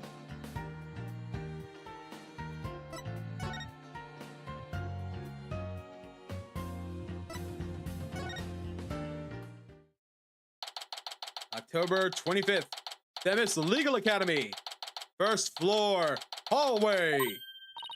Hey, there's Hugh over there.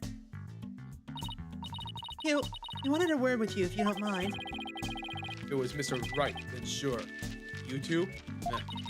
I knew it. There's a hint of discord in Hugh's voice. You're not getting off that easy. After all, you're a possible suspect. Plus, you actually confessed in court. Whatever. So what do you want from me? But make it brief. I don't have a lot of time. And I assume you don't either.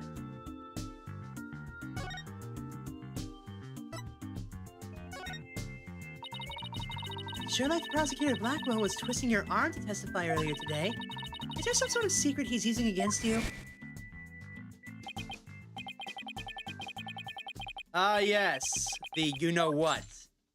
If I had to take a wild guess, I'd say it's connected to why he keeps his hand in his pocket. It's practically glued in there from what Athena told us.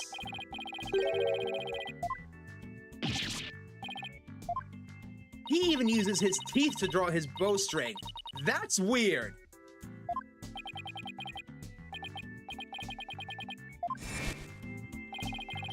You really are a frank amateur. Even if that were true, you think I'd open up to you? Though he's not denying it. The secret might be causing the discord in his voice. Then again, we have the same problem with Junie and Robin. Huh. You're just wasting your time and mine. Next question. Maybe a hand injury. About your confession today, you weren't serious about that, were you? Let's just say I had no choice thanks to a certain lawyer who failed to get the job done. Well, to answer your question, Doom, it depends on how big of a draw strength that bow has. Let me look it up real fast. Ahem. According to Google Foo,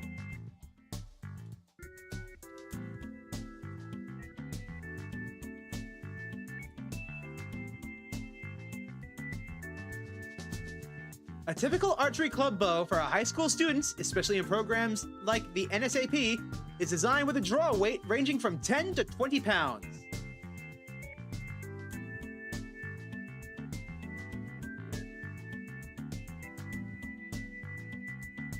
So that means that his draw strength is about 10 to 20 pounds, which, while impressive, isn't insane. You may not know this, but the human mouth is incredibly powerful. You ever really stop to think about what you can and can't bite through? I'm not astonished at the fact that he can pull that drawstring. It's just weird. So you're really prepared to take the blame for this? Not gonna happen. The voice on the tape is female, so that rules me out. Let's put it this way. You don't actually believe that ridiculous play on words, do you? Well, my confession is just like that. A means to an end. Or as we say around here, the end justifies the means. But I actually do believe the voice is shouting Hugh O'Connor. Juniper's confession was quite advantageous for the real killer. But if Robin or I were actually the killer, we wouldn't have confessed. It's that simple. The human hand biting through a finger thing is a weird myth. You might want to retype that there, Moss. But, I don't think it's been proven, but it's not unreasonable for a human to bite through a finger. Not their own finger, mind you. Not like chomp it off. Because our body would naturally say, hey, what the hell are you doing? And force us to stop. But I wouldn't be surprised if you could bite through bone. Even you should be capable of such reasoning, or have I overestimated you? You'll make a great lawyer someday. I mean, you seem to enjoy getting under people's skin. If Hugh and Robin's confessions really prove their innocence instead of their guilt, it's gonna take some serious thinking on my part. About that meeting with Professor Court on the 23rd. Why did she want to see you? I have no intention of telling you. You'll have to force it out of me any way you can. Professor Mean strikes again. And again, Hugh is in the lawyer course. Didn't Professor Court used to say that the only good result is the truth? So why don't you drop this whole charade and just tell me the truth? The truth? How can you be so sure it will help you solve this case? Truth isn't necessarily your friend, nor Juniper's for that matter. No, you're wrong. I don't care what anyone says. I'm going to defend Junie the right way, using the truth. the only way to honor Junie's wishes and Professor Court's memory. I see. Very well, Miss Sykes. I will testify tomorrow about that truth you're so interested in. You... But... don't look to me if something happens, Juniper, because of it. Understand? What's that supposed to mean? What a terrible thing to say. I thought you guys were friends. Yes, we were. Until just recently, actually. Where? I already told Juniper, so I might as well tell you. I don't really care about her anymore. What? Why? Just as I have my secrets, she has a side you've never seen. Juniper's not all sunshine and rainbows like you think she is. What are you saying? This conversation is over. I said I don't have a lot of time, and I meant it.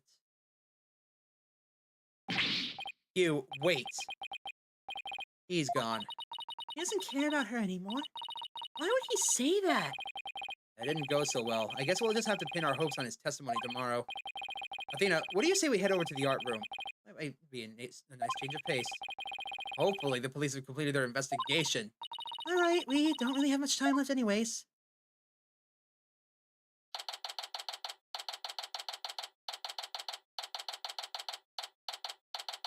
October 25th, Themis Legal Academy, 3rd floor, art room.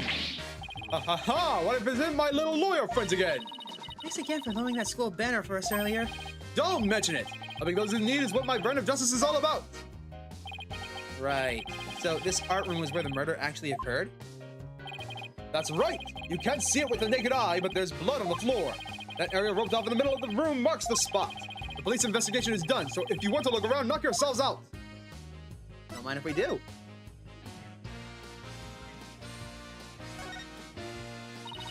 I can see the other half of the building over there. The quad and stage down below. Yeah, this must be the window Detective Fulbright stuck his head out of earlier. Oh yeah, thanks for the help, Detective. Haha, true champion of justice always comes running to those in need. Great, then how about telling us Prosecutor Blackwell's strategy for tomorrow? All right, let me think. Well, Oh, hey, I'm not falling for that. damn! So close I could taste it. Well, isn't that a familiar face? Hey, look! That's you on the mobile, Apollo, a red demon. A red demon? Looks more like a snake curled around a brush to me. No, see the antenna and the yellow spots on its back. Anyone can see it's a ladybug. I guess we'll have to agree to disagree. Fine, we can investigate this further at a later date. Agreed? Okay, let's do that. You okay with that, Athena? I regret bringing this up. That looks like a certain thing from the first case. Huh. Oh, let's have a look at the clock. This is the clock that created that major problem for Junie. Let's have a closer look. Don't waste your time. I've checked it. And it's 100% accurate. You sure? How'd you check it? Of course I'm sure. I compared it to my own watch, see? Detective Fulbright, did you notice that your watch has stopped? It has. This is unacceptable. We obviously can't rely on him. Let's take a good look for ourselves. Let's see. Wait a second. It's ahead by a whole hour. Well, Detective? But The clock must have also been an hour ahead when this photo was taken. If so, that would fit perfectly with Junie's testimony. Prosecutor Blackwell won't like this. I almost feel sorry for the detective. Almost. You can at least pretend to feel sorry by wiping that big grin off your face. Sorry. Wait just one moment. The clock is an hour ahead right now, sure. But what proof do you have that it was running ahead on the day of the crime? That's a good question. Wait, I think I just might have something. Detective Fulbright, you would agree that there is a moon outside this window, correct? Sure, a nice crescent one, like something out of a picture book. If you look at the window in the back with the winch attached to it, you'll see that the only view it has is the opposite side of the school building. Oh, then what's the moon doing here? I wonder. Prosecutor Gavin, you were scheduled to perform at the school's festival.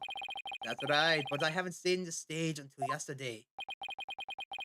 Is that backdrop with the starry sky and big crescent moon isn't half bad. I called it! Isn't this the same as the one painted on the backdrop? Proof's right here, Detective. It shows it was 6 p.m. outside when the photo was taken. Take that! I know that what this moon really is. If you look at this photo, you'll know too. This shows where that moon in the photo came from and the truth of Junie's testimony. Well, what? Where? What does it show that? If you look right here, it will all become crystal clear. Take that! They were still prepping the stage, so the backdrop wasn't in place yet. This photo shows them in the process of moving the backdrop into position. I can see that. It's a big board hanging there. Size matches too. But there's no picture. That's a crucial detail. It is, but I believe we're seeing this in the photo. The back is the back of the board. The back of the... That's right. And at around 6 p.m., when this was taken, a photo of that same board was being taken from the front. What do you mean from the front? The front is against the wall. That's where you're wrong. What about the window? Remember how we said the moon shouldn't even exist in this photo? Take a good look. Are you suggesting the moon is the one on the backdrop? Athena, why didn't you just keep this to yourself? Exactly. In short, this photo was taken while the backdrop was being moved. As you can see here, it was around 6 p.m. when the backdrop was being set in place. So the art room clock was running fast, at least as far back as the day of the murder. How could I ever face Prosecutor Blackwell now? Yes, I just blew a hole in the piece of the prosecution's evidence. Athena, you should have kept that to yourself until court. God. Ah, yes, this. A mock trial script on the floor and nearby an envelope marked Hughes. I wonder if Miriam's script was ever really inside that envelope. Let's see here. By Miriam Scuttlebutt. The title is Rogue et Noir, Crimson Blood and Dark Judgment. I wouldn't take part in that mock trial if she begged me. Yes, there are special rules allowing the payment of bribes while court is adjourned. Oh, and you can bring in up to $3 worth of fabricated evidence.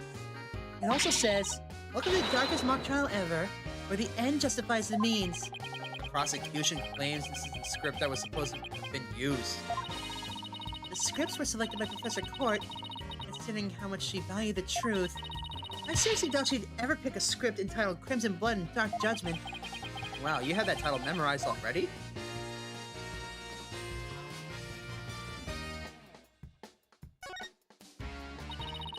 It looks like there's a prosecutor's badge at the top of the statue. But it's not if you look real close. They're the strange, difficult to understand work of art. Look, it has a title. Guilty, Guilty, Guilty. Real creative. Art. Either it's too abstract to understand, or as subtle as a sledgehammer.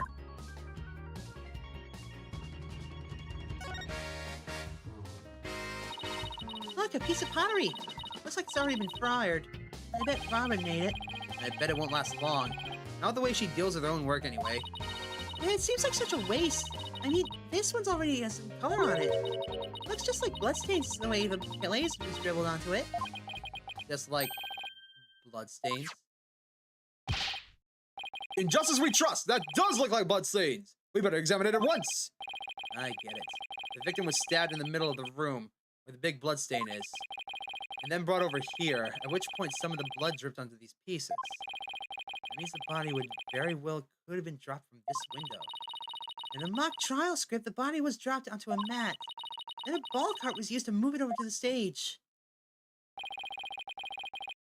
The maintenance area is below this room, and the storehouse there has the mat and the ball cart. But even the moving of the body was carried out just like in the script. The killer sure had a thing for Junie's script. Well, what do you expect? That's why we suspected the defendant in the first place! Well, you're wrong, and I'm gonna prove it in court.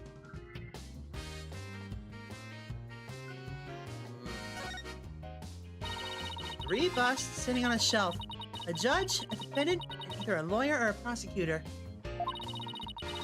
The bearded one must be the judge, and the bummed-out looking one is the defendant.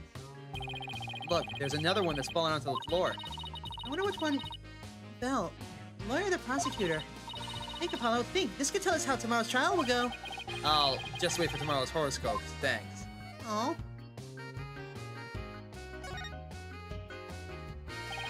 Isn't that a mock trial script? Actually, there's a whole bunch of them here. Let's see. Looks like everyone from the judge court submitted one. The victim, Constance Court, was the Fine Art Club's advisor, so she probably spent a lot of time up here in addition to the other duties. This isn't where I keep a bunch of scripts, but I wager that's how they wound up here. Oh, I'm stressed out over work, Professor Court. I know exactly how that feels. You must, because your desk always looks like a tornado hit it. You're one to talk, Apollo. Me? What about Mr. Wright? Maybe we should rename the firm Right Stuff All Over the Place Agency.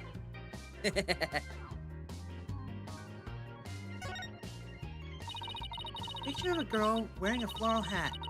What has the artist's name here? R. Newman. Wow, Robin must have painted this. This Juniper? Clothes are different, but... Oh look, there's a piece of paper stuck to the back. See what it says. If really lacks Professor Court's artistry, let's keep practicing Robin. Huh. I think this is plenty good myself. I wonder what it would have looked like if Professor Court had painted Juniper. I bet it would have looked really artistic looking. And who is this? Picture of a girl wearing a floral hat. Oh, it's got the artist's name here. C. Court.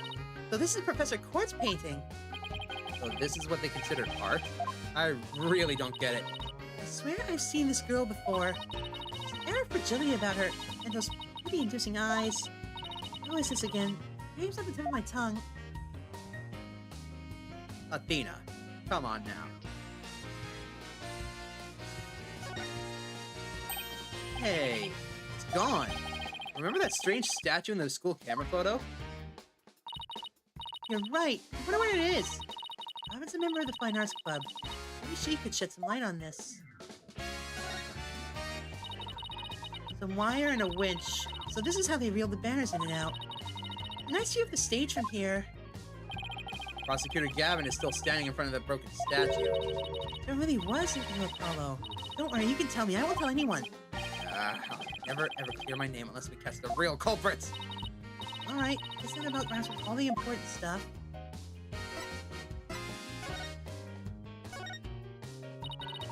Find anything new, Detective Fulbright? Ha ha ha! Good question! Unfortunately, the answer is nothing much yet. Sure is confident for having found nothing. But if we're talking outside of the art room, there has been a major breakthrough. Oh dear. Once I find out what that is, I won't know what I shall do. No need for the theatrics. I was told I could fill you in on this one. Wow, you saw right through me, Detective. I'm impressed. Looking to get arrested for murder via unwarranted flattery, are we? So, what's the major breakthrough you mentioned? You want to know? You really want to know? You really... Come on, just tell us already. Aw, you're no fun. Anywho, we got the results of the voice print analysis back. Voice print? You mean for this tape recorder? Exactly. The voice belongs to the suspect, Miss Woods, beyond a shadow of a doubt.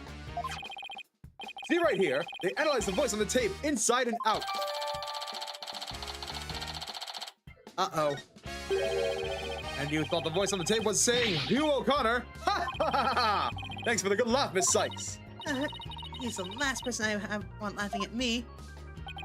So now there's evidence of Juniper shouting, "You're a goner," around the time of death.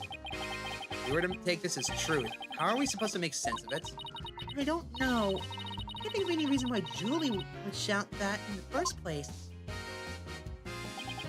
Well, I think we've examined pretty much everything we can. Let me see this.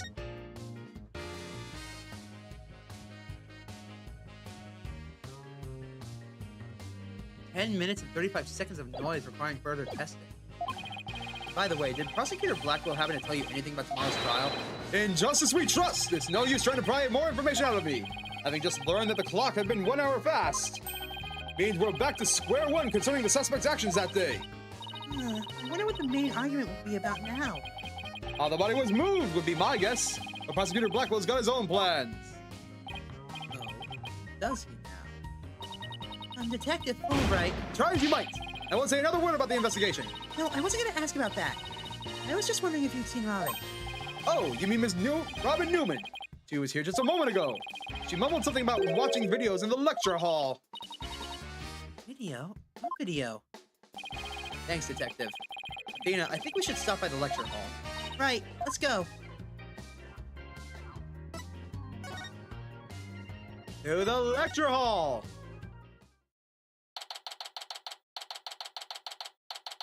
October 25th, Themis Legal Academy, 3rd floor lecture hall. There she is, Robin! Hey, Robin! Oh, Athena, Apollo. What are you watching? Oh, it just so happens to be a video of the mock trial. I had to use a bit of coercion to get it, but the end justifies the means, right? There it is again. Professor Mean sure has a lot of influence around here. You're gonna look into the true connection between the murder and the mock trial with me? Sounds great, but do you mind if we ask you some questions first? Sure. I'll tell you anything you want to know.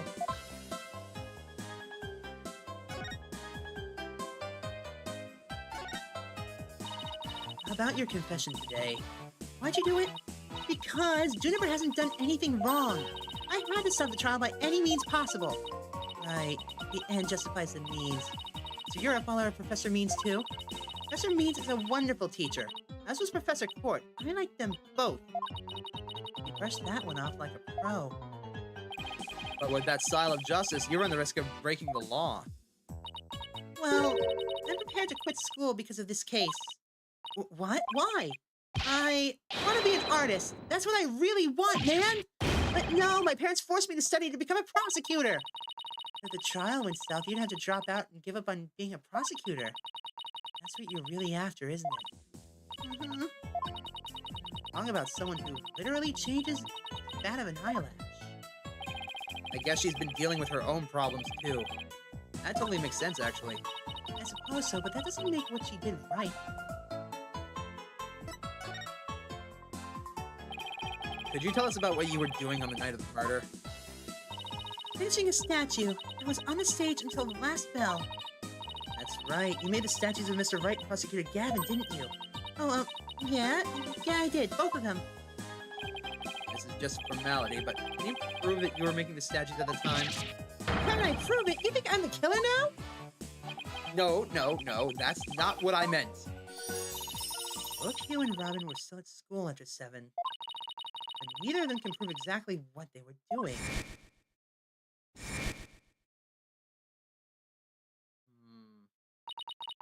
Could one of them really have murdered Professor Court?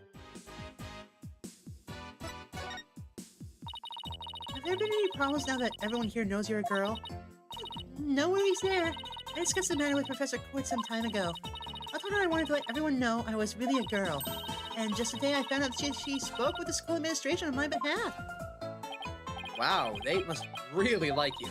I know, right? Now I can finally be myself here at school. I don't have to hide the fact that I love girly stuff.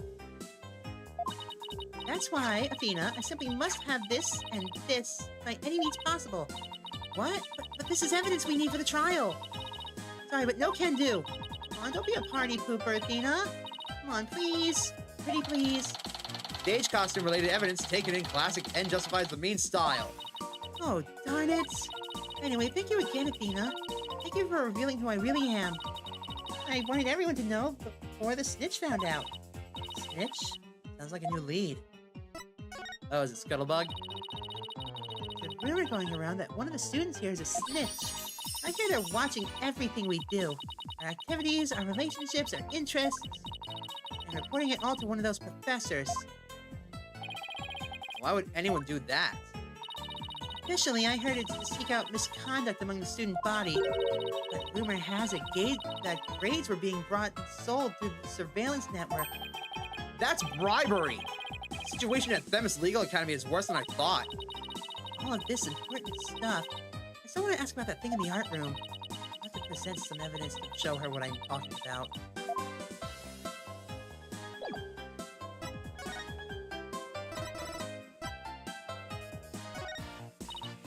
Robin, I just remembered something I wanted to ask you. This photo shows a piece of art on the table. You know what that is? What? Whoa! Look, the unique artistic sense. That has to be one of Professor Quart's creations, man! Professor Quart's artistic sense? Professor Quart's artistic sense. That's a tough one. I'd say it's an avant-garde, very... In other words, it's weird and all over the place. Come to think of it, that strange-looking painting in the art room was one of Professor Quart's works, wasn't it? The statue in that photo was originally a statue of Lady Justice. Lady Justice? Professor Court had planned on placing it on the judge's bench in the lecture hall. The day before the mock trial, it broke while she was polishing it. She said she'd take it out back to the art room and try to fix it somehow. So this is the statue in its proper state? You bet! Just look at that wild silhouette. It's so cute! I don't get it. You have to be an artist to appreciate stuff like this. Athena, the Lady Justice that you put back together on that stage. Oh, right. I didn't realize before because it was in pieces, but before it was smashed, maybe it didn't look like Lady Justice, but more like in the photo. What in the world was it doing on the stage? Let's go back and smash it and find out. Well, I think that about covers it. Okay, then how about watching the mock trial video with me? What do you say? Sure, it sounds good to me. How do you want to watch it? All classroom desks and the stool have their own built-in computer, you know. Wow, this place is definitely a lot cushier than I thought. I know you guys are in a hurry, so I'll just fast forward to the important parts.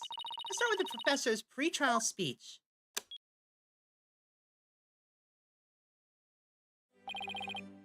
Good afternoon. I would like to start by thanking you for coming here today. Oh, that sounds like Professor Means. The mock trial, the crown jewel event of the school festival, will begin shortly. Is the camera like this the whole time? Yeah, it's in the fixed position in front of the stage. When I was a student, I too could hardly wait for this day to come. How come teacher speeches always make me so sleepy? Let's just get to the end of the speech. 10 minutes! Now, let the mock trial begin. Hey, what's the deal here? Why is Junie so large in the shot? It's like, to me, like she got cut right in front of the camera. Juniper was also in charge of the audio. Even though she was already playing a part in the mock trial itself, she had to do it to keep the script details secret. She was all over the place that day. She wasn't in the trial, she was in the audio control room dealing with the music. Oh, so this is what the lecture hall looks like. Looks like there's a judge bench back by the screen and a witness stand up front. What about those two balconies and the professor's names on them? Those are the faculty seats. Professor Means and Professor Court were in charge of scoring the mock trial.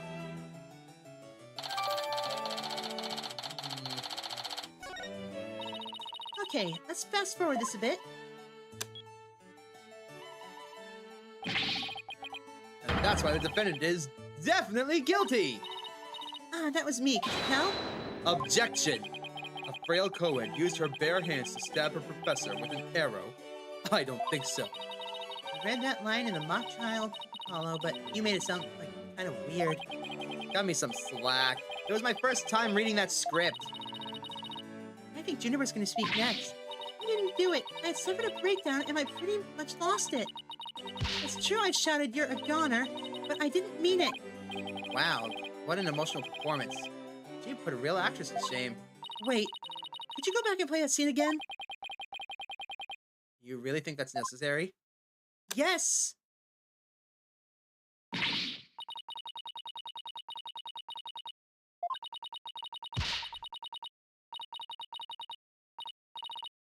Stop! Did you hear that? I think you're onto something. Let's play that last part one more time. I don't follow. What are you guys so excited about? I think this piece of evidence should explain it.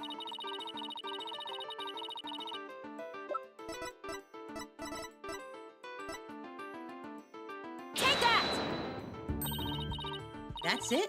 I don't see the connection. Oh, right. Where was the connection again? Come on, Athena. I know you know. You do, really? Voice shouting, duh. Where's the tape recorder? There's the tape recorder. Take that! I'm sure you remember this. It contains a female voice shouting a violent threat. I'll play it for you. The voices and performance do sound similar, but I can't believe this is happening. It's just a possibility, but if the voice on this tape is really a recording, or maybe the mock trial video, then that means this evidence was fabricated. We didn't get to do a voice print analysis in time for court today.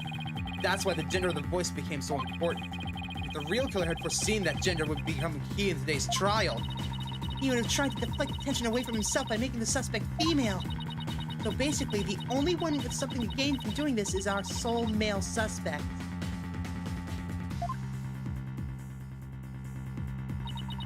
Wait a second. No way! Professor Mean's credo is the end justifies the means. So it makes perfect sense that a student who took those words to heart fabricate evidence. We need to get that tape analyzed as soon as we can. Allow me to assist you with that. Prosecutor Gavin! At least you make some kind of noise so that we know you're there. It's go big or go home with Rockstar Interests, Fraulein. Timing is everything. Let me take a copy of that tape right now, and I'll get you the results as soon as I can. I trust that will be all right. Very much so, thanks.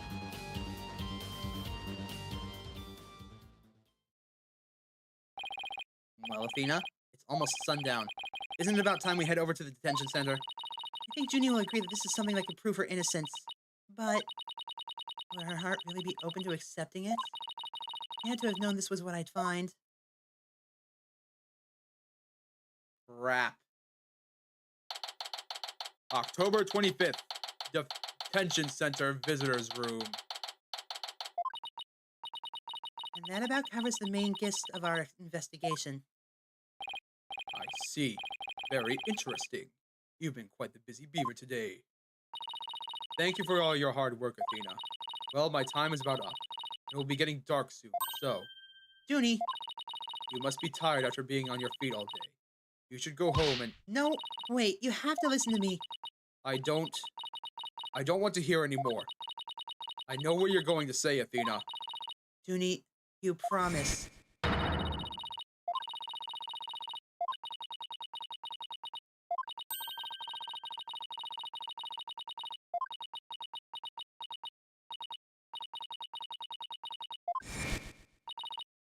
So please just listen to what I had to say.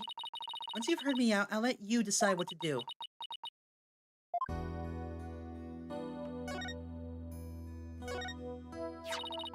The voice in this recording has been proven to be yours, Junie. And in the mock trial video, we can hear you reading your line from the script. We're having both of them analyzed now, but from what I can tell, the voices are the same. And the only one who would benefit from faking their voice recording would be Hugh. But that doesn't make any sense. I mean, Hugh confessed in order to protect me. This may sound strange, but his confession is a ploy to make himself look less suspicious. In other words, he was just pretending to protect you. Besides, his confession came after you and Robin had already confessed. If he hadn't confessed right then as well, wouldn't that have seemed a little suspicious? Say what you will, Athena, but none of us would hurt a fly, let alone kill someone. Hugh is a gifted student. He gets outstanding grades and never causes trouble. Wait. Athena, my bracelet. It did? But why? Junie. Can you look me in the eye and repeat what you just said? Oh, really hope it's not raining outside. Not hard, anyways. None of us would hurt a fly, let alone kill someone. Hugh is a gifted student. He gets outstanding grades and never causes trouble. Now I'm sure of it. She's lying.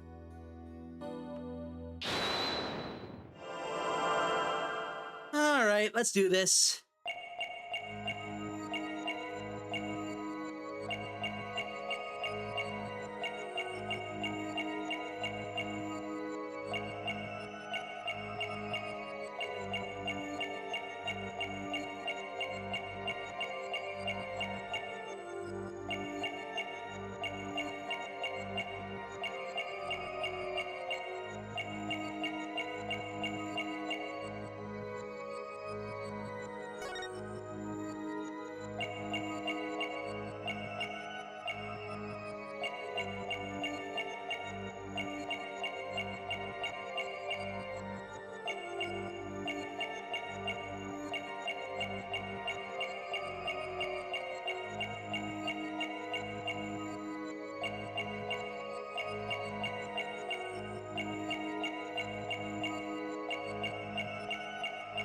Where is the tell?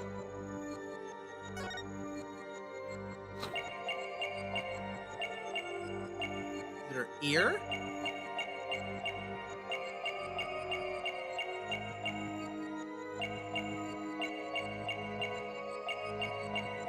I wish I could fast forward through this.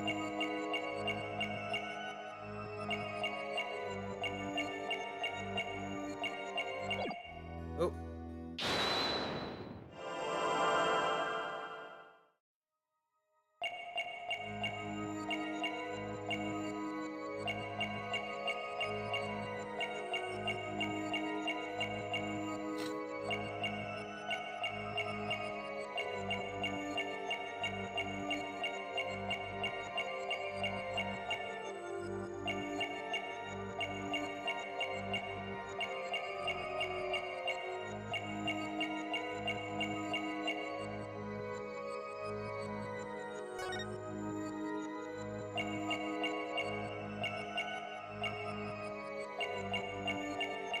Her ascot was moving at the end there.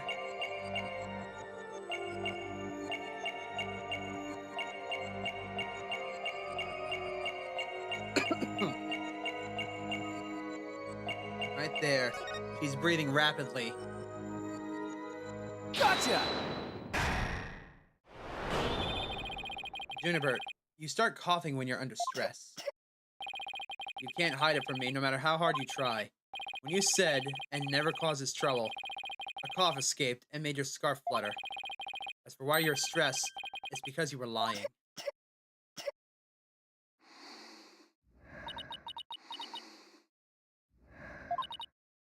Junie, you're trying to hide Hugh's connection to this case, aren't you? And I believe that also ties into a secret about yourself. A secret about me. I don't understand.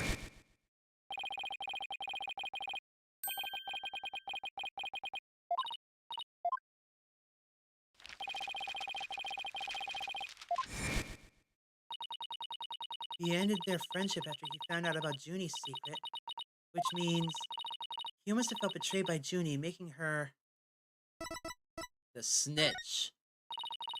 You were Professor Court's snitch, weren't you?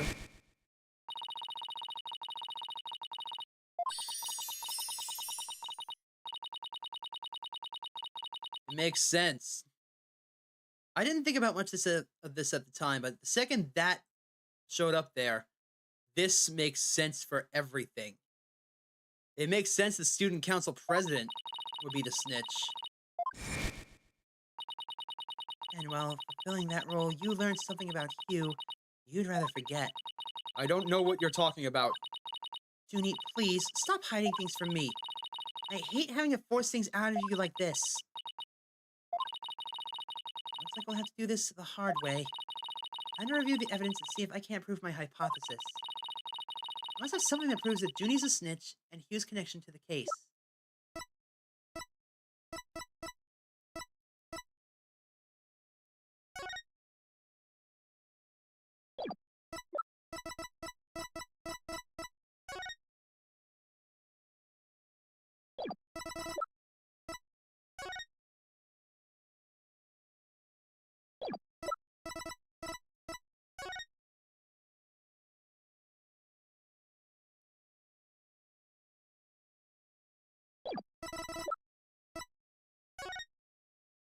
Well, the handwriting's the same.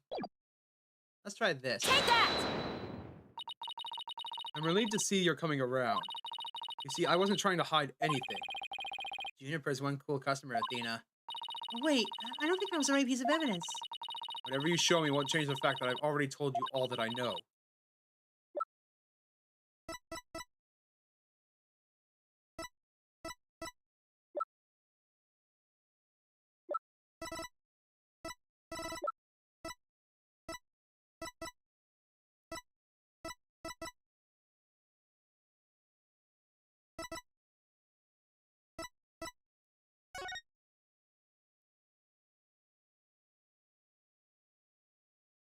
Reports.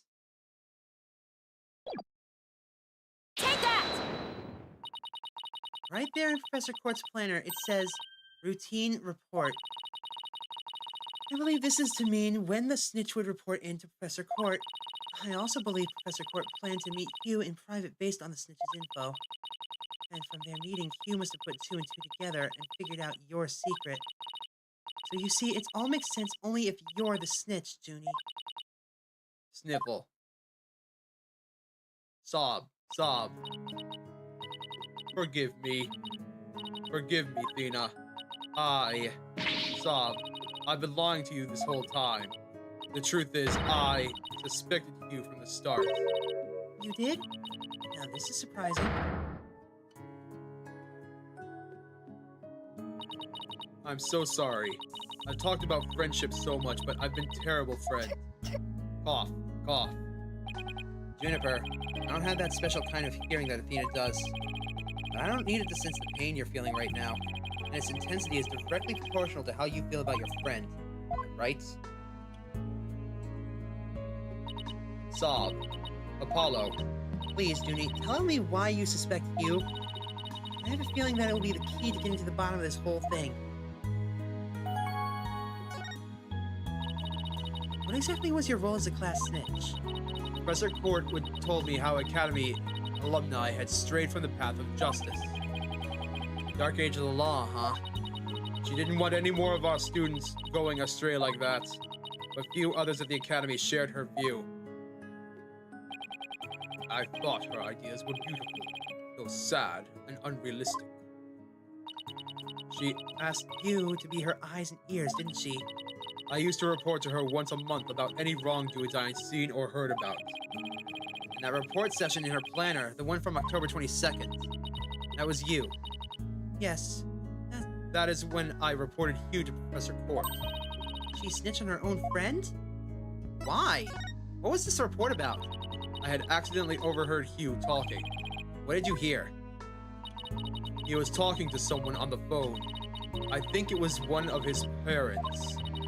What were they talking about? Something about having paid money for good test scores. I only overheard him talking, so I never did find out who the money was going to. What? That's bribery! Hugh was buying his way through school, and if that's the case, then that evidence has always seemed out of place. It might actually be about his secret.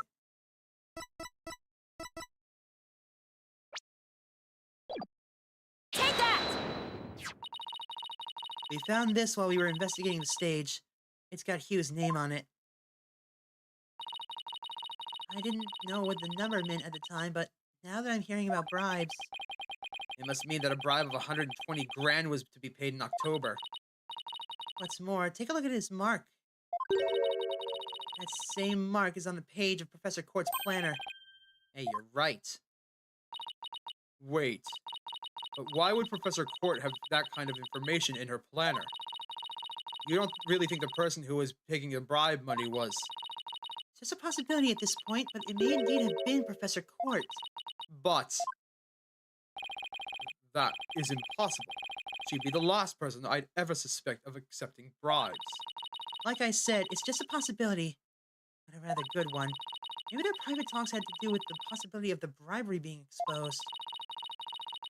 What started out as a little argument soon got out of hand. It's not your fault, Junie. Anybody would have suspected Hugh if they knew what you knew. No, I don't believe that alone would have driven him to murder. There's another reason why I suspected Hugh. You've got to be kidding me. There's another reason? I saw Hugh at about 7 p.m. the day before the mock trial. Oh, so she's finally ready to talk about that. When I saw him, his cough, cough. Oh, Thena, cough, cough, cough. Junie, are you alright? Just try to relax and tell me what happened. I never wanted to see what I did.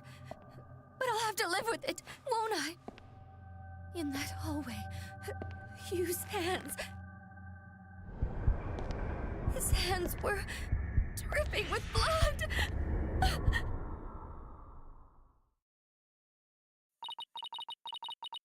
Fuck. That's bad.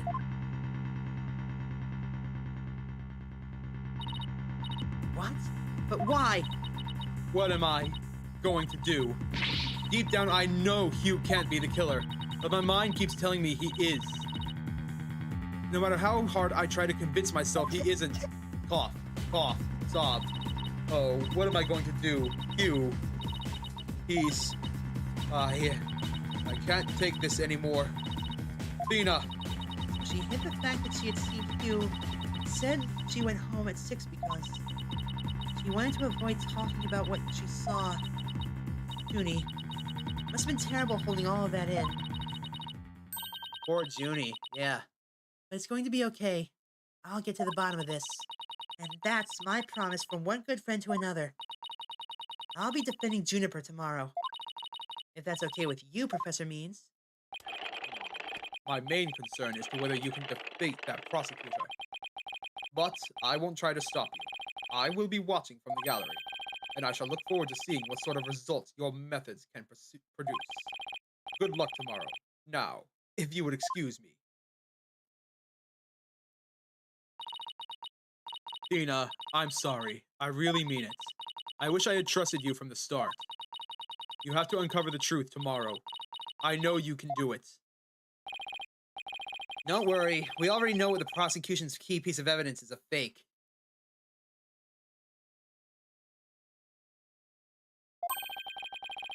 Probably gonna make it a bridge if we ever actually do a dub doom. And thanks to you, we figured out the motive too. Let's give this our best shot, Athena. Let tomorrow be the day Juniper walks free. I wouldn't have it any other way. We should all be ready now. What could possibly go wrong this time? You just had to say it! You never say that, Athena! Still, there's this strange, uneasy feeling I can't shake. I better be imagining it.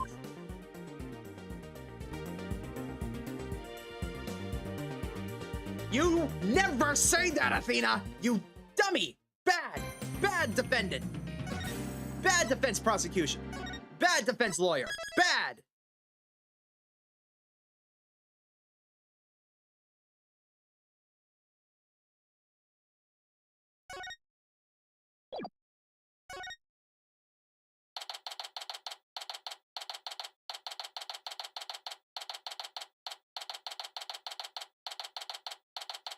October 26, 9:45 a.m. District Court, Defendant Lobby number 3.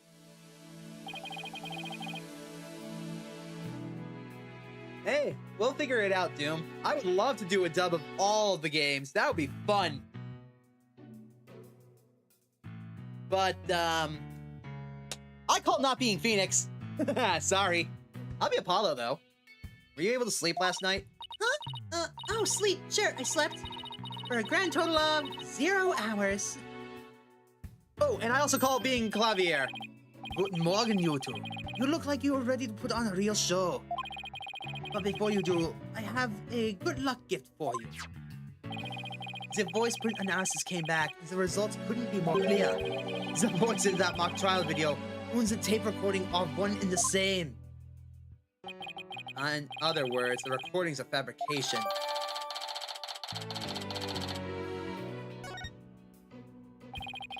The lab is continuing their study of the tape. So far, they found signs of overdubbing. But it's going to take a bit longer to recover the audio that was erased. Who's there? Wait. Did you see who it was? No. I got a quick look, but they got away. I think it might have been Hugh. I bet he was eavesdropping. I wonder if he saw our hand. Oh, I'm sure he wasn't the only one just now. I bet Robin and Box Girl were listening in too. I will make sure that they don't run for it. That is my final gift to you. Moss could do... Well, if he's pompous enough, he could absolutely do that. Just a funny jab. I'm sure he'd do a great job. Okay, all that's left now is to reach out to the truth. Time for a mini Chords of Steel workout. I'm not doing the Chords of Steel.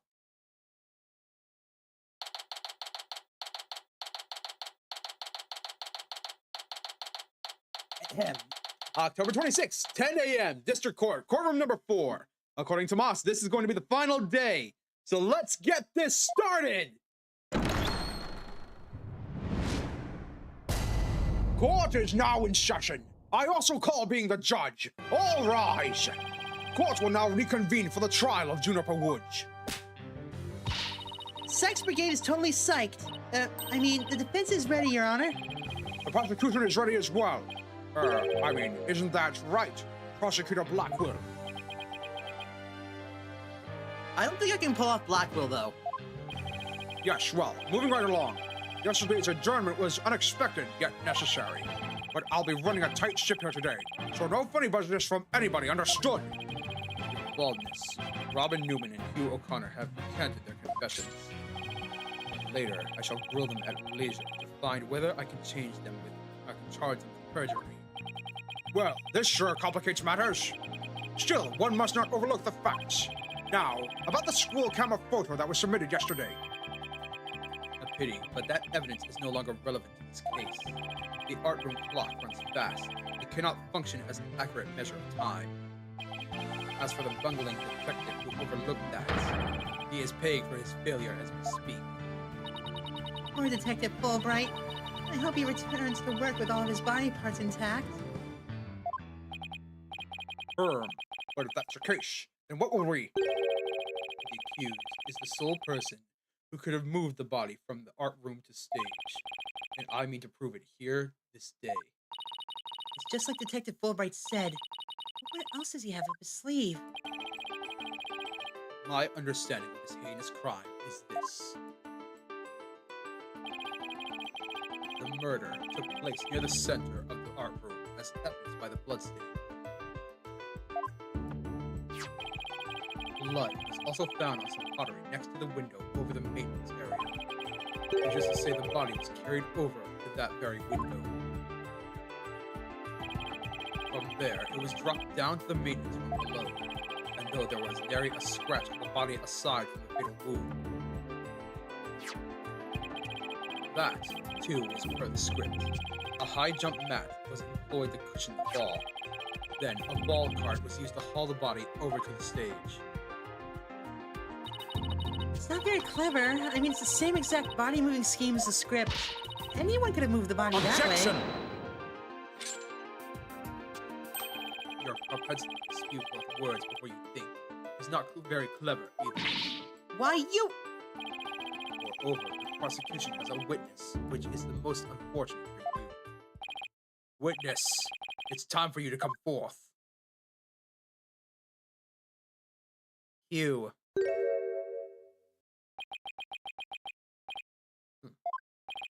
Aha! Well then, will the witness please state his name and occupation? Hugh O'Connor. I'm a senior at Themis Legal Academy. I'm studying to become a lawyer. Yesterday, I told that lawyer there that I would testify to the truth. So I intend to cooperate fully in today's trial. Are you happy now, Miss Sykes? What's he up to now? The court appreciates your cooperation, Mr. O'Connor. Now your testimony, please.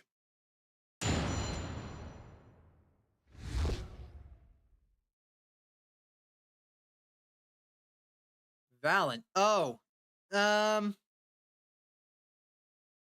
Maybe it depends if we've run into someone else who deserves the voice even more. But right now, what I'm concerned about is figuring out how we're going to voice two other people in particular. One is Von Karma. Two is Damon Gant. Plus all the female characters, because I can't change my voice enough for that. They're from the first trilogy. We'll get to that later. The lecture hall was packed, but for the mock trial, but the rest of the campus was empty. That's when I saw Juniper dragging a large mat from behind the stage. I was watching her from a vantage point between the stage and the maintenance area. She was heading towards me, so I assumed she was on her way to the maintenance area. But I didn't have time to stand around and see what she did after that. The real truth hurts so much, doesn't it, Miss Sykes? Or maybe you thought I was going to bring up something else entirely against your client? Never a snappy comeback when I need one. He's coming straight at us today using any means possible. Protect the students who had climbed high when setting up the stage. A mat was brought over to the stage from the storehouse. Our client is a student council president. What's wrong with her taking it upon herself to put the mat away after they use it? Objection! Oh, but there is plenty of fall. There is but one mat in the entire school that can cushion the fall from such a lofty height. There you go. The mat in question was indispensable to moving the body. Ah! It sucks being the last to know everything. I think I get it. The drag marks we saw behind the stage were made by the mat.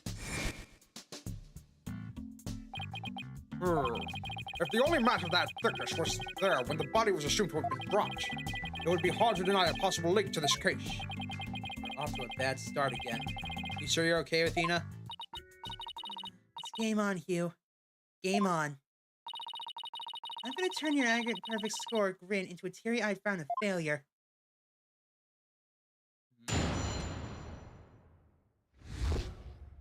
I need to check something. Here we go.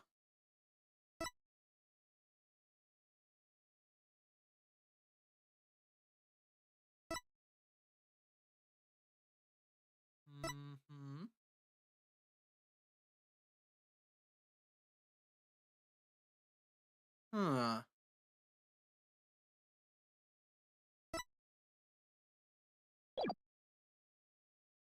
What was his claim again? Lecture hall was packed before the mock trial, but the rest of the campus was empty. That's when I saw Juniper dragging a large map behind the stage. From a vantage point between the stage and the maintenance area. Can I get a diagram, please?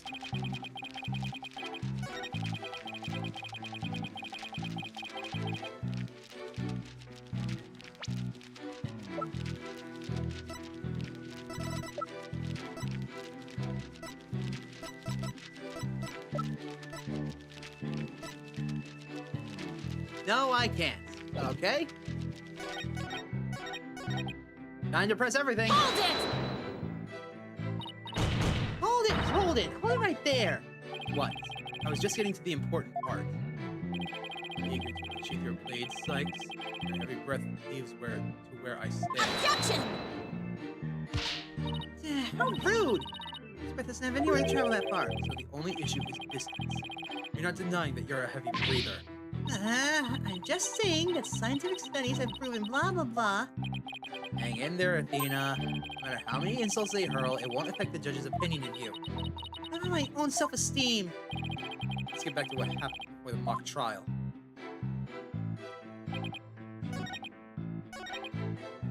Hold it! Our client was simply putting the mat away. It has nothing to do with the case. Objection! That is where you are wrong. There is but one mat in the entire school that can cushion a 3-story fall. It's the mat dragged by the accused was essential to moving the body. If we win this one, I promise to donate another thick mat to the academy. Now, show me how you show the truth. Show me how to show you the truth. You have my full cooperation. I was watching her from a vantage point between the stage and the maintenance area. Mr. O'Connor, are you positive you were standing exactly where you said? I was between the stage and maintenance area. She was behind the backdrop. Yeah, I knew it. That wall is still there. That big wall in the photo. Hold on. There's no way he could have seen her. Because this wall was still here.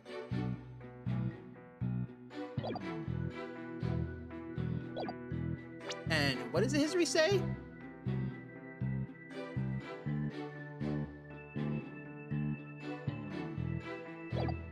It's still there. There's no way he did this. I was between the stage and maintenance area, and she was behind the backdrop. He's sticking to his guns. The issue here is where Hugh was standing when he says he saw Junie. Nothing I say will mean anything without evidence. I'm gonna dig a little deeper. Oh, and before you ask, I have my glasses on. Therefore, I'm positive it was Juniper. That's not an issue. She was heading towards me, so I assumed she was on her way to the maintenance area. You shouldn't assume anything. It only shows that you're not positive. Such wild comment. Perhaps you were a raging bull in your past life. Objection! Don't compare me to some stupid farm animal. Boy, justice. Our assertion is Juniper was simply putting the mat away. In that case, where would she be taking it? Oh, the storehouse. Over in the maintenance area. I'll shut up now. Precisely. Therefore, there is not wrong with the witness's judgment in this matter. It is your wild charges that are an issue here. I cannot help it if you keep seeing red. He's going to get a face full of justice, Apollo style, if he keeps that up. Anyway, I saw her heading towards me. Hold it! Then it's entirely possible that someone else moved the body, correct? Objection! Are you mad or merely delusional? Everyone was in the lecture hall before the mock trial. The rest of the campus was empty. Ergo, the only probable suspects, the 3 trial participants. No, thank you for stating the obvious. I also know that you, Hugh O'Connor, were one of the participants. Mr. Confidence sure goes all out when he tells the truth. Well, I don't think he meant for any of that to be misleading, but it doesn't make it factual. Careful now, Athena. A genius like Hugh could be leading right into a trap. I'm surprised if he wasn't. All I can do now is charge forward with both eyes open and face the consequences. Here's my evidence. Objection! So, you saw the back of the stage from between the stage and the maintenance area. Well, let's take a look at this photo taken by Mrs. Scuttlebutt, shall we? This photo shows the students standing up on stage the day before the mock trial. Do you see the big construction screen to the right of the stage or the background right here? Why, yes. In fact, there were a bunch of those next to my house until a few days ago as well. So noisy behind there, but I couldn't take a peek. How it piqued my interest. Exactly, Your Honor. You can't see past such screens. That's their purpose. Now, let's see. How exactly is that screen positioned again? Since it was to the right of the stage, right here. That's where it should be. And from this vantage point, the witness claims to have seen our client behind the stage backdrop. Oh my, but the screen would have been completely in the way. That's right. Therefore, the witness couldn't have possibly seen our client from this point. Yow.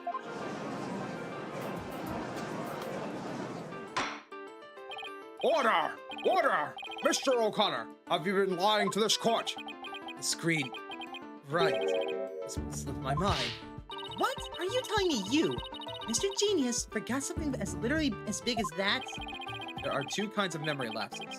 The normal kind you mouth breathers have, and the genius level lapses of memory like people like me have. Why don't you just admit that it was a normal everyday brain fart already? Will the witness now please restate what he remembers minus the lapses of memory? That's easy. I was on the other side of the screen. In other words, I witnessed Juniper from the stage side of the screen. Objection! You are testifying that our client was behind the stage. But need I remind the court the back of the stage is not visible from the front. To actually see our client behind the stage from the stage side of the screen, the witness himself would also have to be in the same area behind the stage. But in that case, our client would have had definitely seen Mr. O'Connor. Ouch. Your move, Mr. Pretentious. Nice one, Athena. Keep it up. Objection! Oi! All right, golden boy. Is this not your chance? Telling the truth will be like a weight lifted from your chest. The truth? What truth? The fact that golden boy here was where he initially stated. That is to say, he was between the maintenance area and the stage. Objection! But that's impossible. The screen would have blocked his view of... Objection! On the ground, yes. His view would have been blocked indeed. But consider how smoke all of us must have rise up high. Athena, look at the photo again. Do you think... Something on the other side of the screen? Something high enough to see the stage? No way, this crane right here? But I don't remember seeing a crane there on the day of the mock trial. Me neither. It's probably safe to assume it was moved before you found the body. That's far enough, Prosecutor Blackwell. Remember, you promised. I recall making no such promise. It was you who came blubbering to me about keeping quiet in exchange for information. What's all this about? A promise? Is this about whatever Blackwell is using against him? What's it got to do with going into the crane? Golden Boy did not go up that crane for fun. He was working part-time as a crane operator within school grounds. What? You mean to tell me a high school student was operating a crane? The witness... I object to the prosecutor's last statement. There's no proof I ever operated that crane. Actually, there just might be something about that cruise that you did. What? If this whole part-time job thing is true, I doubt it would be limited to a single day. You were probably working at the same site the previous day, too. Is this what you're thinking of, Athena? Yeah, as far as I can see, this photo captures the crane operator. And if you look carefully, I think there's a definite resemblance to Mr. O'Connor. Are you serious? That's ridiculous! How very interesting. Let's ascertain whether this is as ridiculous as the witness maintains. The defense agrees with the prosecution. Let's bring the facts to light. That's all very well and good, but just how do you propose to do that? The person in this photo has one really distinguishing feature. I'm not 100% sure, but it's at least worth a try. We can clearly identify the person in this photo as the witness by examining his neck. The figure in this photo is wearing a very unique object around his neck. Why, yes, you can see it right here. But then are you saying you mean to... Mr. O'Connor's neck is almost entirely concealed by his tall collar. But that's exactly why I believe this warrants further examination. No, not a chance. That would be a blatant violation of my privacy. You are a disgrace of a man. Now start unbuttoning that collar before I hack it off. Yeah, what's the big deal? Now let's see your neck.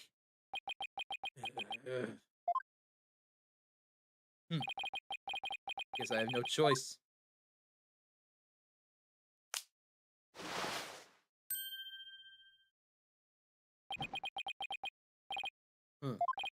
Huh? Oh my! So where did you buy that neckband, if I might ask? I didn't buy it. It's handmade, and there's only one like it in the world. Well, it sure looks like the neckband in the photo. Should we have the photo analyzed? You are one irritating lady. Fine, I admit it. I work a part-time construction job. It has nothing to do with our school.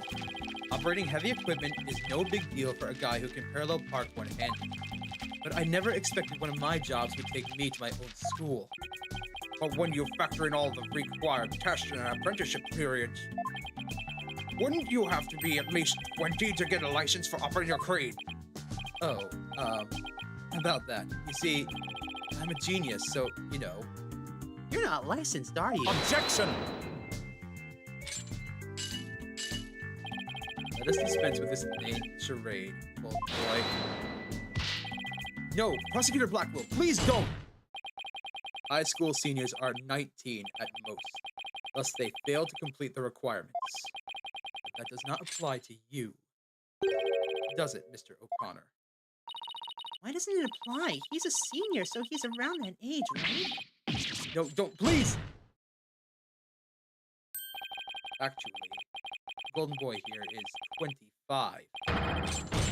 He took a 7-year break from school. Wait, come again? Take a gander at the official school enrollment documentation. It's all right there. Ouch. He's 25?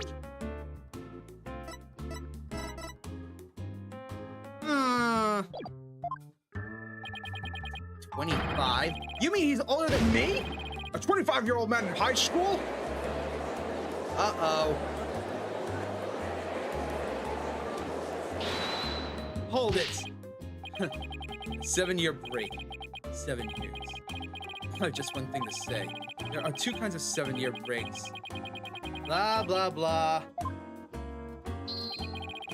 Objection! But a genius would quickly become a chore for a 7-year break. I think you have that backwards, Athena. Even geniuses make mistakes. I just happen to make mine only 7 years in a row. Only Hugh could get away with using only like that. Enough of this jibber jabber. Suffice to say, the witness was up in the crane. I don't think he is. I think that's just Scuttlebutt being Scuttlebutt. Suffice to say, the witness was up in the crane when he saw the accused dragging the mat. The accused readied all she needed to move the body immediately prior to doing so. That much is clear. I see no need to deliberate the matter further. Considering that the body was moved in the same manner as in the script, I find Prosecutor Blackwell's claim to be quite persuasive. Does the defense care to dissuade me? As long as that mat was used to move the body, Junie's going to be under suspicion. Athena, I just thought of something. What was Hugh doing in the crane right before the mock trial? He couldn't have been on the job at the time. I mean, he was waiting for the trial to start. I doubt it. I highly, highly doubt it. I think they're just friends. But yeah, he could have been on the job. He was waiting for the trial to start. Yeah, why was he in the crane? Wait, you don't think... Your Honor, Yes, Miss Sykes. I've got it. I've got an amazing idea that will turn the prosecution's claim on its head. No conjecture has never stopped us before. Interesting. Mr. O'Connor, you were using the crane to...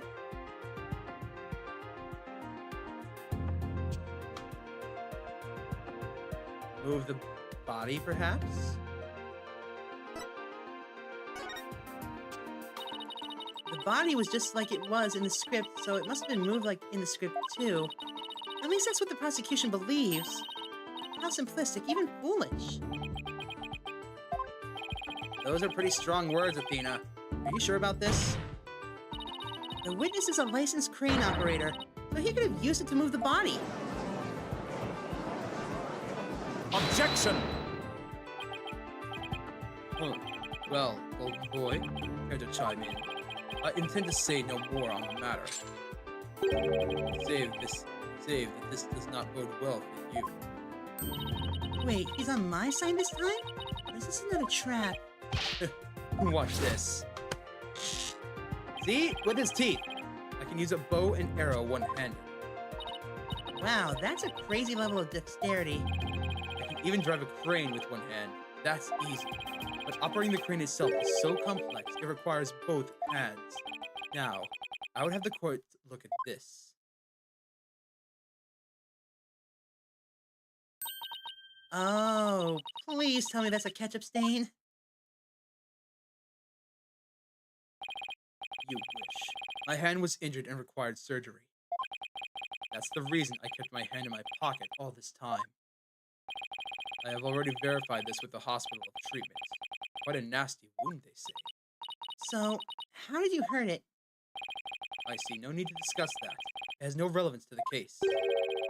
2 hands are required to operate complex machinery, such as a crane. Ergo, on the day of the mock trial, the witness was incapable of moving the body by crane.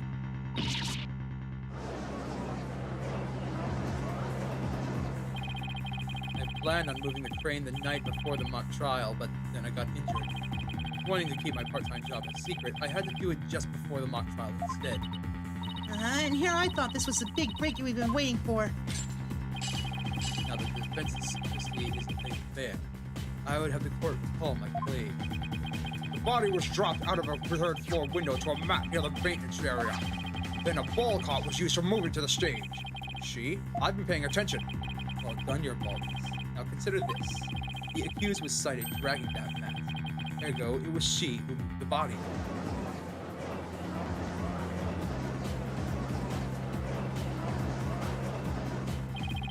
Well, I think you were on the right track, Athena.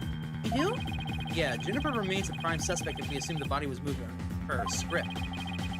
As a defense, you have to figure out how else the body could have been moved. But... Oh, is he telling me to think of another way besides the crane? Miss Shikes, if you have a counter-argument, this court would love to hear it. And if you do not, it is time for the verdict. Isn't that correct, Paul? Objection! No, not yet. All I have to do is show that the body wasn't moved like it was in the script, right? Well, that would show that the mat had nothing to do with the case. There is a sort of great renown that cuts down the lawyers.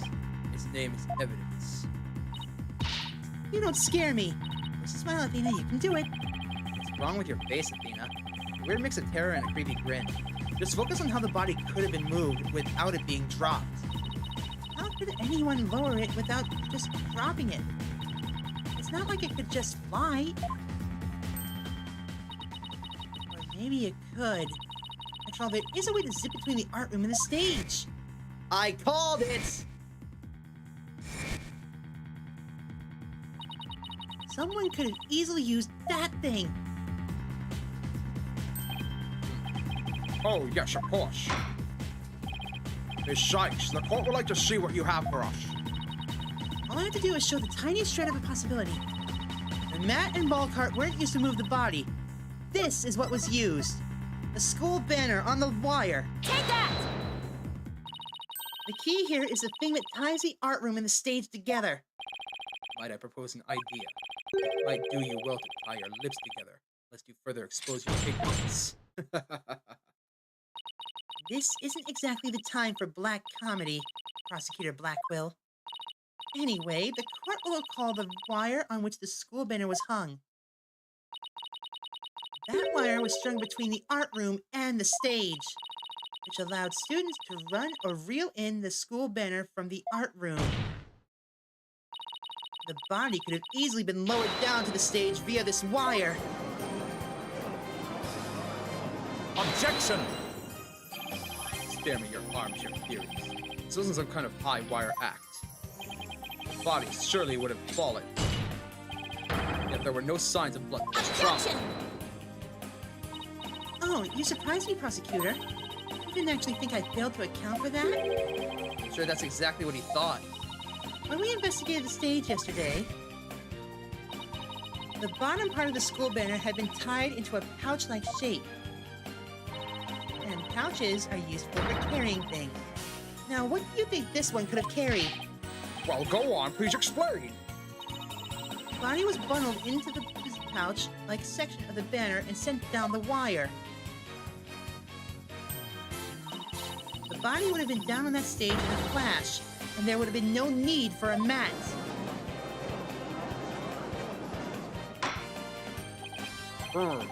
I've heard the phrase carrying the banner, but the banner during the carry... Objection! I've no patience for you and your cheap parlor tricks. Your claim is as shaky as the corpse performing that absurd high wire act. If you have an actual objection, then just come out and say it.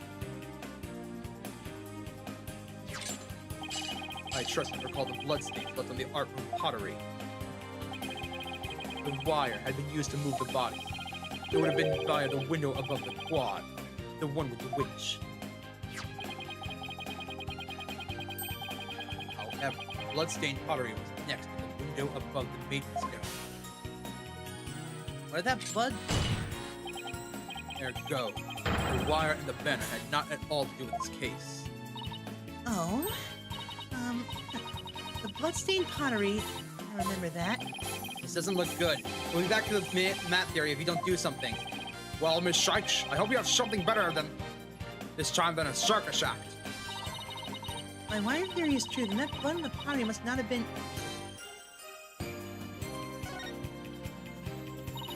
Maybe it's not the victim's blood. Did the police check to see from whom the blood in the pottery came from? Shame on you, Sykes.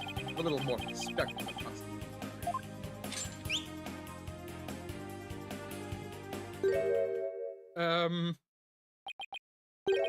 Fulbright. Looks like they didn't check it. Don't let it get you down, prosecutor. Everyone makes mistakes. Spare me your cheek. We will not know. We will know not either way till the tests are run. True, but in the meantime, I'm going to press my claim as far as I can. Your baldness. I demand that the blood on the pottery be analyzed this instant. Of course. It shouldn't take long to get the results back. Do do do do do.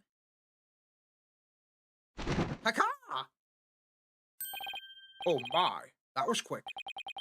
We're history if it turns out that the victim's blood. Please, please let it be someone else. It seems the blood was not from the victim. What? Furthermore, comparison with other parties involved with this case reveals that the blood belongs to one Hugh O'Connor. Score! What the hell was his blood doing in there? Cough, cough, cough.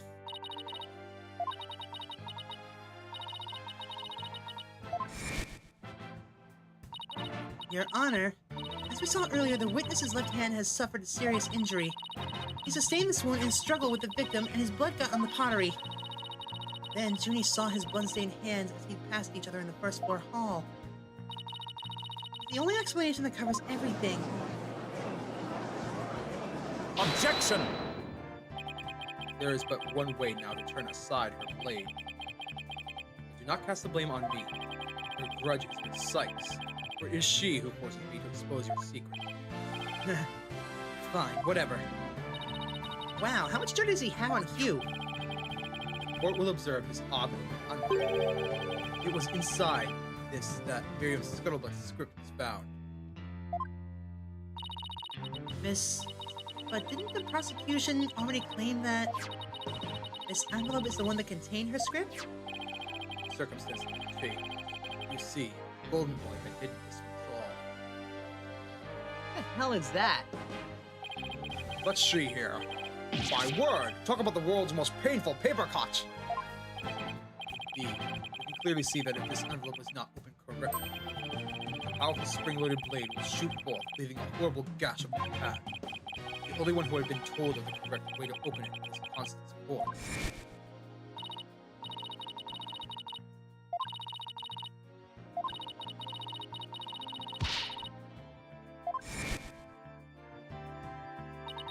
Yikes! Miriam wasn't kidding when she said that.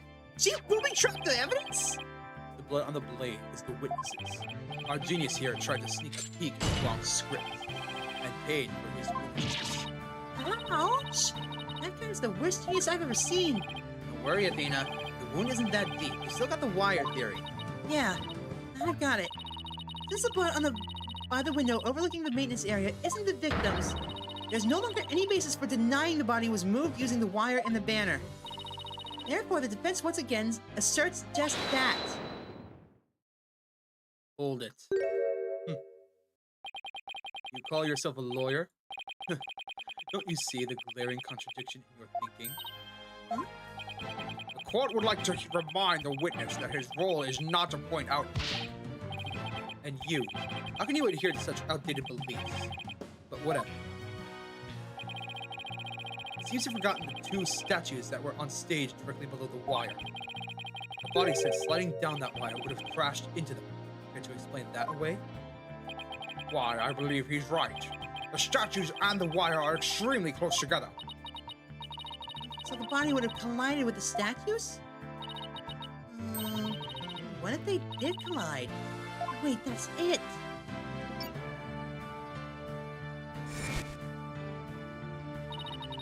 Speaking of those statues, we still don't know how they were broken.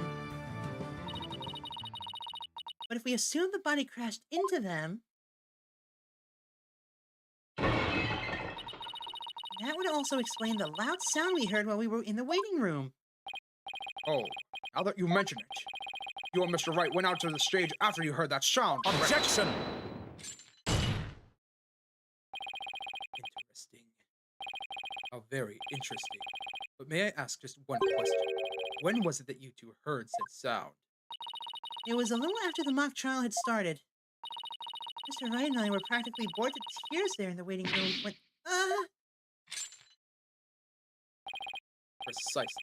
If that sound you heard did happen while the body was being moved. That took place during the mock trial. Ugh. Which means the body wouldn't have been there before the mock trial started. See, right before the mock trial started, I saw the body. He said he saw the body before the trial. If so, then my claim that the body was moved during the mock trial doesn't hold water.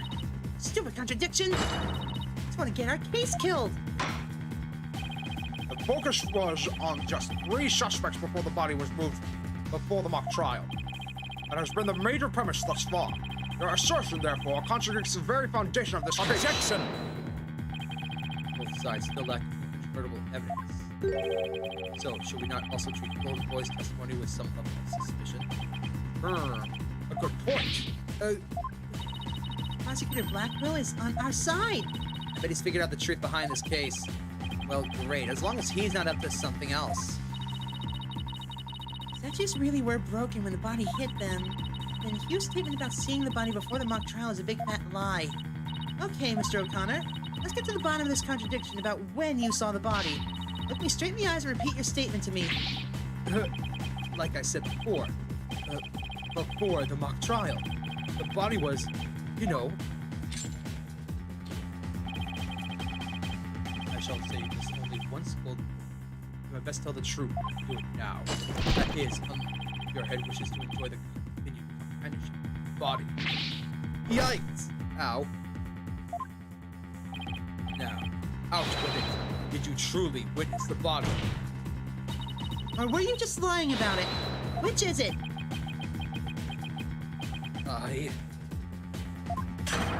You what? I never saw the body. Are you sure about that? Lie to this court again and I'll have you charged with perjury. There was no body on that stage. I've been lying about that this whole time. I'm sorry. Why did he lie? Yes, we've exposed Hugh's big fat lie for what it is. Why would he lie about this to begin with? Order. The base premise that the body was moved before the mock trial has been overturned. I imagine this has an impact on both the defense and prosecution's case. Well, first I'd like to thank the prosecutor. This brings us one step closer to the truth. Now at least we know the body was moved using the wire and the school banner. Indeed. That much I shall concede, Sykes. The body was moved, as you stated, in the midst of the mock trial. So both sides are satisfied then? If the body was moved before the mock trial, we have our 3 suspects. But the move took place in the midst of the trial, then it is entirely a different story. Right. All 3 suspects were in the mock trial.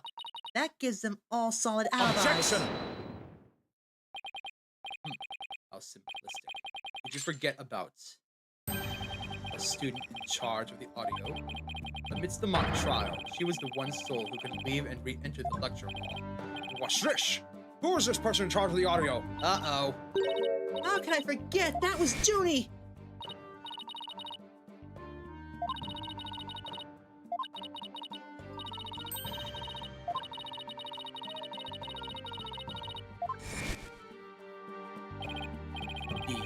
The one who could enter the art room amidst the mock trial from the body was none other than the accused, Juniper Woods, for she was in charge of the audio. Not again! I hate it when you do that.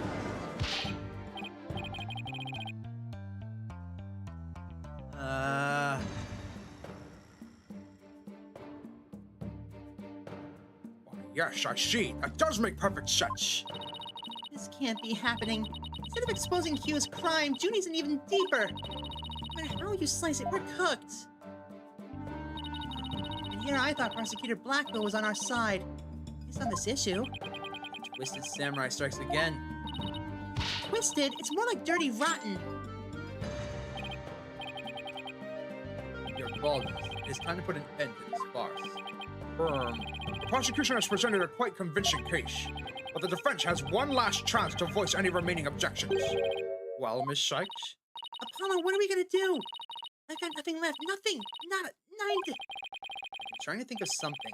I'm drawing a big blank too. Poor Judy. Unless we figure out something, she'll be... Objection. Objection. Well, I object to...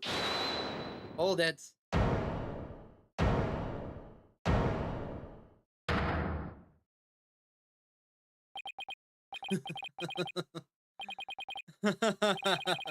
Stop right there.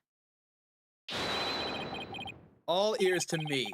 It's time you heard about the rare genius of Hugh O'Connor.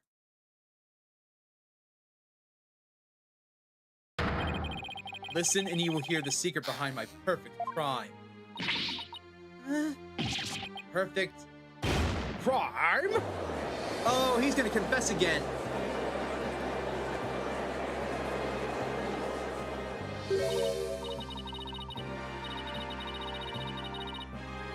Wait, is this some sort of serious stage... This is some serious deja vu. Didn't we just go through something like this yesterday?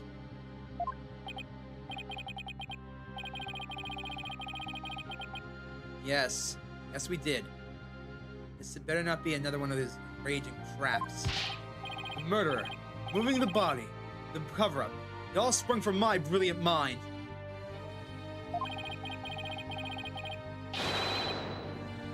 I'll go ahead, arrest me. The real killer is right before you.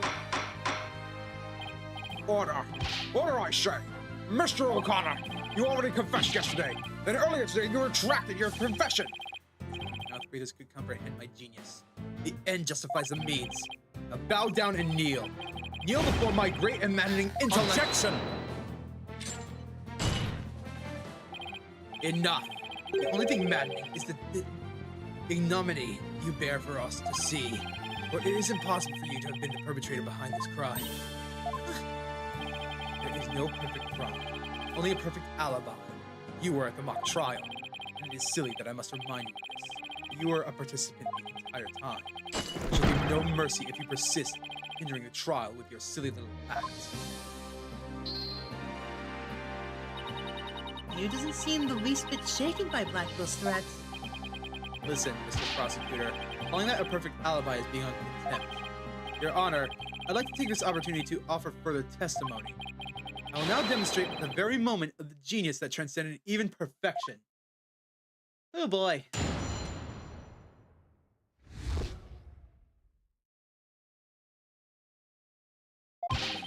You won't believe this, but I use a body what? I'm sorry, you what? That wasn't the real me at the mock trial. It means I didn't almost lose. My body double almost did. I slipped out stealthily while my double took care of the trial. I had the run of the campus. In short, I'm the killer. Juniper's innocent.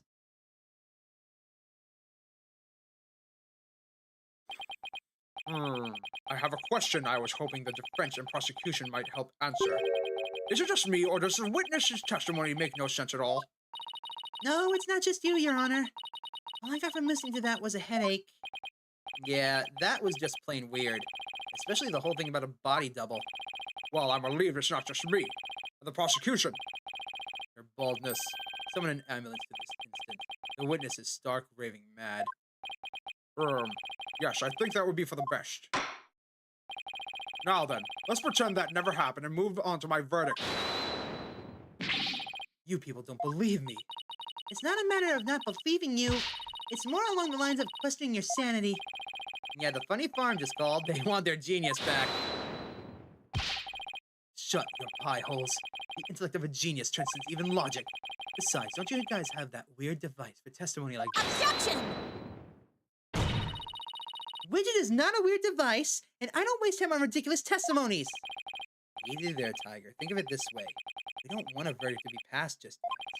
So how about we give Widget a try?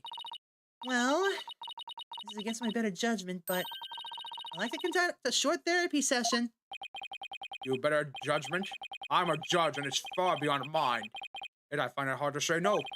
Prosecutor Blackwell, I trust you have no objections? Prosecutor Blackwell?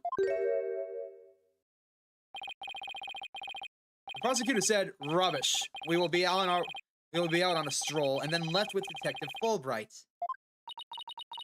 How does he get away with stuff like that? And I'll interpret that as meaning he has no explicit objections. Get caught, bitch. All right, Miss Sykes, you may proceed with your therapy sessions. I've seen my share of crazy trials, but this one takes the cake. Yeah. I'm loving the reactions in chat right now. This is hysterical. What the hell is going on? Well, at the very least, we'll finally get to do this. Yo, what the what?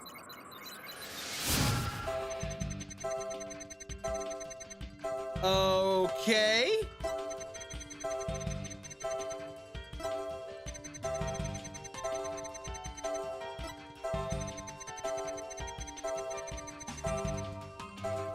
The bird will just chill on his baldness. Yep.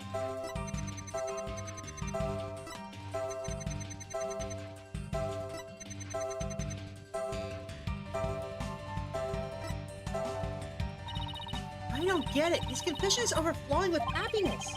He enjoys singing about how us mouth breathers can't comprehend his genius.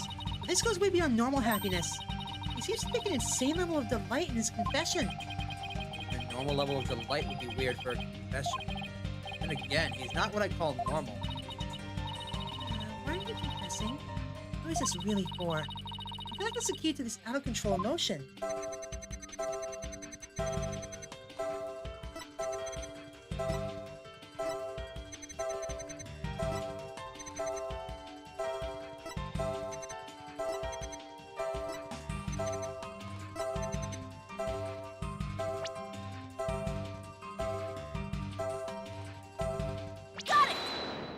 That's it.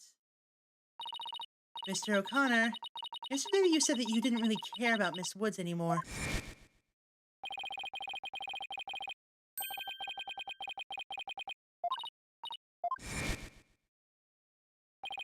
Yeah, well, Juniper reported my secret to Professor Court.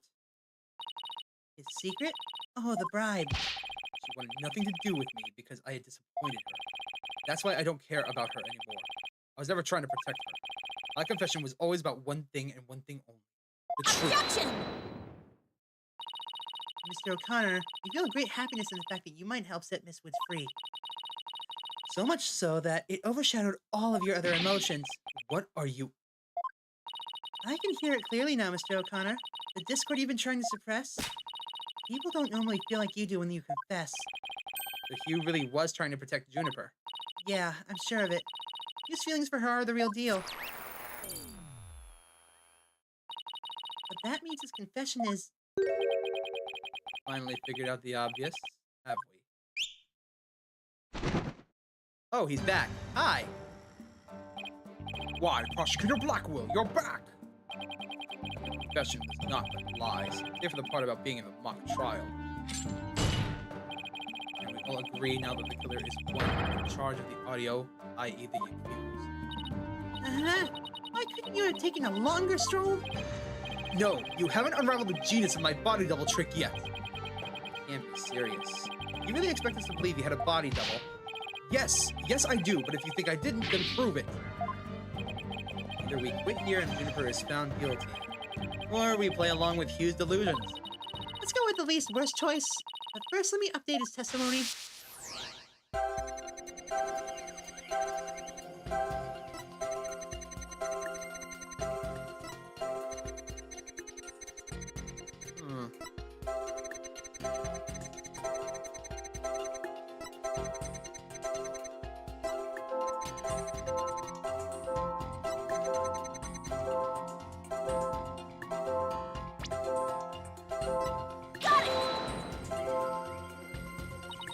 Mr. O'Connor? Nope. You know what you're talking about. I take joy in my intellect feeling anger towards your superficiality. discover sadness at the world's worst impurity, and you wonder at the universe's mysteries.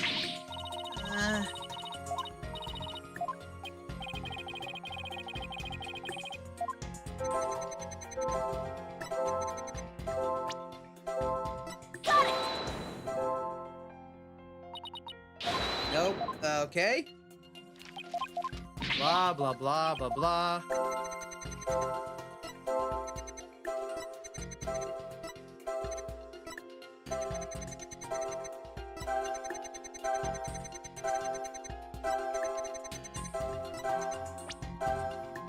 Got it! Oh my god.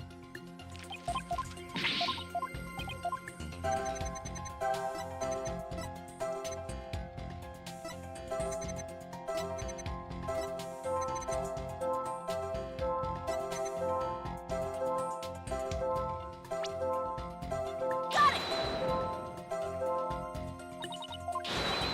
Oh my gosh. I'm having trouble with this one. Body double. What a bunch of baloney. I know, but I can hear the noise. It means there's a contradictory emotion somewhere. Contradictory emotion? Everything he says is one big contradiction. Right, and that's why I can hear his inner voice loud and clear. Just think about healing his competitive nature. I should be able to figure out the root cause of his discord.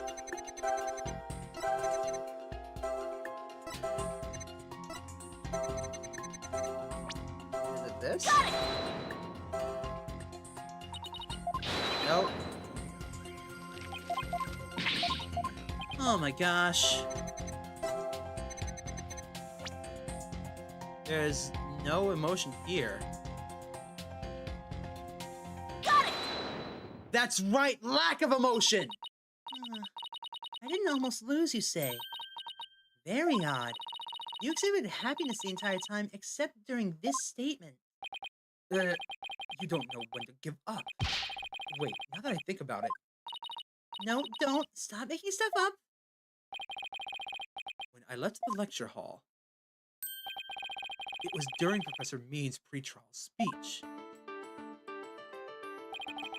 That's when I moved the body, and I slipped back in just before the verdict. You're saying you were there the moment your double was about to lose? Yes, I was. Naturally, I wasn't happy when I saw that. In any case, I was at the far end of the lecture hall behind the screen. I figured no one would see me if I came and went through the doors. Objection! Sykes, though. How much longer will you indulge in this charade? Well, it's true that none in the audience might see it go through that either of the doors.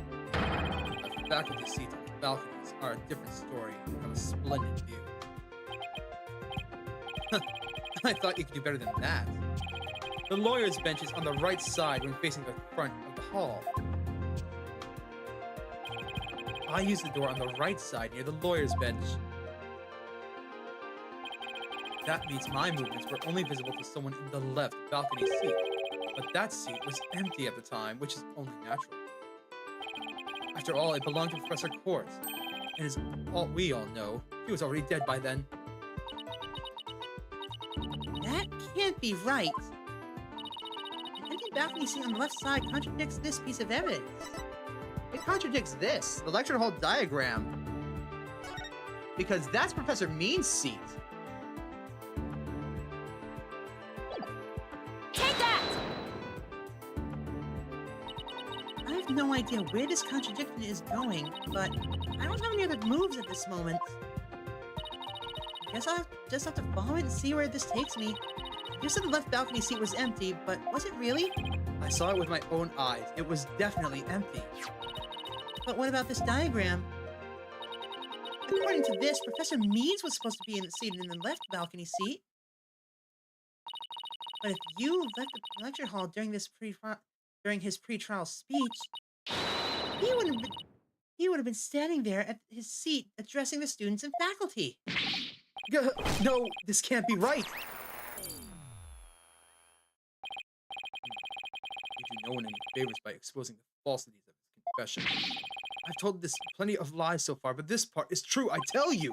There was nobody in the left balcony seat. You've got to believe me. It doesn't seem like he's lying this time, though. Okay, Mr. O'Connor, let's have you testify again. This time, don't spare any details. You got it. I'll repeat it as many times as you like. I mean, my ingenious escape act warrants repeating, considering that I'm the real killer. Oh my gosh, all I really care about is whether that seat was empty or not.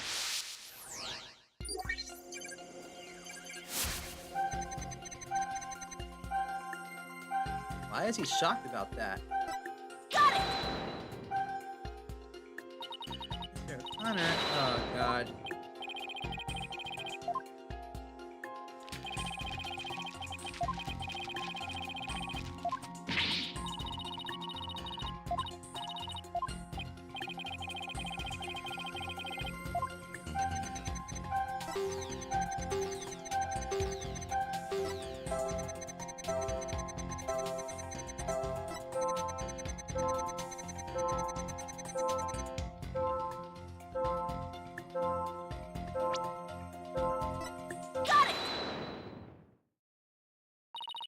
I detected powerful sadness and fear right after you said this part. It's as if you said something you shouldn't have. What's wrong with you? You shouldn't reveal a person's inner feelings for all to see. Mr. O'Connor, it's you who's revealing your inner emotions by the way you speak. Plus, I have a good idea about why you're feeling sad. You're a horrible person. Can't you just leave me be? You said that you went through the empty audio control room. That's not true, is it? There was someone who returned from there once Professor Means finished his speech. That someone who was in the audio control room was Juniper. Take that! I know you realized there was a problem with your statement as you were saying it. That's why you felt so uneasy. If the audio control room really was empty, that would mean Miss Woods was roaming around the campus. Mr. O'Connor, if you really want to protect Miss Woods, just tell the truth. If you believe in her, revealing the truth is the same as protecting her. Juniper is innocent. That's the truth.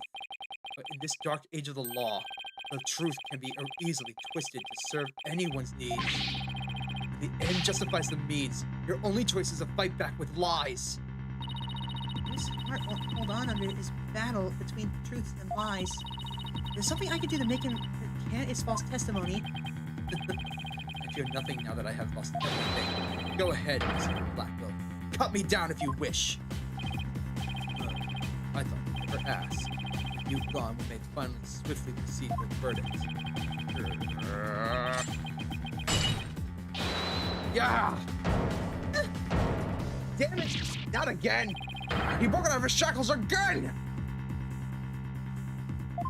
Bullbright! I don't want to be the poor accountant down at the detention center. You, O'Connor, in deference to your valor, I will limit your suffering with one clean blow. Could you wait just one moment before you cut him down? Silence! Do not come between a samurai and his foe. You never learned about this in law school. Careful, prosecutor. Remember that shocking experience you had last time.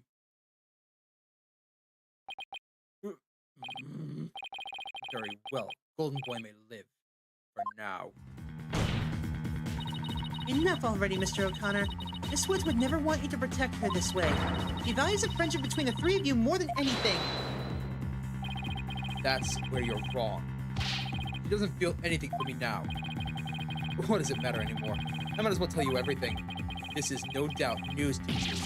But I am not and never was a genius. Sorry, but I already knew. Me too. And don't forget me. Though, in all fairness, I was pretty obvious.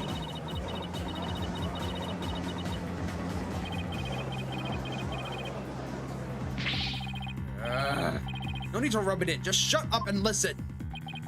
It all started several days ago. I accidentally learned that my parents have been paying good money for my grades. Oh, that's bribery! So the bribery wasn't Hugh's idea. All of my perfect scores were the product of cold hard cash, not genius. Even worse, when I confronted my parents about it over the phone, Juniper overheard me. Oh my, what a terrible misunderstanding. I've been living a lie. I don't know what else there is to say. I'm no genius. I'm completely worthless.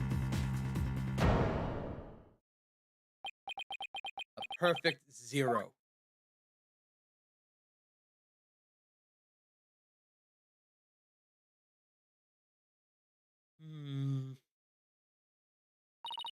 You. Even so, I still wanted to make it up to Juniper for disappointing her like that. That's why I wanted to clear her name by pinning the blame on me. I mean, she probably hates me now. It'd be a relief for her to see me locked away. If you were trying to help her, then why did you testify against her? You were the ones who told me to tell the truth yesterday. So I thought if I did, I would help her. He wasn't trying to provoke us? Looks like we've seriously misunderstood him. In more ways than one. At the detention center yesterday, Junie was in tears when she opened up to me. The truth is, her friendship between the three of them is still rock solid. There's something that could help me prove that to Hugh.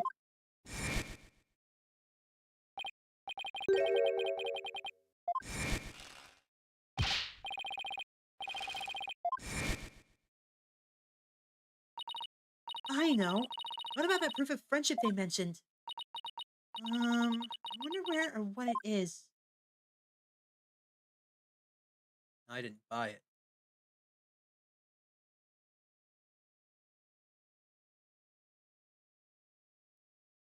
Duh!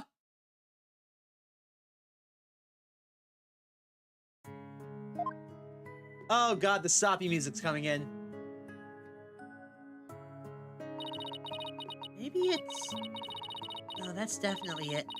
That band around his neck. Mr. O'Connor, that band around your neck. That's your proof of friendship, isn't it?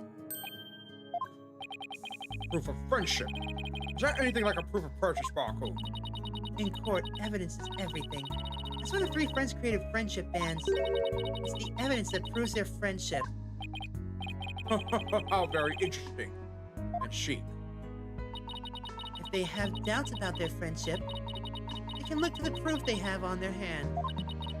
That's why Mr. O'Connor's hand always goes to his neck when he's pressured. It proves that he still has feelings of friendship towards the other two. Doesn't matter if I wear it. Those two... Objection! But they feel the same way too. I know they wear the friendship band somewhere. Junie and Robin must both feel the same as Hugh. I know it. Everything Hugh has said leads me to believe that. In fact, he may have also just told me that the others wear their proof of friendship.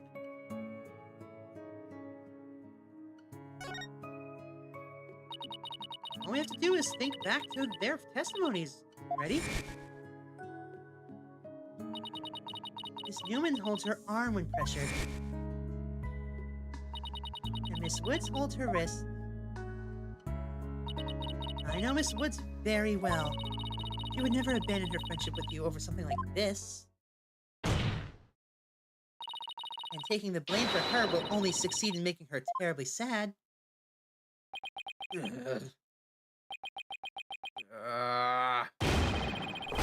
Ow.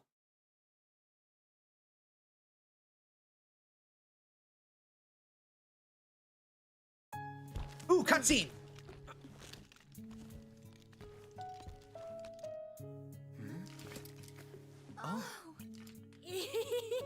Robin, those bands of friendship that you made, just for the three of us. You may have forgotten about them, but not me.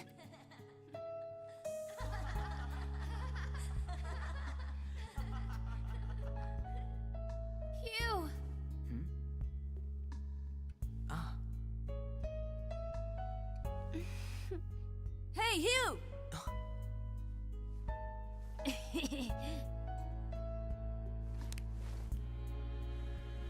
And to think, I should have known better than to doubt my best friends.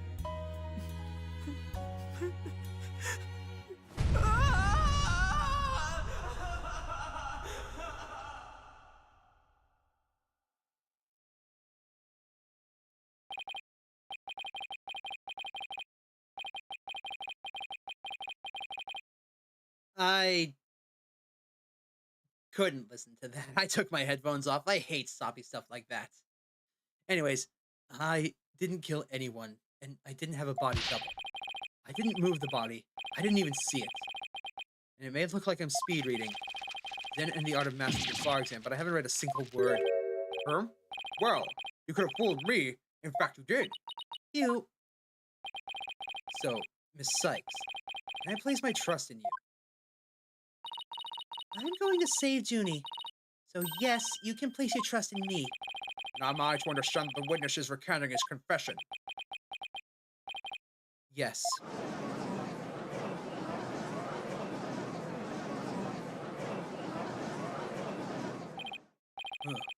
A most roundabout trial.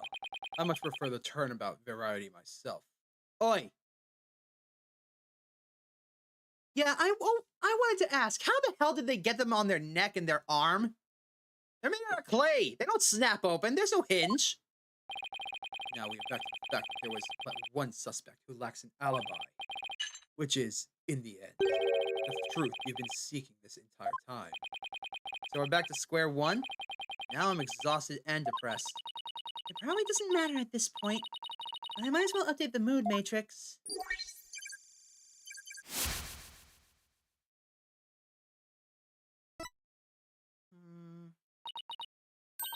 Huh? Does this mean... Further resistance is futile. Time for a verdict is now. Objection! Please wait! What sort of devilry are you up to now? What if our client wasn't the only one without an alibi? The trial would continue, right? Well, yes, I suppose it would. But after such a thorough investigation, does such a person really exist? Yes, we found someone. It may have seemed like a major roundabout, but Mr. O'Connor's testimony has cracked this case. There's no more noise. He was telling the truth now. During the mock trial, the balcony seat opposite him was really empty, which now means there's one person unaccounted for. Professor Means. Bye-bye. Besides Junie, the only other person without an alibi now is Professor Aristotle Means. Take that! The balcony seat was empty. That much is true, isn't it, O'Connor? That's right. How many more times do I have to say it? So basically, Professor Means wasn't where he was supposed to be during the mock trial. Silence!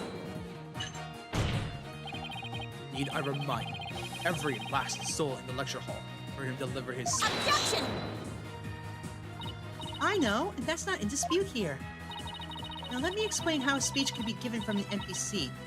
It was a recording. What if the speech was pre-recorded? That's the only way the speech could have been delivered from an empty balcony seat.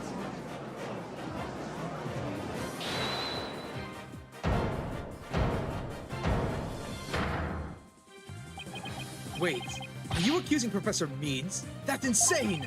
I mean, he's the one who gave you the tape recorder! Take this to the police, he said, and tell them you found it. What? Really? Wait a second! Mr. O'Connor, did you just say that the professor gave you that phony recording? Phony! The defense will refrain from hurling unsubstantiated allegations. Well, I said you gave it to me, but what do you mean it's phony? Wow! Who could have seen this development?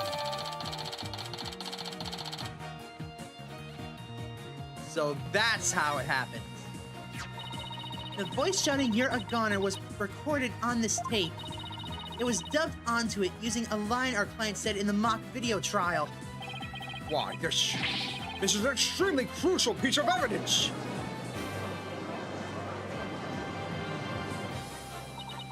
Professor Means gave Hugh the phony tape. If that's really true, then Professor Means has guilt written all over him. Your Honor, the defense moves to call Professor Means to the stand right now! Silence! The seat was never empty. It was an oversight by a dullard of a witness. An inmate who was formerly surgeon once told us said it is often all too easy to overlook critical symptoms. Objection! Well, we're not going to overlook this oversight. If the speech was pre-recorded, the basis for suspecting our client would be shattered. Let's check with Professor Means and see whether the empty seat was a witness oversight. A verdict without first looking into that would be inconceivable. That's enough! Both of you! Now here's my opinion on the matter. While a surgeon overlooking critical symptoms is a problem, a witness's oversight, too, must not be overlooked. Thus, as to the matter of whether Professor Means was or was not in his faculty seat, I believe we must ask the professor himself. I agree. Professor Means should be here in the gallery today. Do as you please.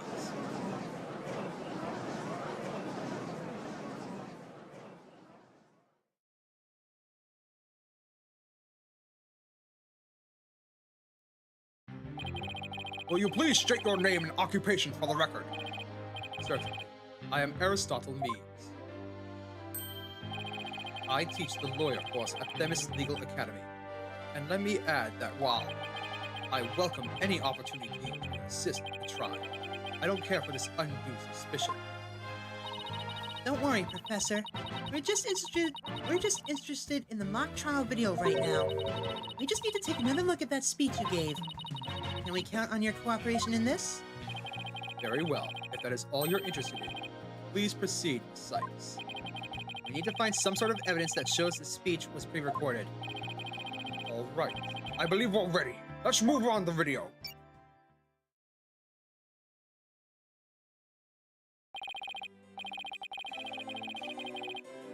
Blah, blah, blah, blah, blah.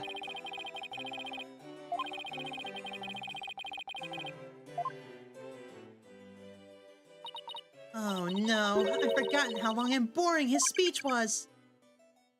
Snore.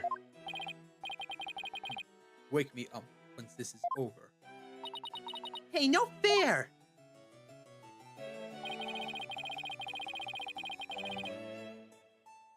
The experiences of our youth have a powerful and profound effect on our adults. Blah, blah, blah, blah, blah, blah, blah. Ah, you there, wake up. Pay attention. Huh? I'm awake. Is that right, Your Honor? Huh? What? I'm awake too. Wide awake, you see. Snore. Once again, our pure white lady justice will be watching over all of you today. You're white.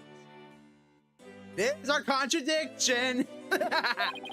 Pay attention and you may make a difference one day. Now, let the mock trial begin.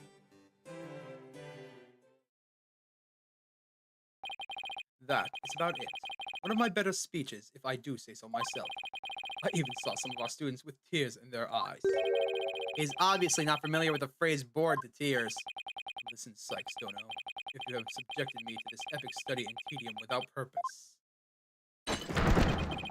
Taka will feast on your tongue after I've cut it out. Hey! But you were asleep the whole time! Well, Miss Sykes, did you notice anything strange about that speech? Can I please hear that last part again? Hold it! There! I finally found what we needed. Professor Means, I have only one question about your speech. Why does that last part we heard contradict with this?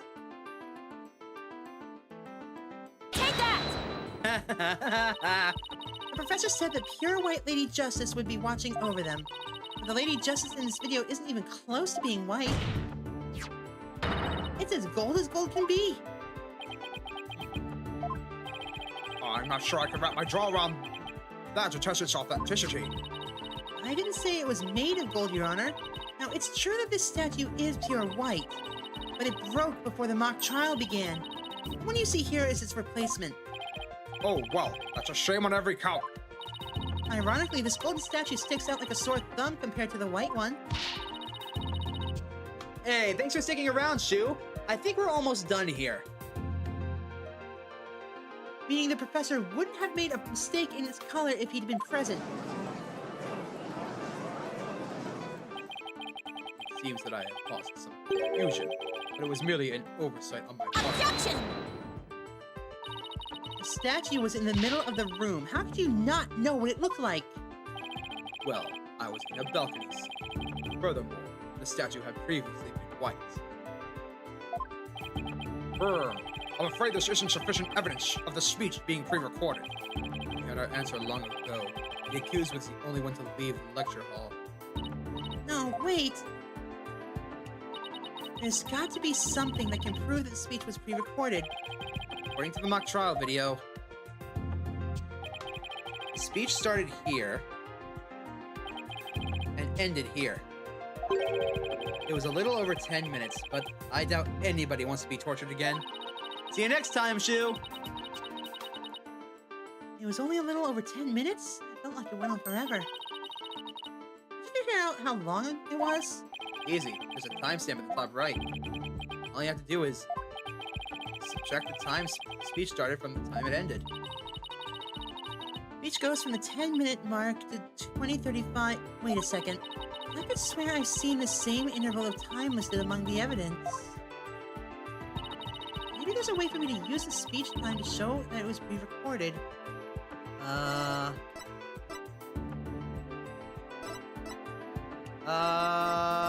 Hell, what was it?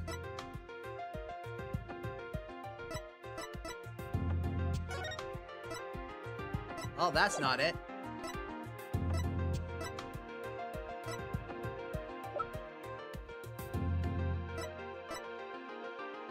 Crap. What was it? I'm gonna go out on a limb and say it was...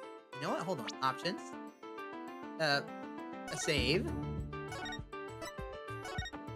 A yes. This is my only guess. Take that! Yeah, figured. Well, let's load it back up.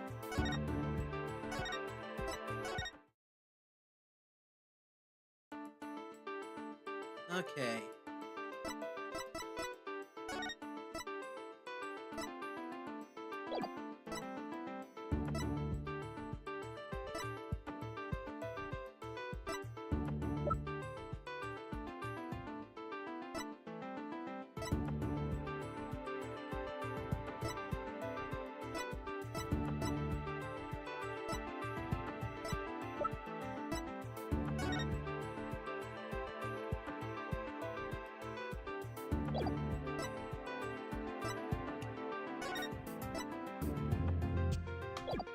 What was it? What was it?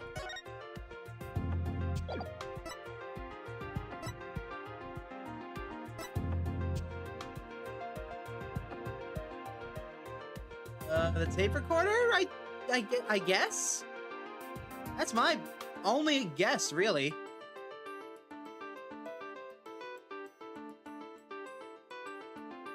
That's...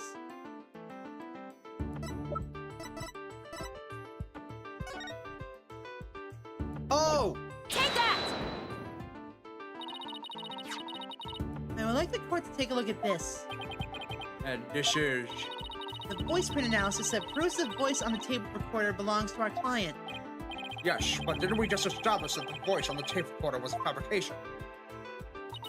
We did, but what I like to focus on is the noise that is also there. Noise. Yes, the defense believes it resulted when the tape's previous recording was erased. What do you hope to prove by that? The length of the noise is what's important. It's 10 minutes and 35 seconds in all. And what did the timestamp read at the moment Professor Means began his speech? That would be exactly 10. Now, let's fast forward this long-winded exercise in boredom to the end. Excuse me. Okay, stop. The video timestamp now reads 20:35.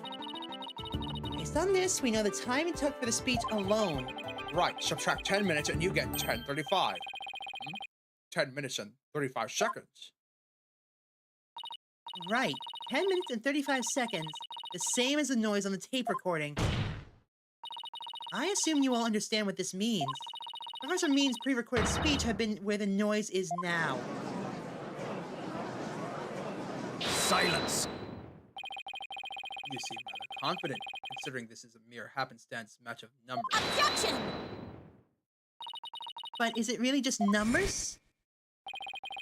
The lab is continuing the study of this tape. So far, there's sound signs of overdubbing. It's going to take a bit longer to recover the audio that was erased. Police are analyzing the noise as we speak. It won't be long until we know what was originally there.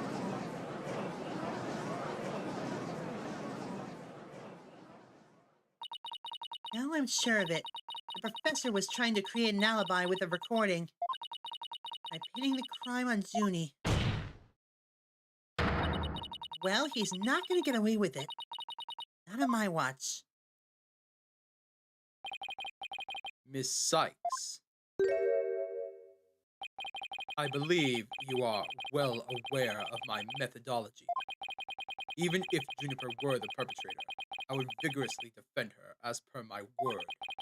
And to that purpose, I offered to be her lawyer. Alas, look at what has happened. All I stated are obvious deductions derived from evidence and testimony. Truth be told, I had no intention of testifying. I had been keeping quiet for Juniper's sake. But now that you cast this blame upon me, I have no choice but to reveal the truth. Uh-oh. This doesn't sound good. I will now reveal the truth behind why I had to pre-record my speech before the mock trial. I, Professor Meads, always say what I mean, and mean what I say by all means.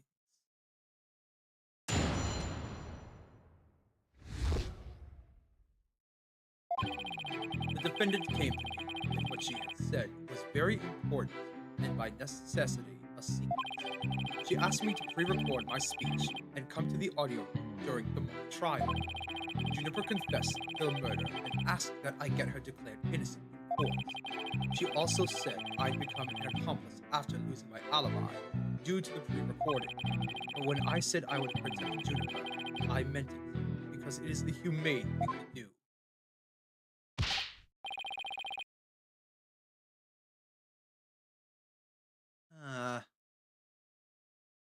Oh my! So you're saying the defendant threatened you? This has to be a lie. I mean, everything about it lines up too perfectly to be true. On this most consequential of occasions, let me be completely frank with you.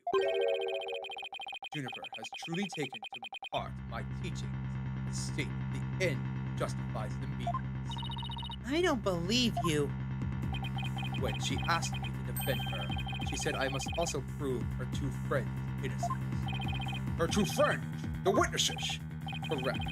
Hugh O'Connor and Robin Newman. I was to ensure all three were free.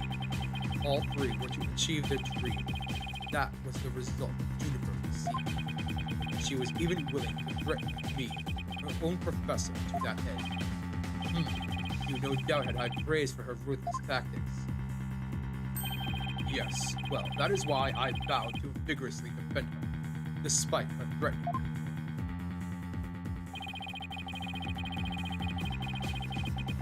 There was a time when lawyers merely sought the truth if they wished for victory in court. But alas, those days are over. Now, in the defense of justice, order, and all that is good, the end justifies the means. I am so sick of hearing that phrase. Though it truly grieves me so, I must tell you this. Forsake the truth if it is victory you seek. Steel yourself for this new courtroom reality. That does it. He's gonna regret dragging those dismal, depressing ideas in here. Since he's already surrendered to the dark age of the law, it's time for me to fight it. Why so silent, Sexton? Something the matter? This is a court of law. It's no place for long-winded talks about idealistic principles. That's why I'm going to let the evidence do the talking. Let's not get carried away now, Miss Sykes. It will not do to have you attempting to discredit my doctrine. Do not force me to rectify this situation. No, go ahead and rectify it. Only if I lose and you win, that is.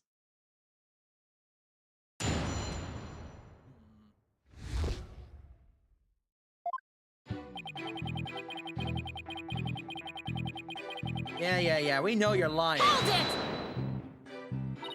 I doubt our client would have come to you with something like that.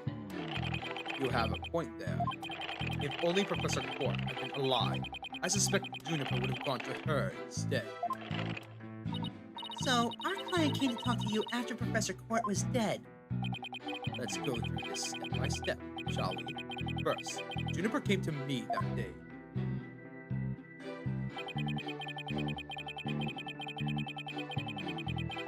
Hold it!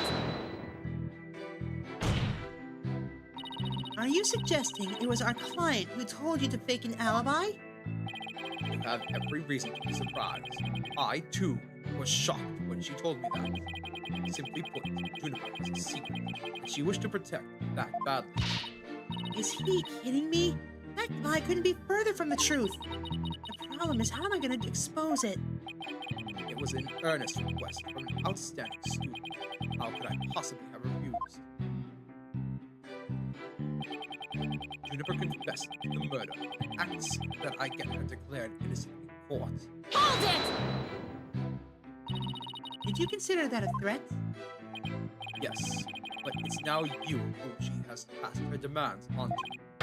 Besides, you must realize that you, too, are being used by Juniper.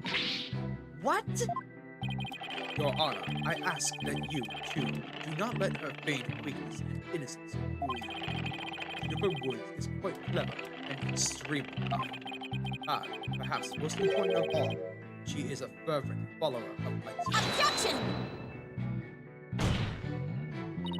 Your Honor, the witness's testimony is nothing but an attack on our client's character. Very well. Objection sustained. So be it. Nevertheless, the fact that she threatened me is immutable. She also said that I become an accomplice after losing my alibi due to the pre-recording. Hold it! How could you overlook such a threat? As a teacher, it's your duty to discipline students. Yes, well, perhaps I do have some serious reflection to do on this matter. I suppose it was just wishful thinking on my part. I wanted to believe that Juniper hadn't actually committed murder, and that she hadn't meant to threaten me. Really? Please do explain. Long had I waited for a student who would embody my teachings. Does the witness realize what he is saying? Surely you must see the true meaning in my words. I am merely staying true to what I teach, and my methods are but a reflection of the times. Oh wow, his way of thinking is really warped. But I haven't heard any inconsistencies yet. I wouldn't be so sure. Really? The more he tries to avoid logical inconsistencies in his testimony, the more likely we'll see inconsistencies between his actions and words. It is a dark age, and there is much I would like to say on the matter. When I said I would protect Juniper, I meant it because it's the humane thing to do. Hold it! You were trying to protect our client? Yeah, right. Don't say anything to pin the blame on Junie. What a frightful look. I would ask that you not glare at me so. I'm nothing but the admiration for how Juniper is willing to go as far as to threaten me. That is why I am protecting her by any means possible. She has been a model student. Liar, you're trying to pin the blame on her. How am I going to show that when he's saying isn't what he's really thinking? You cannot possibly overturn my claims. But isn't it about time you admitted defeat? After all, if my unassailable logic is not true, then what is? If he thinks I'm going to give in to that pack of lies, he got another thing coming. I'm going to find a hole in his story if it's the last thing I do. Even though it's rotten to the core, he's a total pro. I mean, all that made perfect sense. Yeah, but you can't believe a word he says. He's making this up as he goes along. Don't trip up on his own words yet. I want to see how consistently the professor's testimony matches up with his actual actions.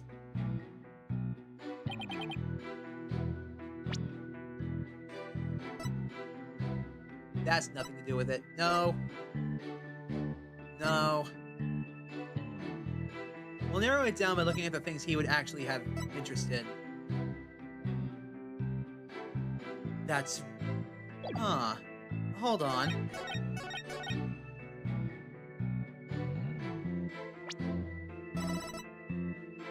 Then why did you record over it? Objection! So let me get this straight. You were trying to help Miss Woods. That's nothing more than a bald-faced lie. And no offense, Your Honor. Such defamation of my character and your hair follicles. Your Honor, this is an outrage. Miss Shikes will clarify her statement, but leave my hair follicles out of it this time. Yes, of course, Your Honor. Now please take a look at this. The witness gave this tape to Mr. O'Connor. Then he slyly whispered, "Take this to the police and tell them you found it." There was no whispering, slyly or otherwise, involved.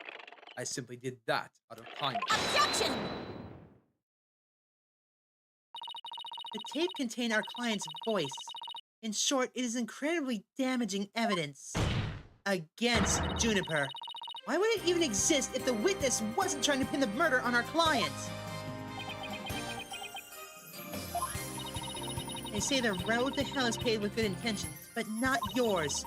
You never had good intentions, only lies to protect yourself with while blaming another. You, Professor, are the embodiment of the dark age of the law. Objection.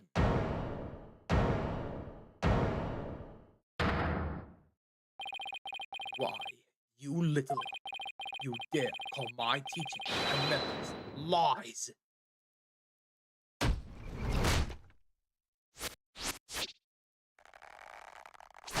He's gone full Spartan! Themis Legal Academy is a proud institution. It's the most powerful in the world. You will never forget what true education and lawyering means once I am through with you. Professor Means, what's with your hair? Quiet! No talking in class. The dreaded chalk throw! Eyes and ears up here, everyone. Homeroom is now in session. We will begin with roll call. Athena Sykes. Huh? Oh, here? Apollo Justice. I'm fine. I mean, here. Fool! The proper response is here without any extraneous information. Ouch! I mean, here. Next, Your Honor. Here. See, class. That is the proper way to answer. Simon Blackwell. I said Simon Blackwell. Are you here or not? There's always one, isn't there? Well then, I'll just mark him absent. Now, get out of my class this instant! Get out. Very well, that is your wish. Who am I to defy my own teacher? Is that such a good idea? Prosecutor Blackwell is free of his shackles.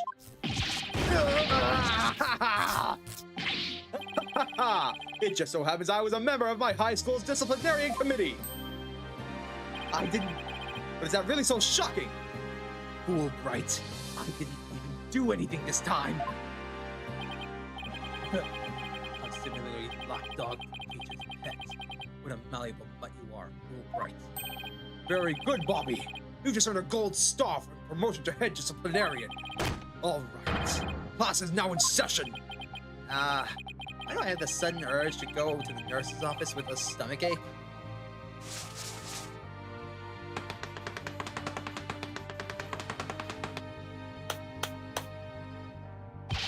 Pay attention. I am not the killer. Juniper is. This will be on the next test, so you better be listening. Objection! Professor, you created the phony tape to pin the blame on Juniper. Yeah, they didn't have the proficiency to dodge that. Yeah. Point to Moss, I just now saw this. You gotta hate, but also love it when there's a final form on the witness, because that just screams, I'm the killer. But this is still awesome. He's a Spartan! Plus, you were the only one who could have moved the body during the mock trial. Objection!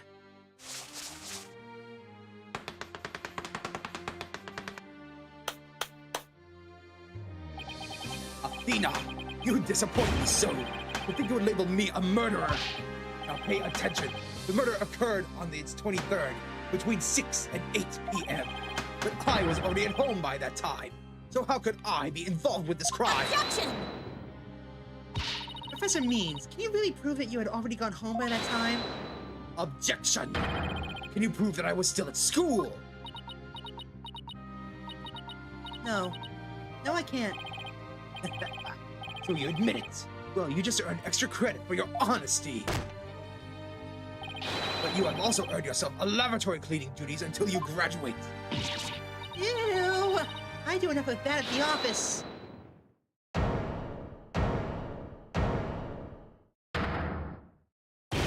No way, man! I totally object! That's right! We have proof! We have proof that he was here! The stage photos! He's right there! Robin?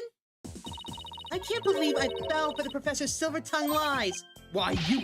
How dare you talk about your teacher like that? I'm not listening to you anymore, man. No way, no how. Now I have a confession to make. You know those two statues that were on stage? I didn't make them all by myself. Statues on stage? Do I want to know where this is headed? I was able to finish one of them, but the last bell rang before I had time for the other one. So I asked Professor Means to make it for me. In other words, the professor was there on the stage after the last bell? Right, and it would have been way past 7 before he could have finished. Professor Means was still at school. This is incredibly important testimony. The professor told me, I'll take care of it. I thought my parents would let me be an artist if I said I made both statues myself. I'm so sorry for not telling the truth. Robin. Quick! Somebody get this juvenile delinquent out of my sight! Simon, you're the head honcho around the delinquents. Do something! Ah! And who's in charge of this class pet around here? Not interested. If you want a class in swordsmanship, I'm mad. Of course, only real blades can do. No swords at school! All weapons will be confiscated! Ah! Nurse! Nurse! Where's a school nurse when you need one? It seems that Sykes Dono seeks a showdown with each other. In which case, you would do well to draw your staff quick as lightning. Very well. Then I will just have to prove my innocence myself. The real lesson begins in second period. Prepare to be served old school style. What is that? Oh, never mind. Your testimony, please.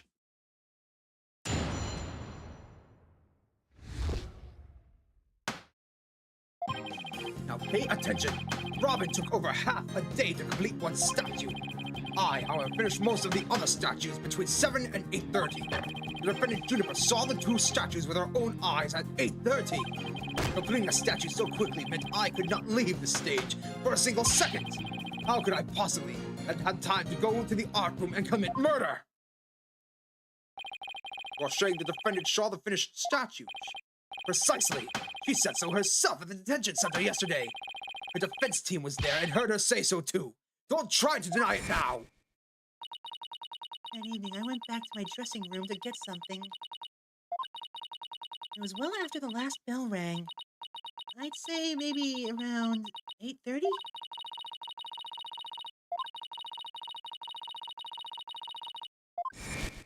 A white sheet, huh?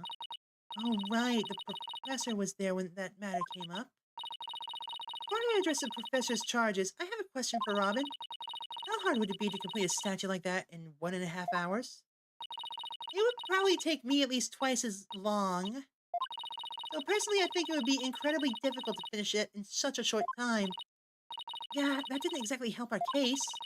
He won't get off that easy. He's bound to stumble his own words somewhere. His own slippery means.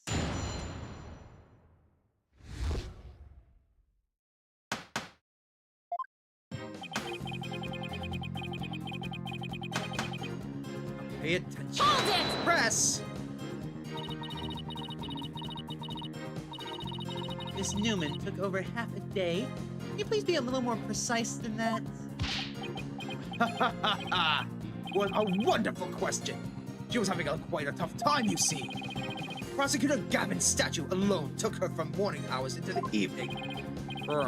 What is rather a large statue after all. Don't be silly. It merely exposes the difference between the student and the teacher. I, however, finished most of the statue between 7 and 8. Hold it! 30, that is. most of the other statue? What exactly does that mean? Robin created the basic outline of Mr. Wright's statue before the last bell rang. I, in turn, completed the rest of it. I see. In academics as well as art, learning the basics is incredibly important. In short, you skipped the most important part of a statue making, didn't you? Why, you insolent little! It is the practical applications built around the basics that take so much time. Professors such as I mastered the basics a long time ago. Like this fancy pants here, who lacks all lawyering fundamentals. Oh, quiet, you. You're not even in charge anymore. Now do you understand? I did not leave that stage until I was done. Well, Miss Sykes, you accept the witness's claim.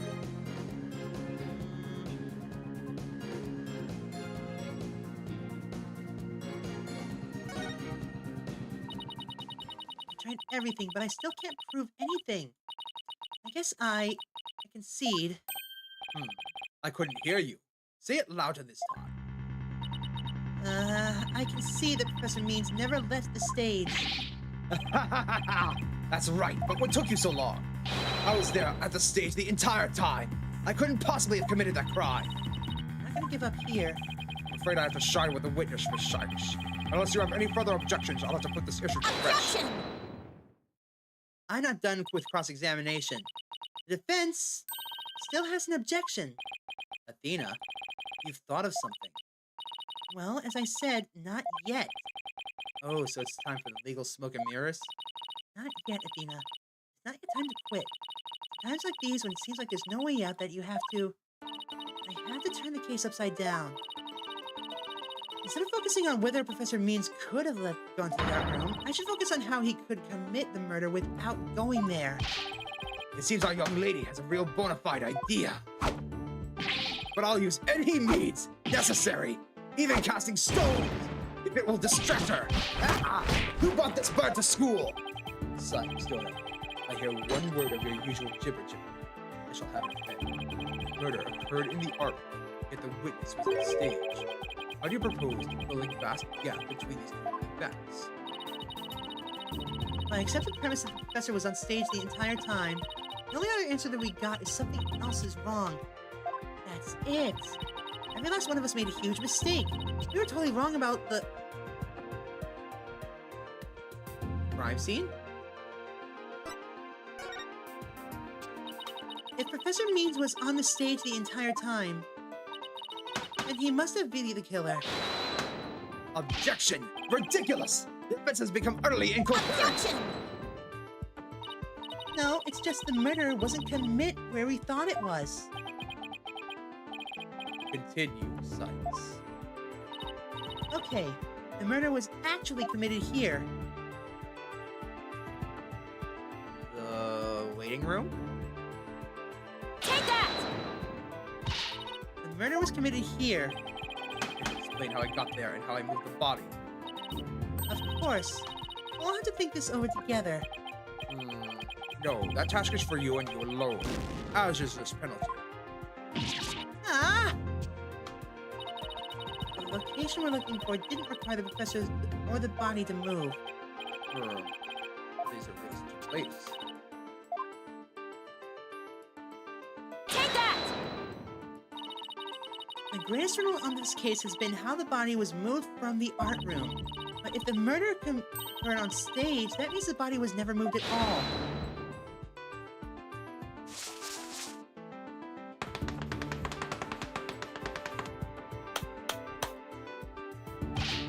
Silly girl! When the body was found, there wasn't a drop of blood on the stage floor. Surely there would have been some blood if that's where the murder was committed. There wasn't any blood on the stage? Really? There was something on stage at the time of the murder that's now bloodstained. Take that! It's true. There were no bloodstains on the stage floor, but there was something on the stage that did have a bloodstain, and that would be this, the school's banner. No blood would have gotten on the floor if this were under the victim when she was killed. Oh my, that's quite a compelling theory. Silence! What is it now? My theory makes perfect sense. That was a pathetic attempt. You must put every inch of your body into your attacks. The autopsy states the cause of death was loss of blood. Yet only a trace amount was found upon that banner. Where did the rest go? Blood getting on there when the body was moved by wire makes more sense than not.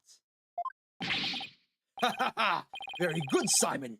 Please tell me, what's your first choice for higher education? I'll write you the ultimate in recommendation letters. You're all but guaranteed to get in. Actually, the defense has something to explain that as well. You do! If there was only a trace amount of blood on the school's banner, then there must have been something else that the killer used to suck up the blood. All I have to do is figure out what.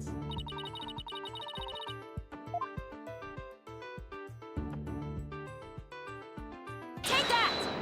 The other banner. Why? It looks like there's some other piece of fabric on top of the school banner.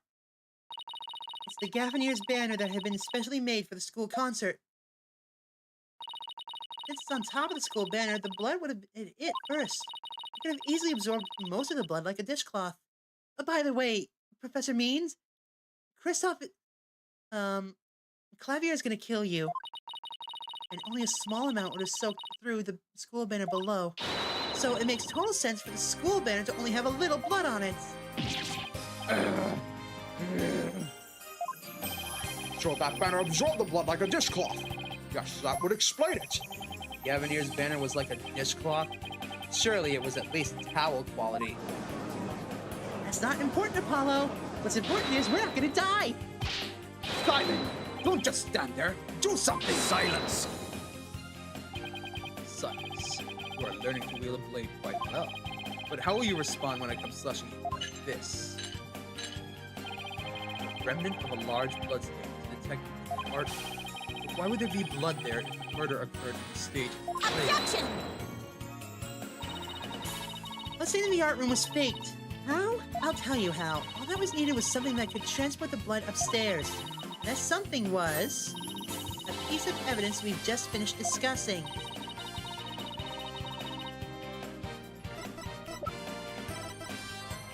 That's it!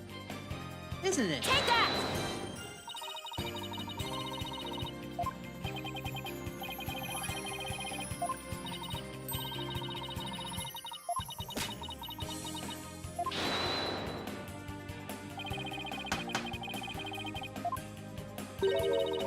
Worth a try. Oh, wait, watch it. Oh.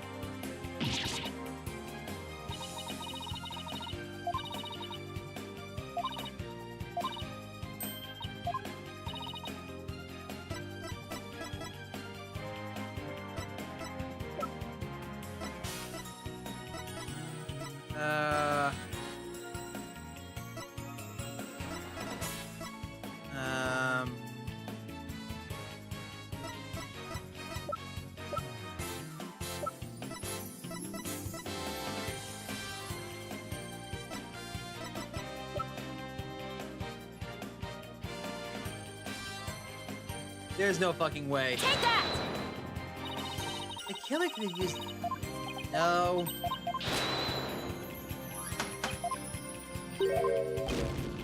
Ow. We just finished discussing it. Take that! To think you'd stoop so low as to present mere garbage to this court.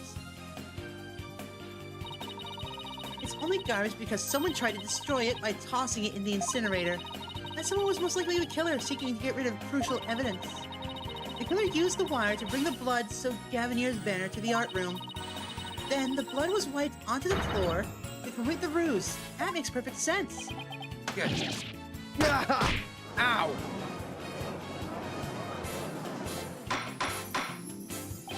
Order! Order! This is quite a development. To think the body was never actually moved. Objection! Hold it right there. The body must have been moved. How else do you explain the loud crash that you heard during the mock trial? If it wasn't caused by the body crashing into the statues, then what was it? I never thought of that. The crash wasn't the body hitting the statue. What was the feed? Now the school's banner shows that something was carried along the wire in it. If that's true, I know what I have to find. Something that was in the art room before the murder and then on the stage. It's the Justice statue. Take that! Gah! That statue! Yes, I believe this was the statue that broke the other two, not Professor Court's body. The unique statue you see on the right, that's the pure White Lady Justice from earlier. Professor Court accidentally broke it while she was polishing it the day before the mock trial. But she used her own unique artistic sense and technique to repair it, as you see here. Nobody would have guessed that was originally Lady Justice. Silence! Perhaps you were onto something. But why, pray tell, would anyone move that scrappy relic in such a tedious manner? Excellent question, Simon. Keep them coming. You know why? The fact that you won't acknowledge it shows how twisted you are. Lady Justice was moved during the mock trial. During that time, Professor Means was fabricating an alibi with his pre-recorded speech. If we consider the facts, then Lady Justice was moved in order to interrupt the trial. Professor Means was trying to interrupt the mock trial. That must be the answer. But now let me ask you this. Why did the professor want to interrupt the mock trial? I object, Your Honor. I object to how you always ask people questions like that. Oh, I just had a thought. It involves a penalty for a certain smart alecky defense attorney. Ugh.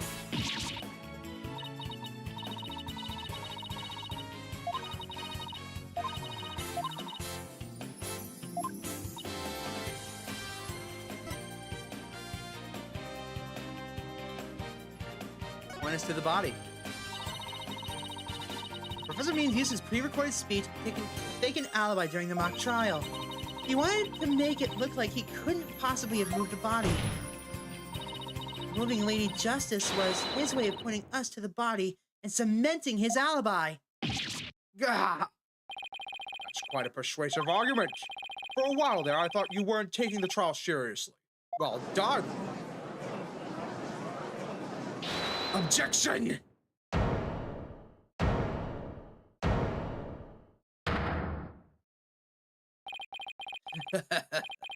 You should never underestimate me, Athena Sykes. Professor Means always means what he says, and says what he means by all means. Fine then. Say it already. I'm waiting. The murder occurred the night before, but the body wasn't found until late the next day. Countless students passed the stage till they met in the lecture hall for the mock trial.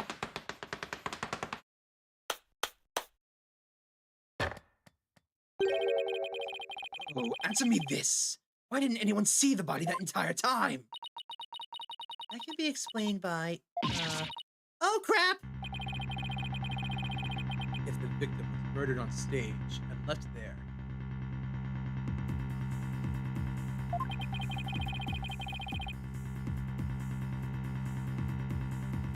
The body would inevitably have been discovered. And of course, there was nowhere to hide a body upon the stage. This is not good, Athena. Our claim is this close to being beaten to a pulp. I know. But we've come so far. Consider yourself schooled. I couldn't possibly kill anyone. The killer is none other than Juniper Woods. It always has been, and it always will be. Just wait a minute.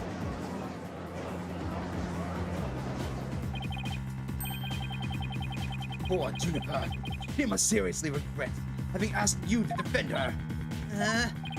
And to add insult to injury, you nearly had you convicted for murder. Surely you haven't forgotten that little fiasco.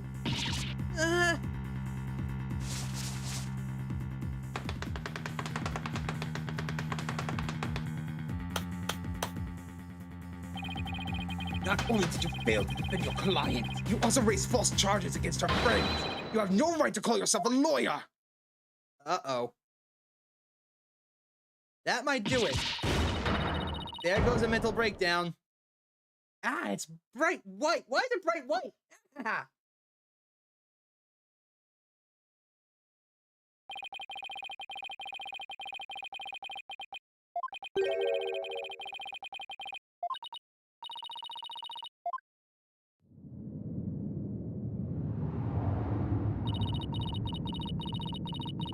Tell me I failed once again. failed to save someone near and dear to me. I worked so hard to become a lawyer, and even studied psychology. Has it all been for naught? Am I doomed to relive that over and over again? Ow, bright white. Her eyes are empty. Athena, what's wrong? Widget's dead. Relax, Athena. Breathe. Breathe in and out. It's not working. Everything's going black. For all I've done, is this how it ends? Forgive me, Junie. I couldn't protect you like I said I would.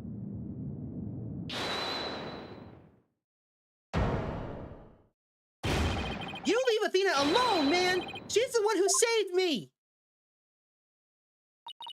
It was because of Athena that I could stop hiding and start living my life as a girl again. And she saved the friendship between Hugh, Juniper, and me. I think you're an awesome lawyer, Athena. One of the best. But I raised false charges against Hugh. And that's not all. I've done some seriously unforgivable things. Please. What's the big deal? False charges are nothing to be scared of. And I'm not even mad at you. I should really be thanking you. You use legitimate means to expose my wrongdoing, to give me a chance to re-examine what's important. But what does it matter if I can't save Juniper? I mean, the whole reason I've come so far is... Objection. It's not over yet, Athena.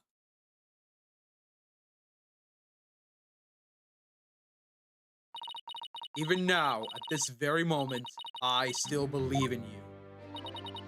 Junie? I know you better than most people, Athena. And I know you'd never surrender to the dark age of the law like the professor did. Thank you, Junie. I feel like I can barely breathe. I don't know what to do. Silence! Stop your pleading this insolence. You look an utter fool. Executor Blackwell? There is one who awaits you, is there not? And that is the reason you have studied so very hard. Are you prepared to give up on all that you have worked for thus far? It would not do to have you disappoint you know who. I... Objection! You're wasting your time. You have nothing on me. No evidence or anything else to establish my guilt.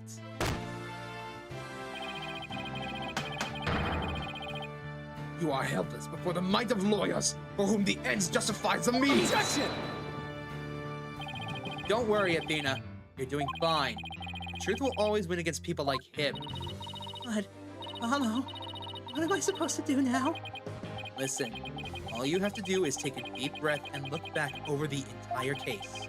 If there's truth to be found, there always is, you're sure to find it.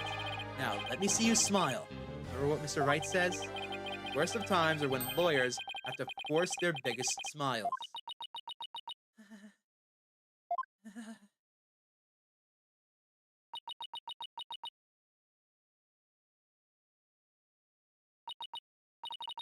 Thanks, everyone. You didn't have to worry about me now. The worst of times are when lawyers have to force their biggest smiles. Athena Sykes is psyched and ready to rock. Prepare for your utter defeat! Professor Court wasn't killed in the art room. She was killed right where her body was found. We know because there wasn't any time to move the body there from somewhere else. That means the body had to have been hidden somewhere on stage until it was found. Let's think along these lines and see where it takes us. First up, when did Professor Meads remove the body from its hiding place? Let's see, what was he doing right before the body was discovered? He was using the span of time his fake alibi made. Move the body to where it would be more easily spotted. Therefore, the only time when he could have moved the body from its hiding place is during the mock trial. It It was during the mock trial, specifically during his speech. Professor Means moved the body to an easily seen location during his long pre-recorded speech. The professor also moved something to the stage that wasn't there before. Specifically, the white statue. During the mock trial, Professor Means wrapped the White Lady Justice in the school banner and sent it zipping down the stage with a crash, killing 2 birds with 1 stone. He drew attention to the body and made it look like the murder occurred in the art room. Is there anywhere to hide the body on the stage? Doesn't seem likely. No, there has to be somewhere. Wait a minute. That was something that should have been finished, but was only mostly done. Something was used to cover the body up, and it didn't draw undue attention because it looked like it belonged on the stage. In that way, no one would suspect there was a body hidden inside. The right statue. That's what was hidden in it. The body was hidden by Wright's statue. The Mr. Wright statue was never actually finished. The body was wrapped under some cloth to hide what was really inside, cleverly disguising it as the boss's statue.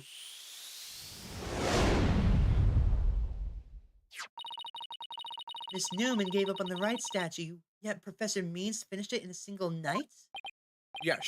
What an impressive feat that was. Objection! No, his so-called work of art deserves none of our praise. That's because it was only a facade to hide his real work. The murder of Professor Court. Come again. I'm afraid I don't follow. He hid the body by making it look like the statue of Mr. Wright. With the body wrapped under a piece of cloth, it looked just like a statue. What? I second that. What? Now this is getting interesting. Objection! No! This is getting preposterous! How would such a thing even be possible? Objection! We'll never know until we try. Uh-oh. I think I know where this is going. Okay, Apollo. Time to turn me into a reasonable likeness of Mr. Wright. I'm going to pose like the statue, like so. And now I want you to wrap me up in a cloth so that I look like a statue. I hate to ask the obvious, but where am I supposed to get a cloth?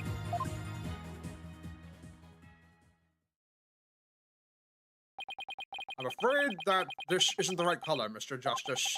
Well, given how sudden the request was, it's kind of the best I could do, Your Honor. All right, I think that about does it.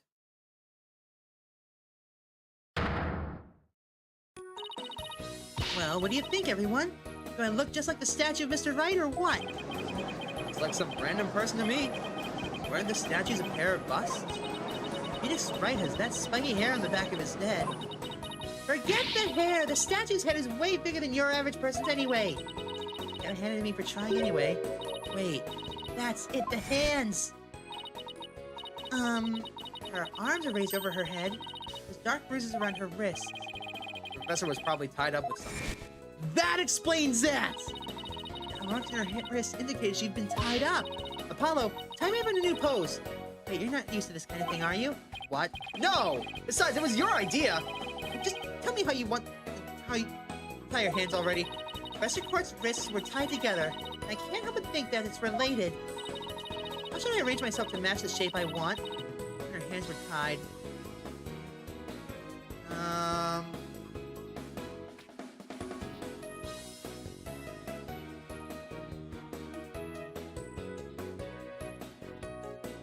Well, it would have to be behind her head.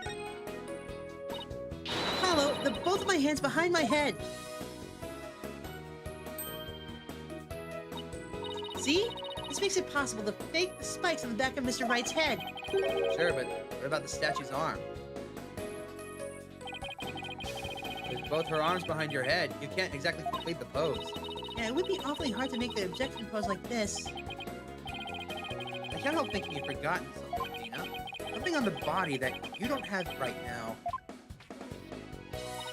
What did the victim's body have that I don't? The arrow! Take that! Oh, right! There was an arrow sticking out of her side! Okay, Apollo, take that and punch it into my side. Wait, are you crazy? Fine, go get some duct tape. Come on, rapido, schnell! All right. I don't need to know other languages to know bossy when I hear it. I'm gonna get you for that. Shut up. Flat the fatal arrow to the side.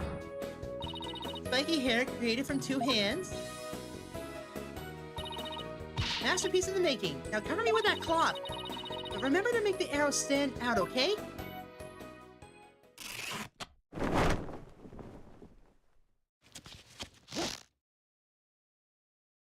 A perfect match. Remember your intern voice, dear. But he's buying it. The arrow's nowhere near long enough. But what else could you use for the arm? Still won't give up, will you? I must commend you. If only for your spirit and determination. Of course she's not giving up. After all she's put me through, she owes me an explanation. And one that makes sense. Now, disappoint me again and the penalty will be doubly painful. Yikes! Guess I better get it right this time. Think, Athena. Think! Professor Court was murdered when she stopped by the stage to see Professor Means. If it wasn't premeditated, he must have used something close at hand in his little ruse. Apollo, show me those stage setup photos again. Like that? Right now? Okay, hold on.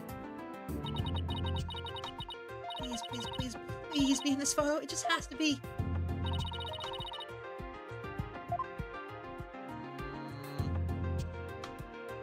I mean... I guess this, right?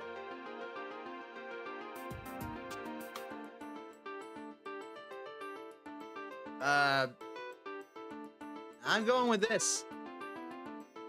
Hold on, can I save? I can save. Awesome.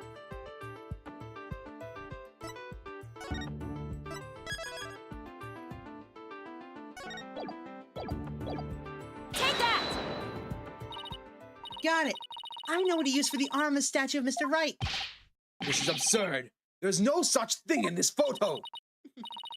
Don't play dumb with me, Professor. It's the staff you have right there.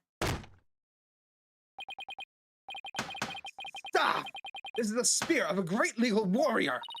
Whatever. Just hurry up and lend it to me.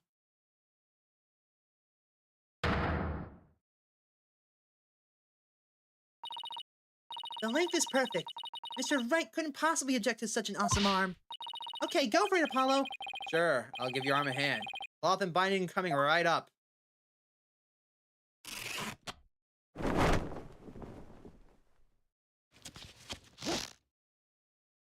Objection!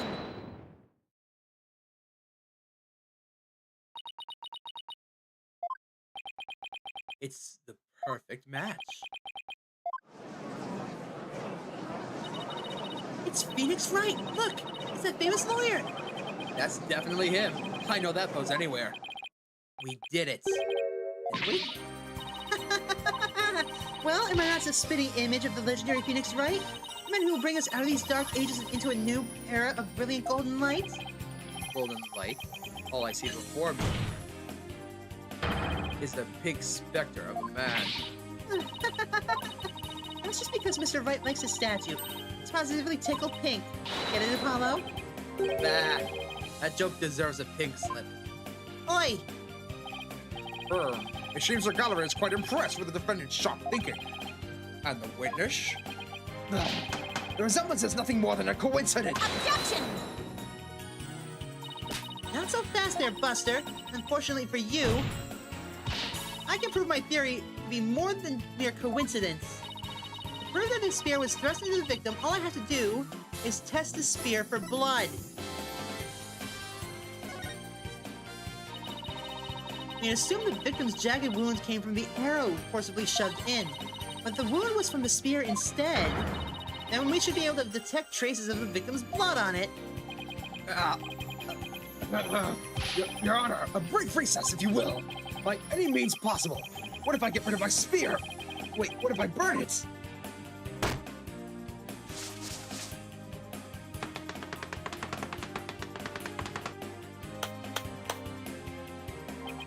If I do that, I'll be found innocent. Yes, I'm innocent, I tell you. Objection! Surely you don't expect us to take lectures from you now. Now, I ask you in the gallery, help me decide the professor's fate.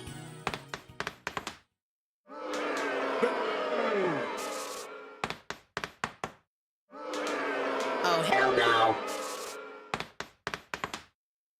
Get the hell out of here. Be gone!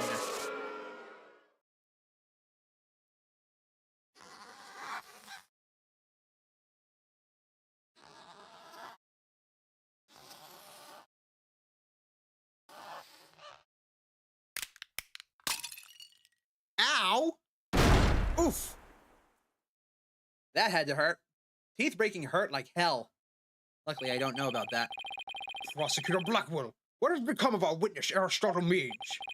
It is as Sykes Dono suspected. Blood was detected on his staff. He has admitted to this heinous crime. All of it. He shall join us in the clink tomorrow. His teaching skills can be put to good use there. Great. He'll teach felons that the ends justify the means. So much for rehabilitation. Can I ask what the professor's motive was? I could barely make out a word he said on account of his shattered teeth. One of Blackwell's fellow inmates was once a surgeon. Why not a former dentist, too?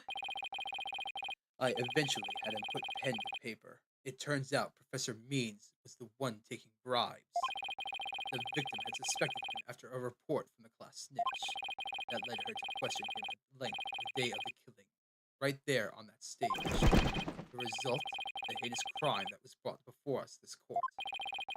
The fool, like Newman, had come to know of the script's contents via the victim's note. It seems he came up with a plan to stab the victim with her own owl in order to make the killing look like the one in the script, and thus frame the defendant. But that scrap of paper with Hugh's name had the same mark as Professor Court's planner. Yes, about that. Those planners are bestowed upon all the students graduating at the top of their class. Really? So then... Indeed, once upon a time, Professor Means was also awarded the same notebook. The handwriting is being analyzed now, but like as not, the scrap belonged to him. This too was evidence of the bribery scheme that the victim had obtained. Know that Constance's report was clean, that only Aristotle Means took the bribes. To think a professor would murder our colleague, then try to pin it on a student. If this is the dark age of the law, then we can only hope that a brighter future awaits. And the first step is to hand down my verdict for a promising young lady. This court finds the defendant, Juniper Woods, not guilty.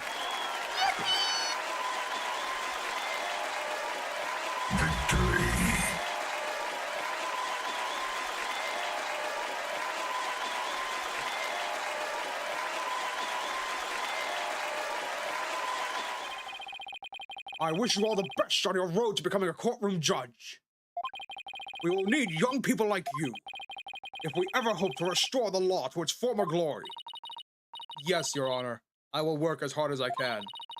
Maybe one day, I'll be able to work with all of you to make a difference.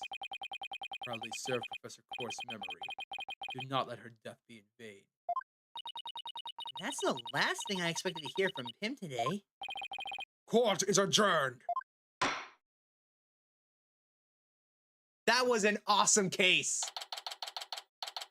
October 26th, District Court. Defendant, room number 3. Lobby, whatever. Thank you, Tina. I really mean it. It was nothing. Really. Just one little panic attack. I can take the biggest tangled mess of case and unravel it just like that. I didn't know. Looked pretty wound up there at the end. Literally and figuratively. You look pretty hungry for a knuckle sandwich, Buster. I wanted to thank you too, Apollo. Don't mention it. The way you were always there for Tina when she was in a bind. And at the detention center where your smile gave me hope when there was none. It was like the warm rays of the sun shining down on peaceful woodlands. I think you're an absolutely amazing person. Thank you, Jennifer. It means a lot to me. I still have lots of work to do. I can't wait until we see you on the judge's bench. Ha ha ha. I promise you that I'll get there someday. That's why, until that day, I'll... Guys, I have some big news. I mean, this is huge. Oh, am I interrupting something? No, it's okay, I think. So what's the big news? The school festival! It was supposed to have been canceled after what happened, but... Well, you just got a call. In memory of Professor Constance Court, who worked so hard to make it happen, the festival is being extended one extra day until tomorrow. Really? All right!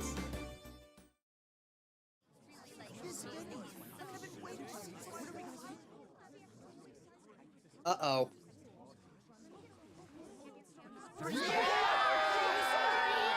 We've got a special treat for all of you. A love letter for Themis Legal Academy. Achtung, baby. It's time for the Guitar Serenade.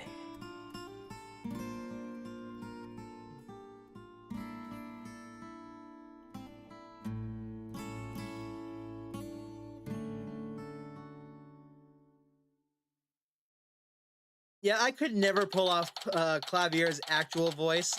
No, thank you, baby. I prefer this voice. Thank you very much. October 27th, Themis Legal Academy, 3rd floor lecture hall. Wow, that was so much fun! School festivals are amazing! Hee. I think you and Robin are getting a little carried away. Your singing voice, Juniper! It can melt my heart! Mr. Wright, thank you for that training seminar. And just remember, the objection pose is all about attitude. Oh, and congrats on your mock trial win. Although Robin had you for a while there. I did, didn't I? But I'm just glad we're back to how we used to be. Thanks to Athena. And you know what? I think I'll stick with becoming a prosecutor after all. I'm gonna make up for my mock trial loss by winning the real deals in court. Mock trial loss? What loss? Wait, did they reprise the trial and Hugh won?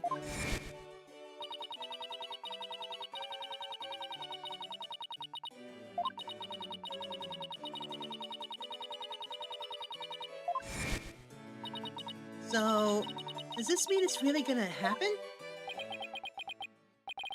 Juniper, there's something I wanted to say to you. Huh? Is he going to do what I think he's gonna do? He better not. Juniper, can we still be friends? You know, best friends, like we've always been. Huh? Best friends? Hugh, weren't you gonna profess your love for Juniper if you won the mock trial? No, I was gonna confess that I'm not a genius and that I'm really 25 years old. You already dragged it out of me during the trial. Oops! Listen, Hugh. You too, Robin. Miriam. Me too? Miriam's got this tactical espionage action stuff down to a science. I didn't even see her this time. I've been thinking. It's up to us to put an end to the dark age of the law if we can. Let's all work together to usher in a new age where winning only results from the truth. And the end never justifies the means. Count me in! I wouldn't have it any other way.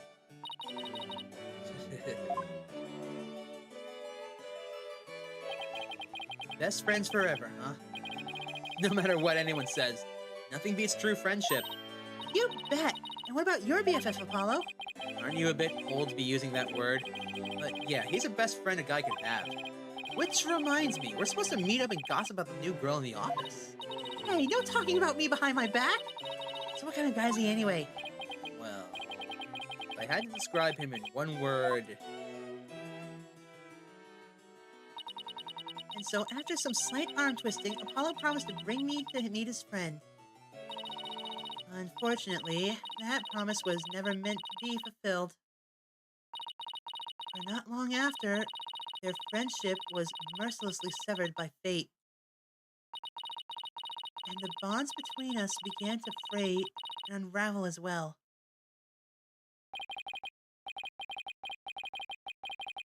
Sorry, but I'll be taking a leave of absence.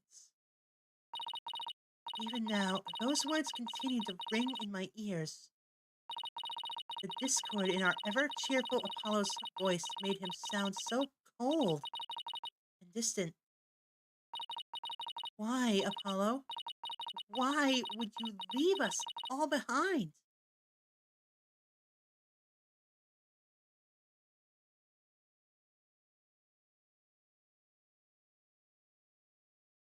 The end.